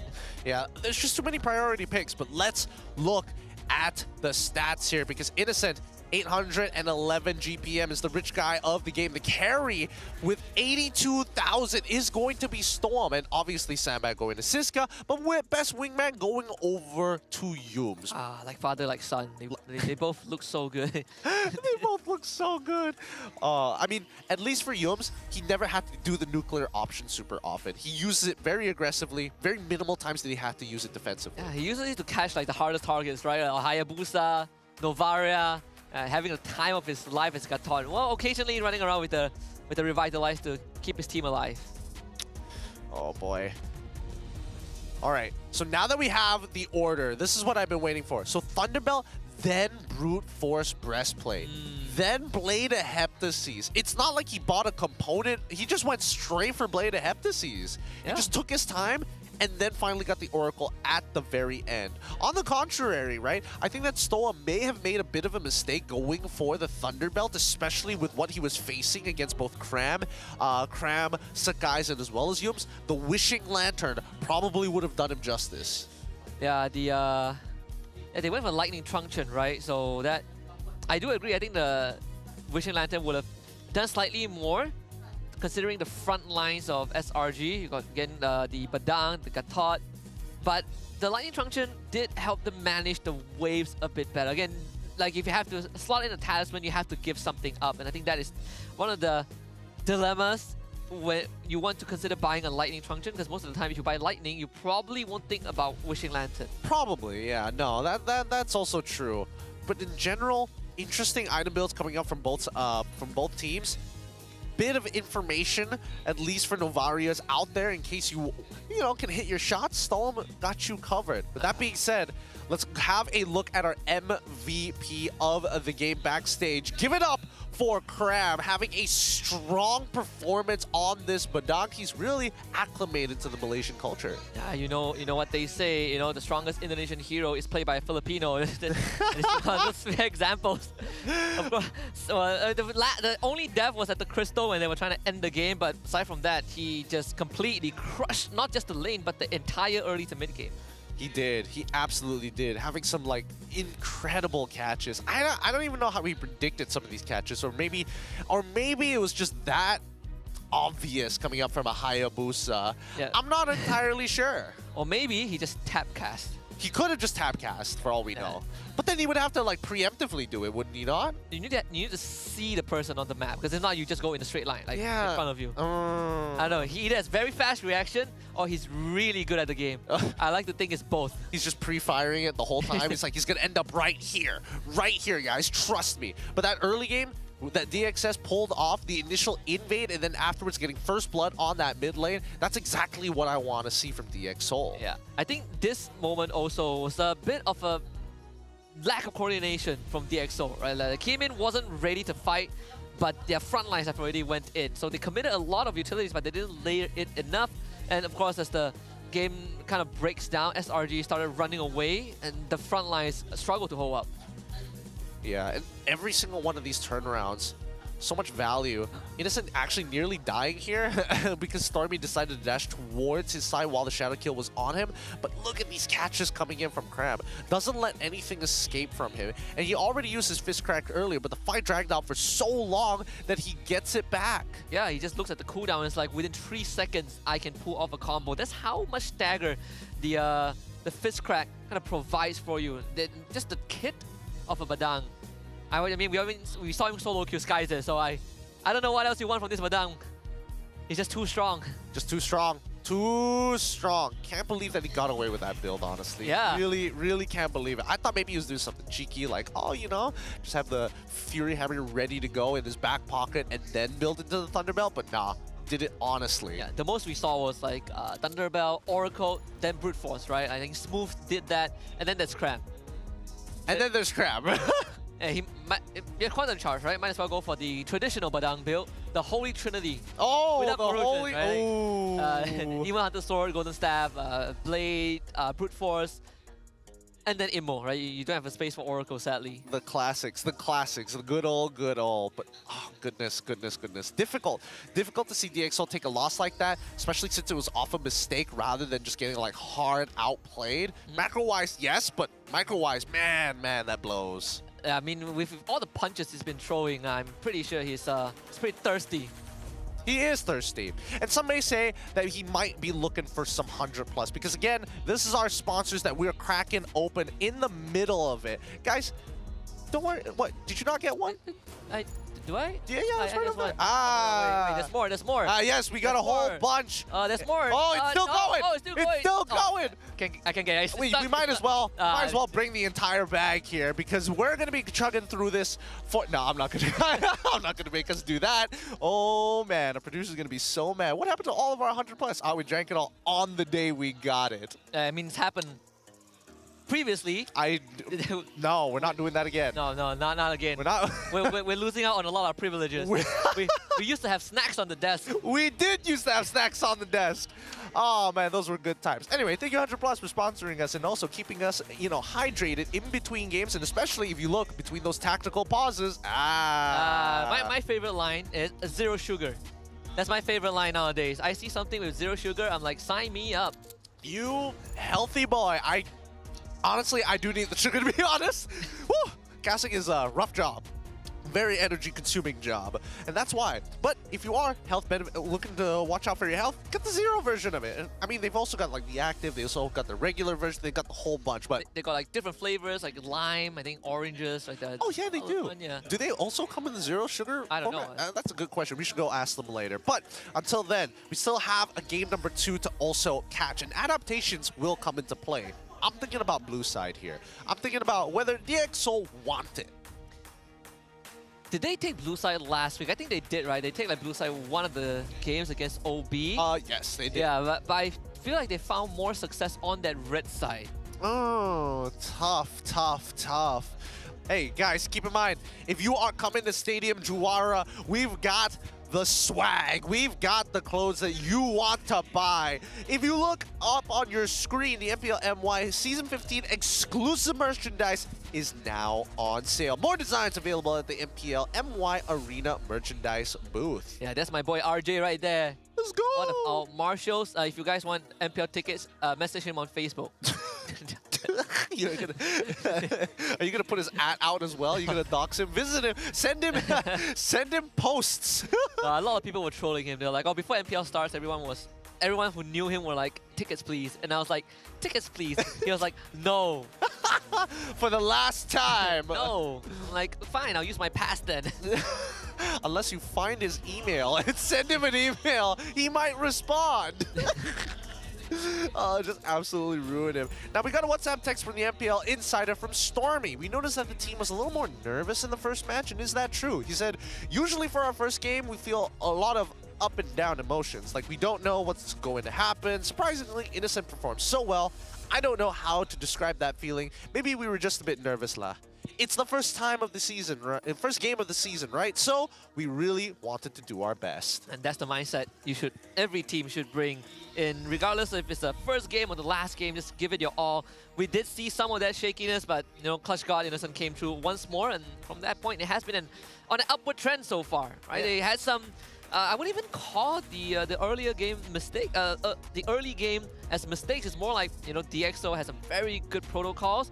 So with that aside, I think SRG, they're feeling really good coming into this series, and especially the second game.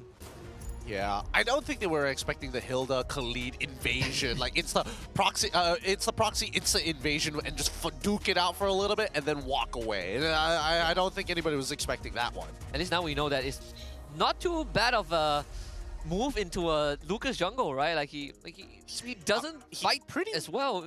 I mean, if it's 1v1, sure. Like Lucas, he'll beat you down. He'll beat you down. Sometimes you have to wait till level 2 before that beatdown starts. But as a jungler, as soon as you use that skill 1, 7 seconds. You have to sit there and just punch. Yeah, that's all you got. And you punch 2 times. And you have to punch 2 times to get the maximum effect.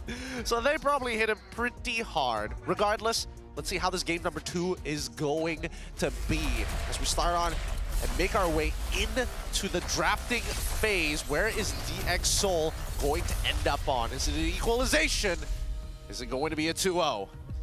See, is it going to be blue side for Theo this time? Yep, does take blue side.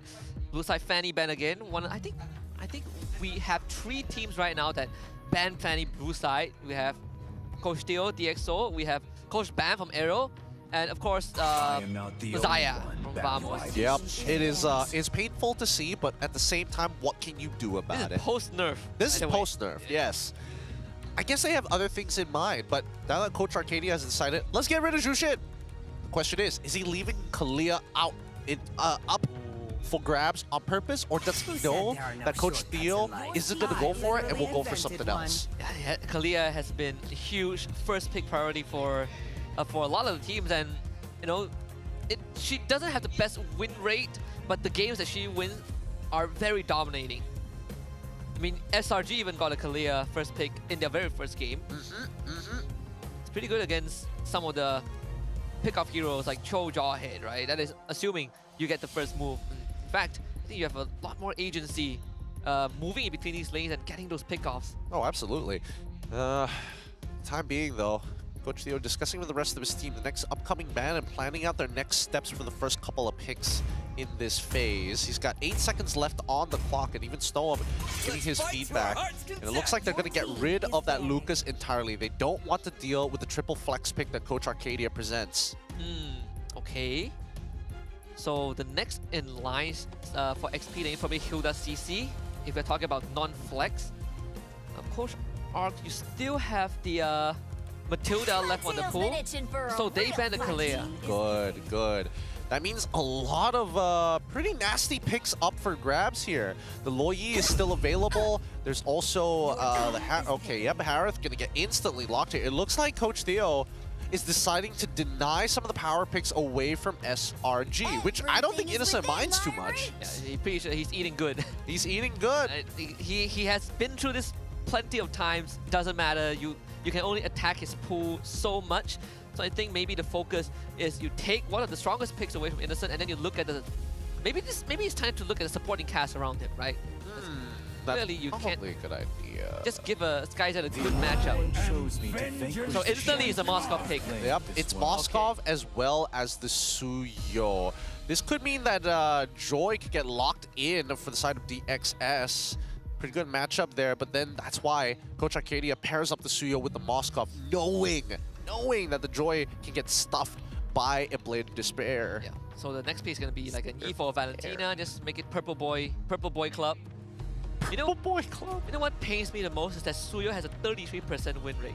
Only in MY, am I right? Only in MY. Only in MY can you get away with things like that. It's an abysmal stat, but at the same time, we still have a lot of games to get through the season to maybe change that up. That's true. Oh? I mean, the only win rate lower than the studio win rate is Zolia's Claw. Oh boy. Oh boy, that'll never get old. It never will. Cho gets locked in on top of the Farsa. They get their mid lane pretty early on here. They show the Cho. It's a strong mid duo for now, assuming... no. Rossi plays it, so they'll be fine. They'll be fine. So that's the adjustment that we did. Bring up in game 1 that you can consider looking for the Cho or Jawhead pickup in the first phase. So they've done that. The only lane left is that jungle and the XP side, which shouldn't be too big of a headache since I think Joy is out of the equation with Harith in the pool, so you're looking at Alpha, Hayabusa, Selena pick.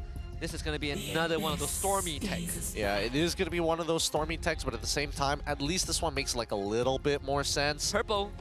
Oh, you're right. It is purple. Do we have enough purple boys? We don't have Phobius. What else is purple in EXP? Yeah, most of them are majors, like Valentina, Yves, Lilia, they're all mid. Julian, I guess, but then he's more like, he's kind of like blue-ish. I mean, he's sort of purple, I guess. I don't think we have enough. I don't think we have enough either. I mean, the other one we have is not available, is Glue, but it's banned out this week. Yeah. Jeez, even in the roam position, huh? Do we have any purple roamers? Glue. Yeah, Glue as well. Wait, I have to think about this for a moment. Wait. There's gotta be something. Unless you must play Selena roam and then we get another mid make. Oh, and then we get like Eve or something? Yeah. Yeah, something a little bit on the nose. I'm not even considering the fact that there are probably like purple skins out there for some of these EXP laners. I'm not crazy, right? Benedetta probably has one. Yeah, the closest one is probably the MPL one. Shades of purple. It's shade. Yeah. It's not like a deep hue like Susano behind Sasuke. Regardless. Next bans are coming through. I'm surprised that the Farsa was picked over the Joy, but that's totally fine. Coach Arcadia gonna make sure cover his bases. Get rid of the Joy. Get rid of the Fredrin as well. Very smart. I'm surprised they banned the Joy because I thought that maybe Joy would not be too big of a prio since there's so much magic damage on DXS side. But you cover your bases regardless. This is where they can show a flex. The Badang is still up on the field if they want to go for that. I think it's worth banning out against the... Ooh. Is it worthwhile? Is it worthwhile just for Siska's sake? Yeah, get rid of the Guthon instead. Okay, yeah. You get rid of the Guthon instead, keep the Farsa safe. You can definitely dodge the arrows. If not, you get Cho to block the arrows for you physically, or just straight up just use a Shunpo to deny the stun. First pick in the second phase going over to SRG. Valentina. I mean, Badang is still up. There's still the Hilda, I think. Yeah, Hilda is also still available. Is it worth picking Hilda into Probably this? Badang, I think Badang would make the most sense. High loss, yeah, high loss as well. It's not bad. Thinking if you have to make a choice, probably Badang. There's a way to deal with the high loss too. Probably a flex pick angle regardless, right? So they take the high lows. Yeah, because they don't necessarily want to show what the matchup is yet. And I think that's the most important part. I think at this point, this is where Siska says, even if he gets, oh wait, no, but then you have to deal with the Badang on top of that, Unless even if it's CC. Yeah.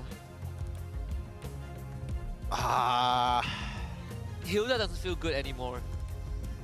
It doesn't feel the greatest, I'm not gonna lie. Maybe CC? Into CC, it's still manageable. No, like, compared to CC, like if they take CC instead of Hilda. Oh, if they take CC instead of Hilda? Yeah. I think the safest bet is to play Hilda again. If not, if you're worried about like a CC versus Badang matchup, then it's kind of up to you, right? So they're okay with that trade-off. Okay. They go for Nolan instead. Oh. Okay. Why not go back to Haya? Why take the Nolan? Why do you want the extra mobility for? Do you want to take like short trades with like Cho? and leave Farsa on their own, or maybe even play towards CC's side of the map. Doesn't change much if you get stun locked. I suppose you are slightly more mobile, but you're also a lot more resource dependent. It's the energy bar. Yeah, you just have to have priority. Well, regardless, SRG, let's see what they want to play into the CC. And what does Cram get? Hilda. I mean, it would make sense. I mean, the fact that you've already shown Nolan is more than enough reason. That's true.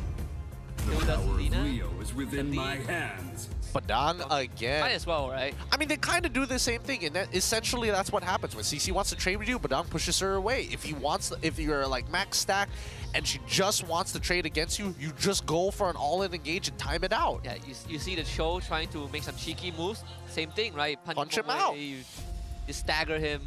Knock him out every single time. Just abuse, abuse, abuse. Actually, he threatens everyone on the side of DXS. I mean, Harry have the Zaman Force dash in and out, but that's under the assumption that you get to pull it off, you know? Yeah, that's also It's not the true. easiest thing. Like, Farsa gets caught, she is dead meat. She is a goner.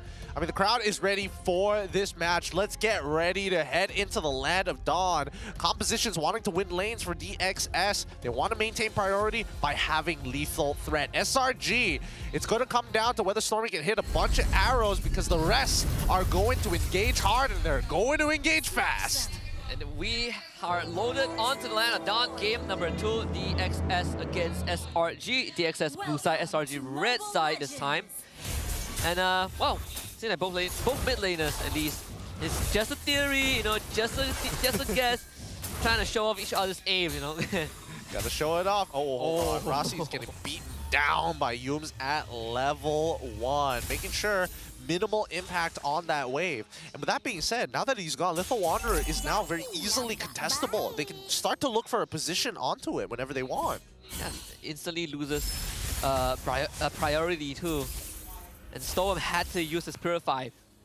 That's a twofer for SRG. It is a twofer. Stormy able to land the arrow just in time before Storm was able to land his own stun. Regardless, they have to play this very carefully.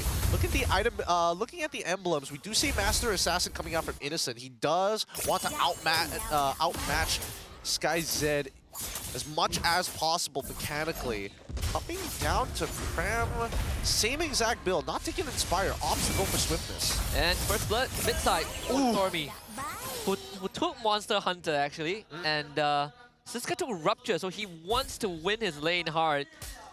But it's not possible against Cram. Yeah, no way. It's not going to be easy. Cram will sandbag you the whole way. Yep, T2 boots already purchased just to make sure that happens. He's going to take his time. Yeah, trying to walk up? No. And Sky's now is going to eat a heap of damage. Oh, look at that. Stormy getting in and out. Kind of makes him feel like he's got like 4 dashes there for a moment. Even so, rest of the team is still playing it as slow as possible. I'm pretty sure Rossi saw some guys head into that bush. Yeah, he did. That is, doesn't feel good for Sky to do. His recall got cancelled and he had to stay to catch the wave. So Innocent is holding Sky's at hostage bot side. And Sky's can't walk up. You look at the minimap, every time he walks up, he's going to be forced away. Rossi chipping Sakai's health bar a little bit. This guy will try to show up, trying to get Sakai's out of the way. That is priority. They have successfully secured the turtle for themselves. The EXO gets the objective, and Rossi will sacrifice his life. Yep, but Skies does get a kill for himself, so that's a gold injection for them. Rossi sacrificing his life and even losing out. Not too much in general. Technically, I would say that is a DX Soul win, but that's on the assumption that they get possession of, like, I don't know, like a side camp or at least one of the buffs to make it truly profitable.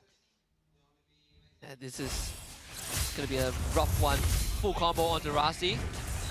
80% of his health gone. He's getting chunked out. Stormy and Yums terrorizing the map, making sure that if anybody, if anybody's rotating through that jungle or riverside, it will be known. Yeah, and this is the early game, right? This is before items, big ticket items are out for Stormy. Cram, once more, just making sure that Siska doesn't really get too much priority. I mean, he did lose a bit of XP, but it's a small price to pay as a Badang. You are going to be as effective anyway. Yeah, it is very minimal for you. Oh, did he see that? Did he see Siska? Okay. They're holding so far backwards. Oh, they thought Rossi was going to dash forward.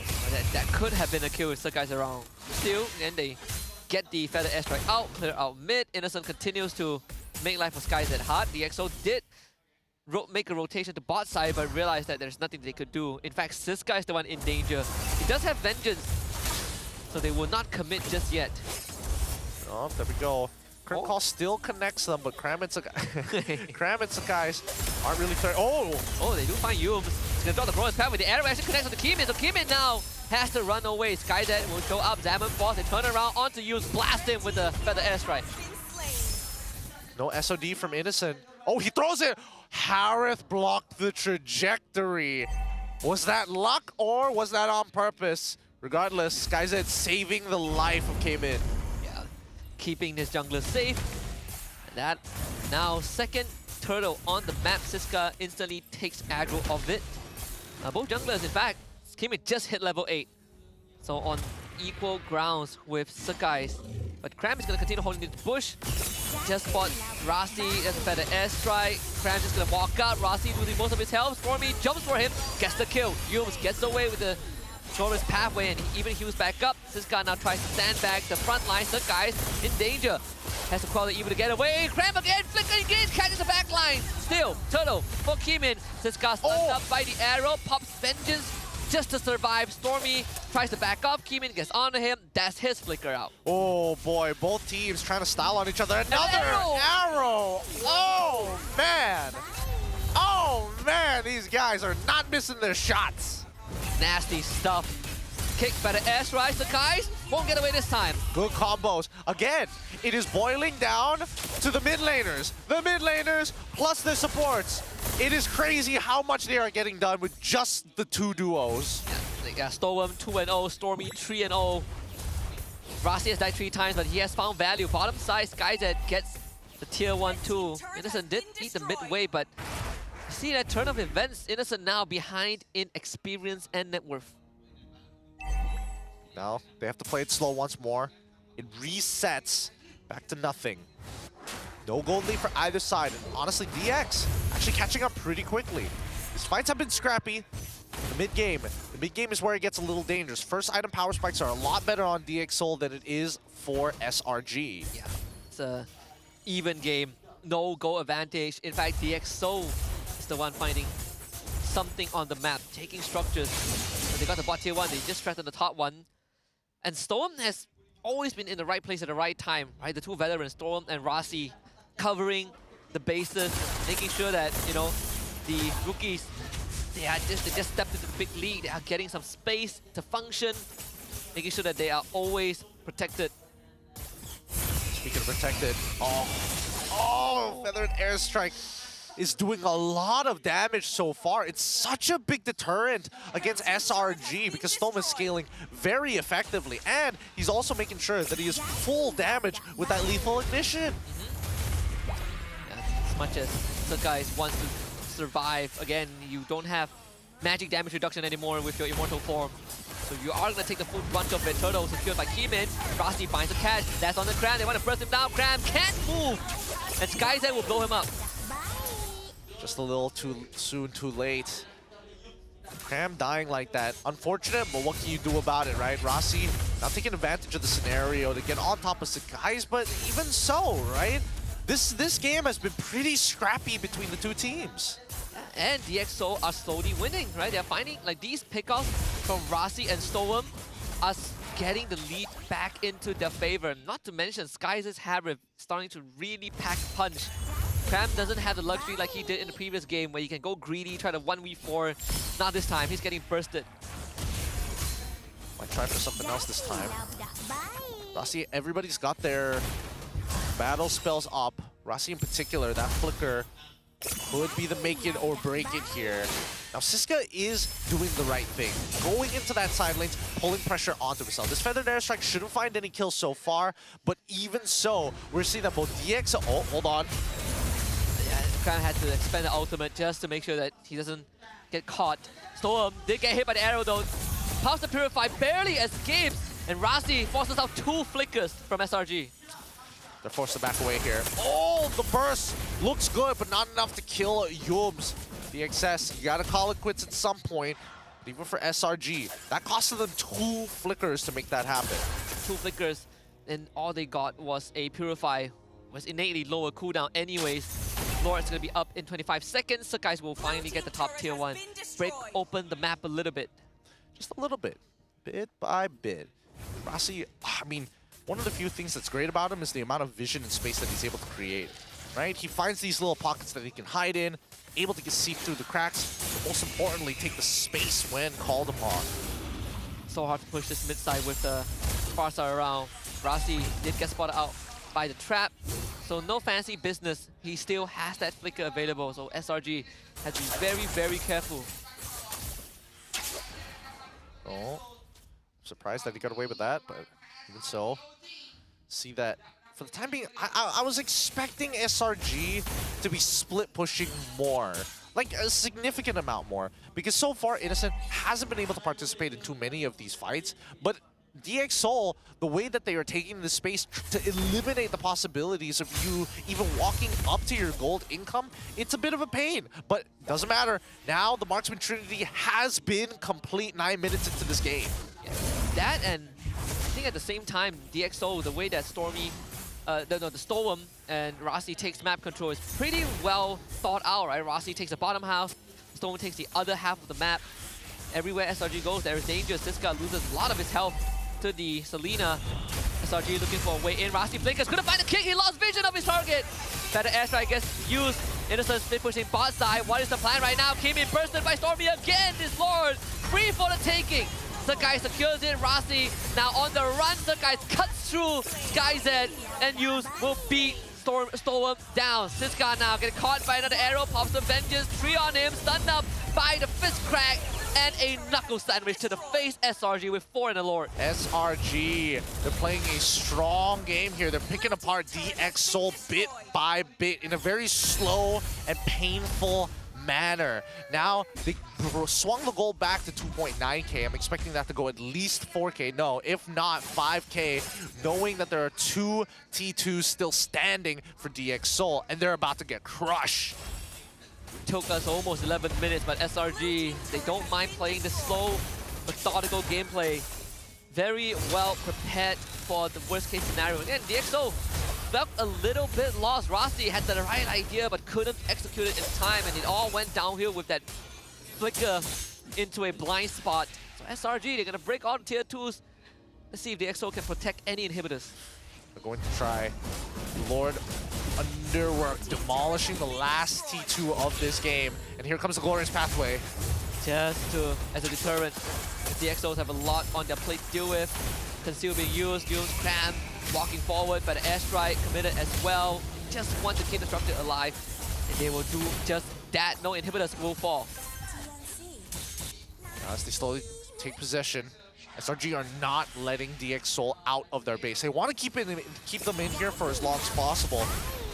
Rossi's going to try and make a play, but regardless, in 80 seconds, DxSoul have to find some kind of advantage before that. If not, during the take and look for a steal.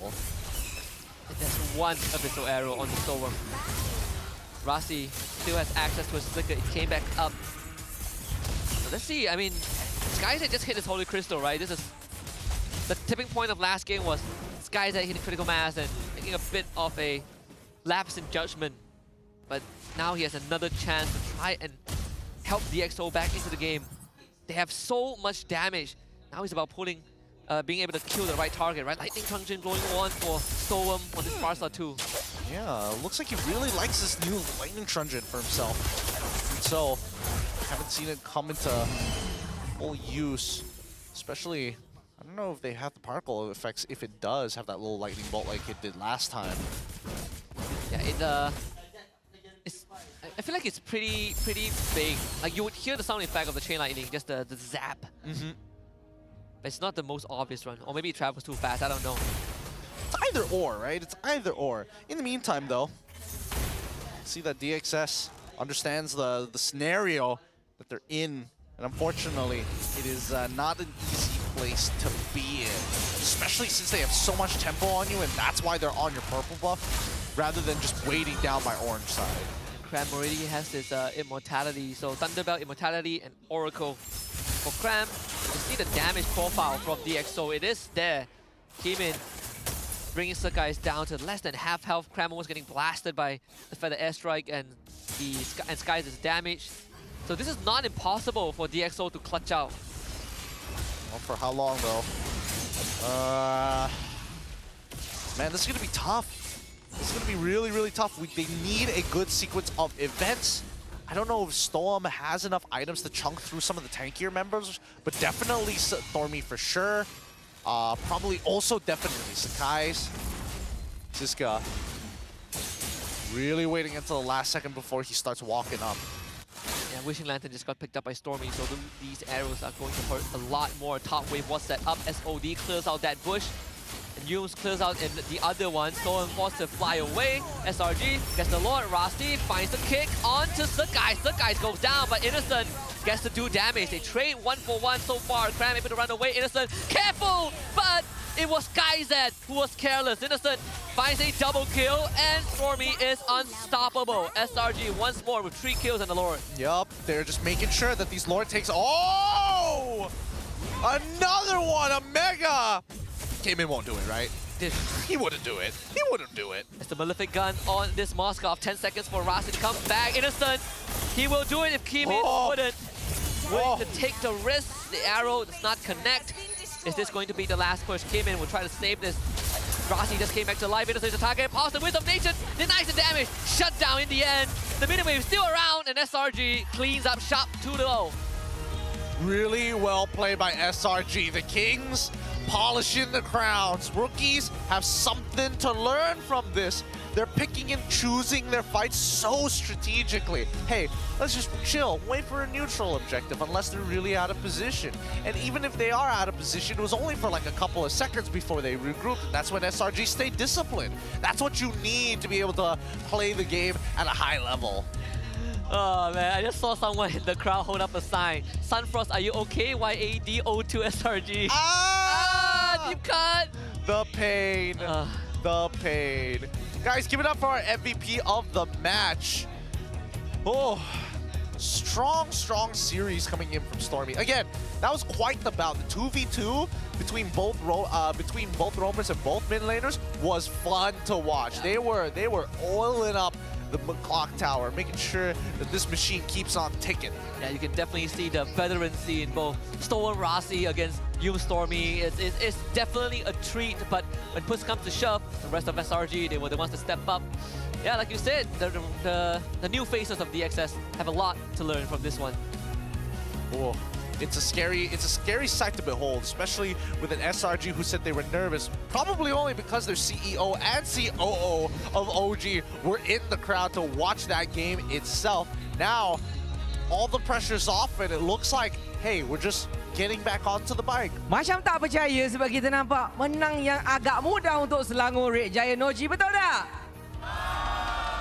Right, sebab mungkin menang hari ni adalah sebab Skies pakai spek mata. Nampak handsome. Jadi Skies, macam mana rasanya hari ni bila bertemu dengan DxO? Adakah Skies rasa DxO ni adalah salah satu cabaran menuju ke playoff ataupun DX ni macam cukup-cukup je untuk korang menuju ke isi jadual orang kata? Okay. Actually, apa tu, semua team dalam MPL ni kita orang treat sama je. Kita orang respect everybody. Tak ada istilah apa yang Poji cakap tadi, tak ada. Minta maaf. Okay, so I think we just do better preparation je lah against them. Baik. Jadi dekat sini kita tengok pengalaman membuktikan boleh kalahkan orang punya rookie punya semangat. Dan dekat sini Skies rasa pengalaman tu adalah jadi faktor utama untuk kemenangan SRG hari ini. Saya rasa benda tu yes, sebab ya diorang baru sahaja season ni qualify to MPL, which is season 15. Kalau nak berbanding dengan kita orang dah berapa season. So I trust the pengalaman apa saya cakap better lah. Baik. Pengalaman membuktikan segalanya lah. Baik, soalan seterusnya untuk Vicky. Jadi pada pendapat Vicky sendirilah tentang apa performance daripada DX Seoul tu sendiri? Adakah mencukupi untuk sekarang ni untuk berada ataupun layak ada dekat MPL ni? Adakah diorang ada satu masa depan yang cerah untuk stay dekat MPL? I think DxO is performing pretty well for a rookie team. Like what Sky said, actually the pengalaman, the experience is really important for them. Especially they just have a roster which is a mix of the veteran and new player. They definitely need some time to find their team identity. Yeah. Baik. Okay, tapi saya ada baca jugalah dekat dalam komen-komen dekat kita punya social media, dia kata ramai yang tak sabar nak tengok rematch antara SRG ni dengan MV. Dan match tu dah tak lama je lagi. So sebab ada yang kata mungkin korang nak revenge semula selepas kalah dengan MV. Apa persediaan korang untuk bertemu dengan MV? Untuk MV actually last season pun playoff, we ready. We want to revenge MV last season the playoff. Tapi korang kalah kan. So we didn't match. So actually we was quite disappointed lah. Actually we wanted to fight them last playoff already. So right now regular season, we can fight MV finally. So this match is gonna be very hype. So make sure you guys buy ticket and watch. Okay, this game so hype. Yeah. Alright. So last question untuk Vicky as well. So because of the current changes in dalam meta dengan draft dan sebagainya, adakah korang boleh bawa apa tu meta-meta terbaru bila bertemu dengan MV nanti? Oh, definitely. So baru ada patch yang baru. Actually, last time when we fight MV also ada patch yang baru, so it's kind of a fate that when it comes to this matchup, who will adapt faster will win. So we definitely have saved some strats, and then you guys get prepared. Yeah. Baik. Okay, guys, kata-kata kepada semua peminat yang datang penuh stadium hari ni. Anything nak cakap kepada semua penyokong yang datang?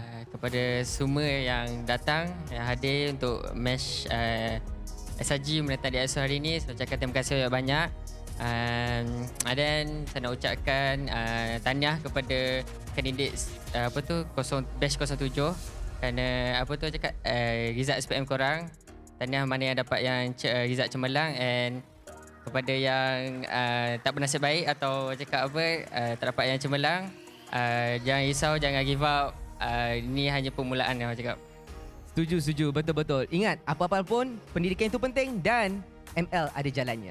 Macam itu. Alright, terima kasih kepada Vicky dan juga Sky. Sampai situ saja daripada kami dan let's go untuk kita dengar apa cerita caster. Thanks, Poji. Great to hear from the man, the myth, the legend himself. But give it up for our MVP of the game. Stormy kills it once again. Yeah, with almost a flawless record in both games, in 3-2-7 game 1, 5-0-3 on game 2. I was about to say that Stormy was working towards his target of being the 4th player in MPL MY to hit 1,700 assists. He's short of 4. So he can get that on Sunday when he face MV. So close. So close indeed. Just a couple more. He was playing Selena, so I thought maybe step on a trap, somebody else kills him. Nah. He's got. But generally, we don't get to see this too often, especially with these Selenas. We've seen it across other MPLs as well. And the only reason you do take this emblem set is, hey, I do a lot of damage with lethal ignition, but I also want to help my jungler out with my traps. Yeah, in this case, they had a Suyo as a jungler, so you want to help it clear the camps as much as possible. Very selfless, but gets the job done. I think that's one of the good things about Selena, right? You don't really lose too much even if you take Monster Hunters compared to a lot of other mid laners. So are you on the board that Selena's trap damage deals a little too much? Because you saw what happened in that mid wave, right? Walks up, throws it on the Farsa, and is like, Bing chill, I walk away. I agree. Too much I've damage. Had horrible experiences with Selena. It's not the arrows, it's the traps. It's the traps, actually. The arrows don't kill you, but the traps do. Those traps are obnoxious to deal with. Now, look at the Krams build. He went for the traditional set, right? He didn't do anything too crazy, nothing too out of the ordinary. We look on the opposite end, though. We do see that the Lightning Truncheon once again purchased by Stoem. He wants that extra bit of burst. Yeah, and even then, like Cram is he's gearing towards a brute force. You can see the components. He just didn't get enough time to complete it. But overall, I think this Nolan pick, I was doubting it a little bit. I'm thinking, why not the Hayabusa? But overall, did kind of show its fangs, right? Like Kimin is able to pilot this Nolan pretty well. It's just once more like game number 1 wasn't given the space to do what he needs to do. Yeah, and a lot of his primary targets either are pretty good against assassins, can get away from assassins, or they have flicker. So a lot of the times, like there should have been a couple of times where Kimin actually gotten like 2, maybe he should have ended the score like 3-1 and 1. Like there was 2 definite kills there had they not had their battle spells. Overall, still pretty surprising that DxSoul was able to put up quite the fight against SRG OG, and like Zoravecki said, the experience needs to be there. And I'm pretty sure that given enough time, if they keep this, these bunch together, down the road, Stowe and Arasi could make something out of them. I mean, they have also have Coach Theo, right? Coach Theo backdoor, very decorated back-end staff. But we also saw SRG early game, nothing much to say, pretty solid today. But they're also willing to play that slow pace game, that slow burner with DXS. Yes. But there you have it, though.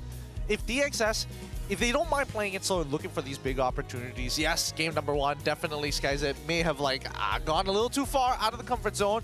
I think this time when he was playing a little bit overall safer, I would say that generally it really just boiled down to the lane difference of the side lanes, right? I think that's where it hurt them the most. Skyzet, unfortunately, unable to get as much gold as Innocent overall, and even Ziska wasn't winning lane hard enough against Cram to have that level of priority. Yeah, it's pretty funny that game 1 they went a bit too fast. Well, the carries went a bit too fast, didn't work out. Game 2, it was Rasi and Storm who was trying to speed things up, right? Again, we saw that mid-game around like 6 to 10 minutes, where that map control, it was Rasi taking care of bot side, Storm taking care of top side, making sure that everyone else gets the farm. Skyzet got his Holy Crystal. We start to see damage from him and Kimin and even Storm, who is just casually throwing out Feather Airstrike to keep that mid lane tier 1 up. Yeah, but even so, like it's crazy because when we're looking at the damage numbers, the difference between our MVP and Storm, not that much. It's like 400 off. Yeah, it is pretty wild how much damage this Selena is keeping up to someone like a Farsa. Even so, Sandbag and Wingman going over to Yum's Innocent, of course, the rich guy. Were they given directives to not like smile in this photo shoot, or is it SRG? Hard to say because I think it was only like Stormy who's just like, wanna know. Yeah, everyone else is just game face. Game face the whole way. And then cut to Stone was like, I'm happy to be here, guys. It's like, you know. Just a good old... Just another one of those days. Just another one of those days, man. Even so, there is potential in DxSoul. I can see it. I can see it. Just need a bit of polishing, a bit of experience, and I think this might be a dangerous team to behold, especially if Stone and Rasi decide to stay on. Yeah. We've seen, so far, both series that DxSoul played in, the opponents, they don't mind playing slow, right? Slow and steady. This one was one of the unlucky moments that Rasi kind of flickered and lost vision and everything fell apart. But now I want to see DxSoul go up against a faster team. Vamos, maybe Homeboys, even Team Ray plays pretty fast as well. How are they going to keep up? Or is this slow-paced kind of gameplay going to be the limit? I suppose. I think that this might not necessarily be the limit considering game number 1. I think they generally, if they wanted to go fast, they are hot-blooded and young enough to actually keep up with that level, that pace, some may say. Coming into game 2, at the very least, I think this does show us that DxSoul is responsive to how SRG likes to play because the only people who were making the moves were Rasi and as well as Storm. We didn't see any solo plays coming out from the side laners or even the jungler. Yeah, I think they're just trying to like cover they're just trying to cover their own bases. I think we're still looking for a bit of that. How do you transition from that side lane to help your mid duo, right? In this case, I think that's something that maybe Siska can look at down the road. Well, I think Siska has got the early game section down. Yeah, I agree. Because again, with a couple of times, the Wanderer fight where we saw both kind of collide, Siska was technically able to get there first before they walked away. Other than that, the mid-game got a little awkward. It's like, what happens when the game starts breaking down, right? When you start losing that lane control, what do you do? And I think that's something that, they need to work on, but SRG wins again. Next up is MV on Sunday. Oh boy, that one's gonna be a big one. Like you heard from Coach Zoravecki, assistant coach Zoravecki, this is going to be a pretty hyped match, especially after MV showing last week Oh boy. It looks scary. Whoa, look. Last time they came in, they were like, okay, yeah, we got some leather. Now they've got that shine on it. Yeah, I feel like if there's one team that can beat SRG, we're looking at it right now. It's MV, right? And we're calling it on week 2. We're calling it on week 2. So early, so very early. Guys, we've been reading your comments the entire time with the help of the Infinix phone, one of our sponsors of the MPL MY. Guys, keep in mind that the Infinix Note 50 Pro Plus, an all-around performance beast. This is a monster of a machine. Yeah. It was funny because one of the comments I saw at the start of the show was like, what's the score now? And I was like, well, we just started the show, but glad you asked. It's 0-0. Oh, thank hell. So, great moderator work. Didn't miss much. Great moderation work, Husky. Thank you. Guys, keep in mind, we are watching your comments through the help of the Infinix phone Note 50. And overall, considering how this day has been, it is only a prelude to what is to come. With Suru Saturday happening tomorrow and a Sunday showdown between two of some of the best potentially coming in for EWC. Who knows? Who knows? Yeah, I mean, SRG has some pretty stacked matches lined up, right? There's MV and then Podak next week as well on Saturday. Lots to look forward to if you're an SRG OG esports fan. Yep, it's going to be a good time, a very good time this week and the weeks to come. Again, it's still early in the league. Anything can happen. And honestly, I'm not entirely sure whether it's going to end the way we think it's going to end. With that being said, though, any final words? Like my friend once said, expect the unexpected, anything can happen. That's Husky. My name is Gideon. We'll catch you guys tomorrow on Suru Saturdays on Season 15 of the MPL MY. See you then.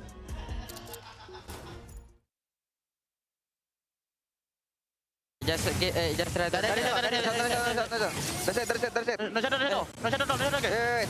Nanti, I coming. Ni. Guys. No flip. Nice one. Boleh. No flip. Boleh. Nice. Yeah. Don't commit to ni ah. Depan nyum. Dah jangan get conceal. Oh, aman. Aku conceal je lah. Aku tak just tower ah. Just tower. Tower dan out. Nice one guys. Aman. Dominant ah. I have ulti guys. I ulti. No. I coming guys. Minion. Nanti, nice one. Kiri bang ah. Kan. I have ulti. Siapa saya recent dah? Nice one dek. Tower. Nice one.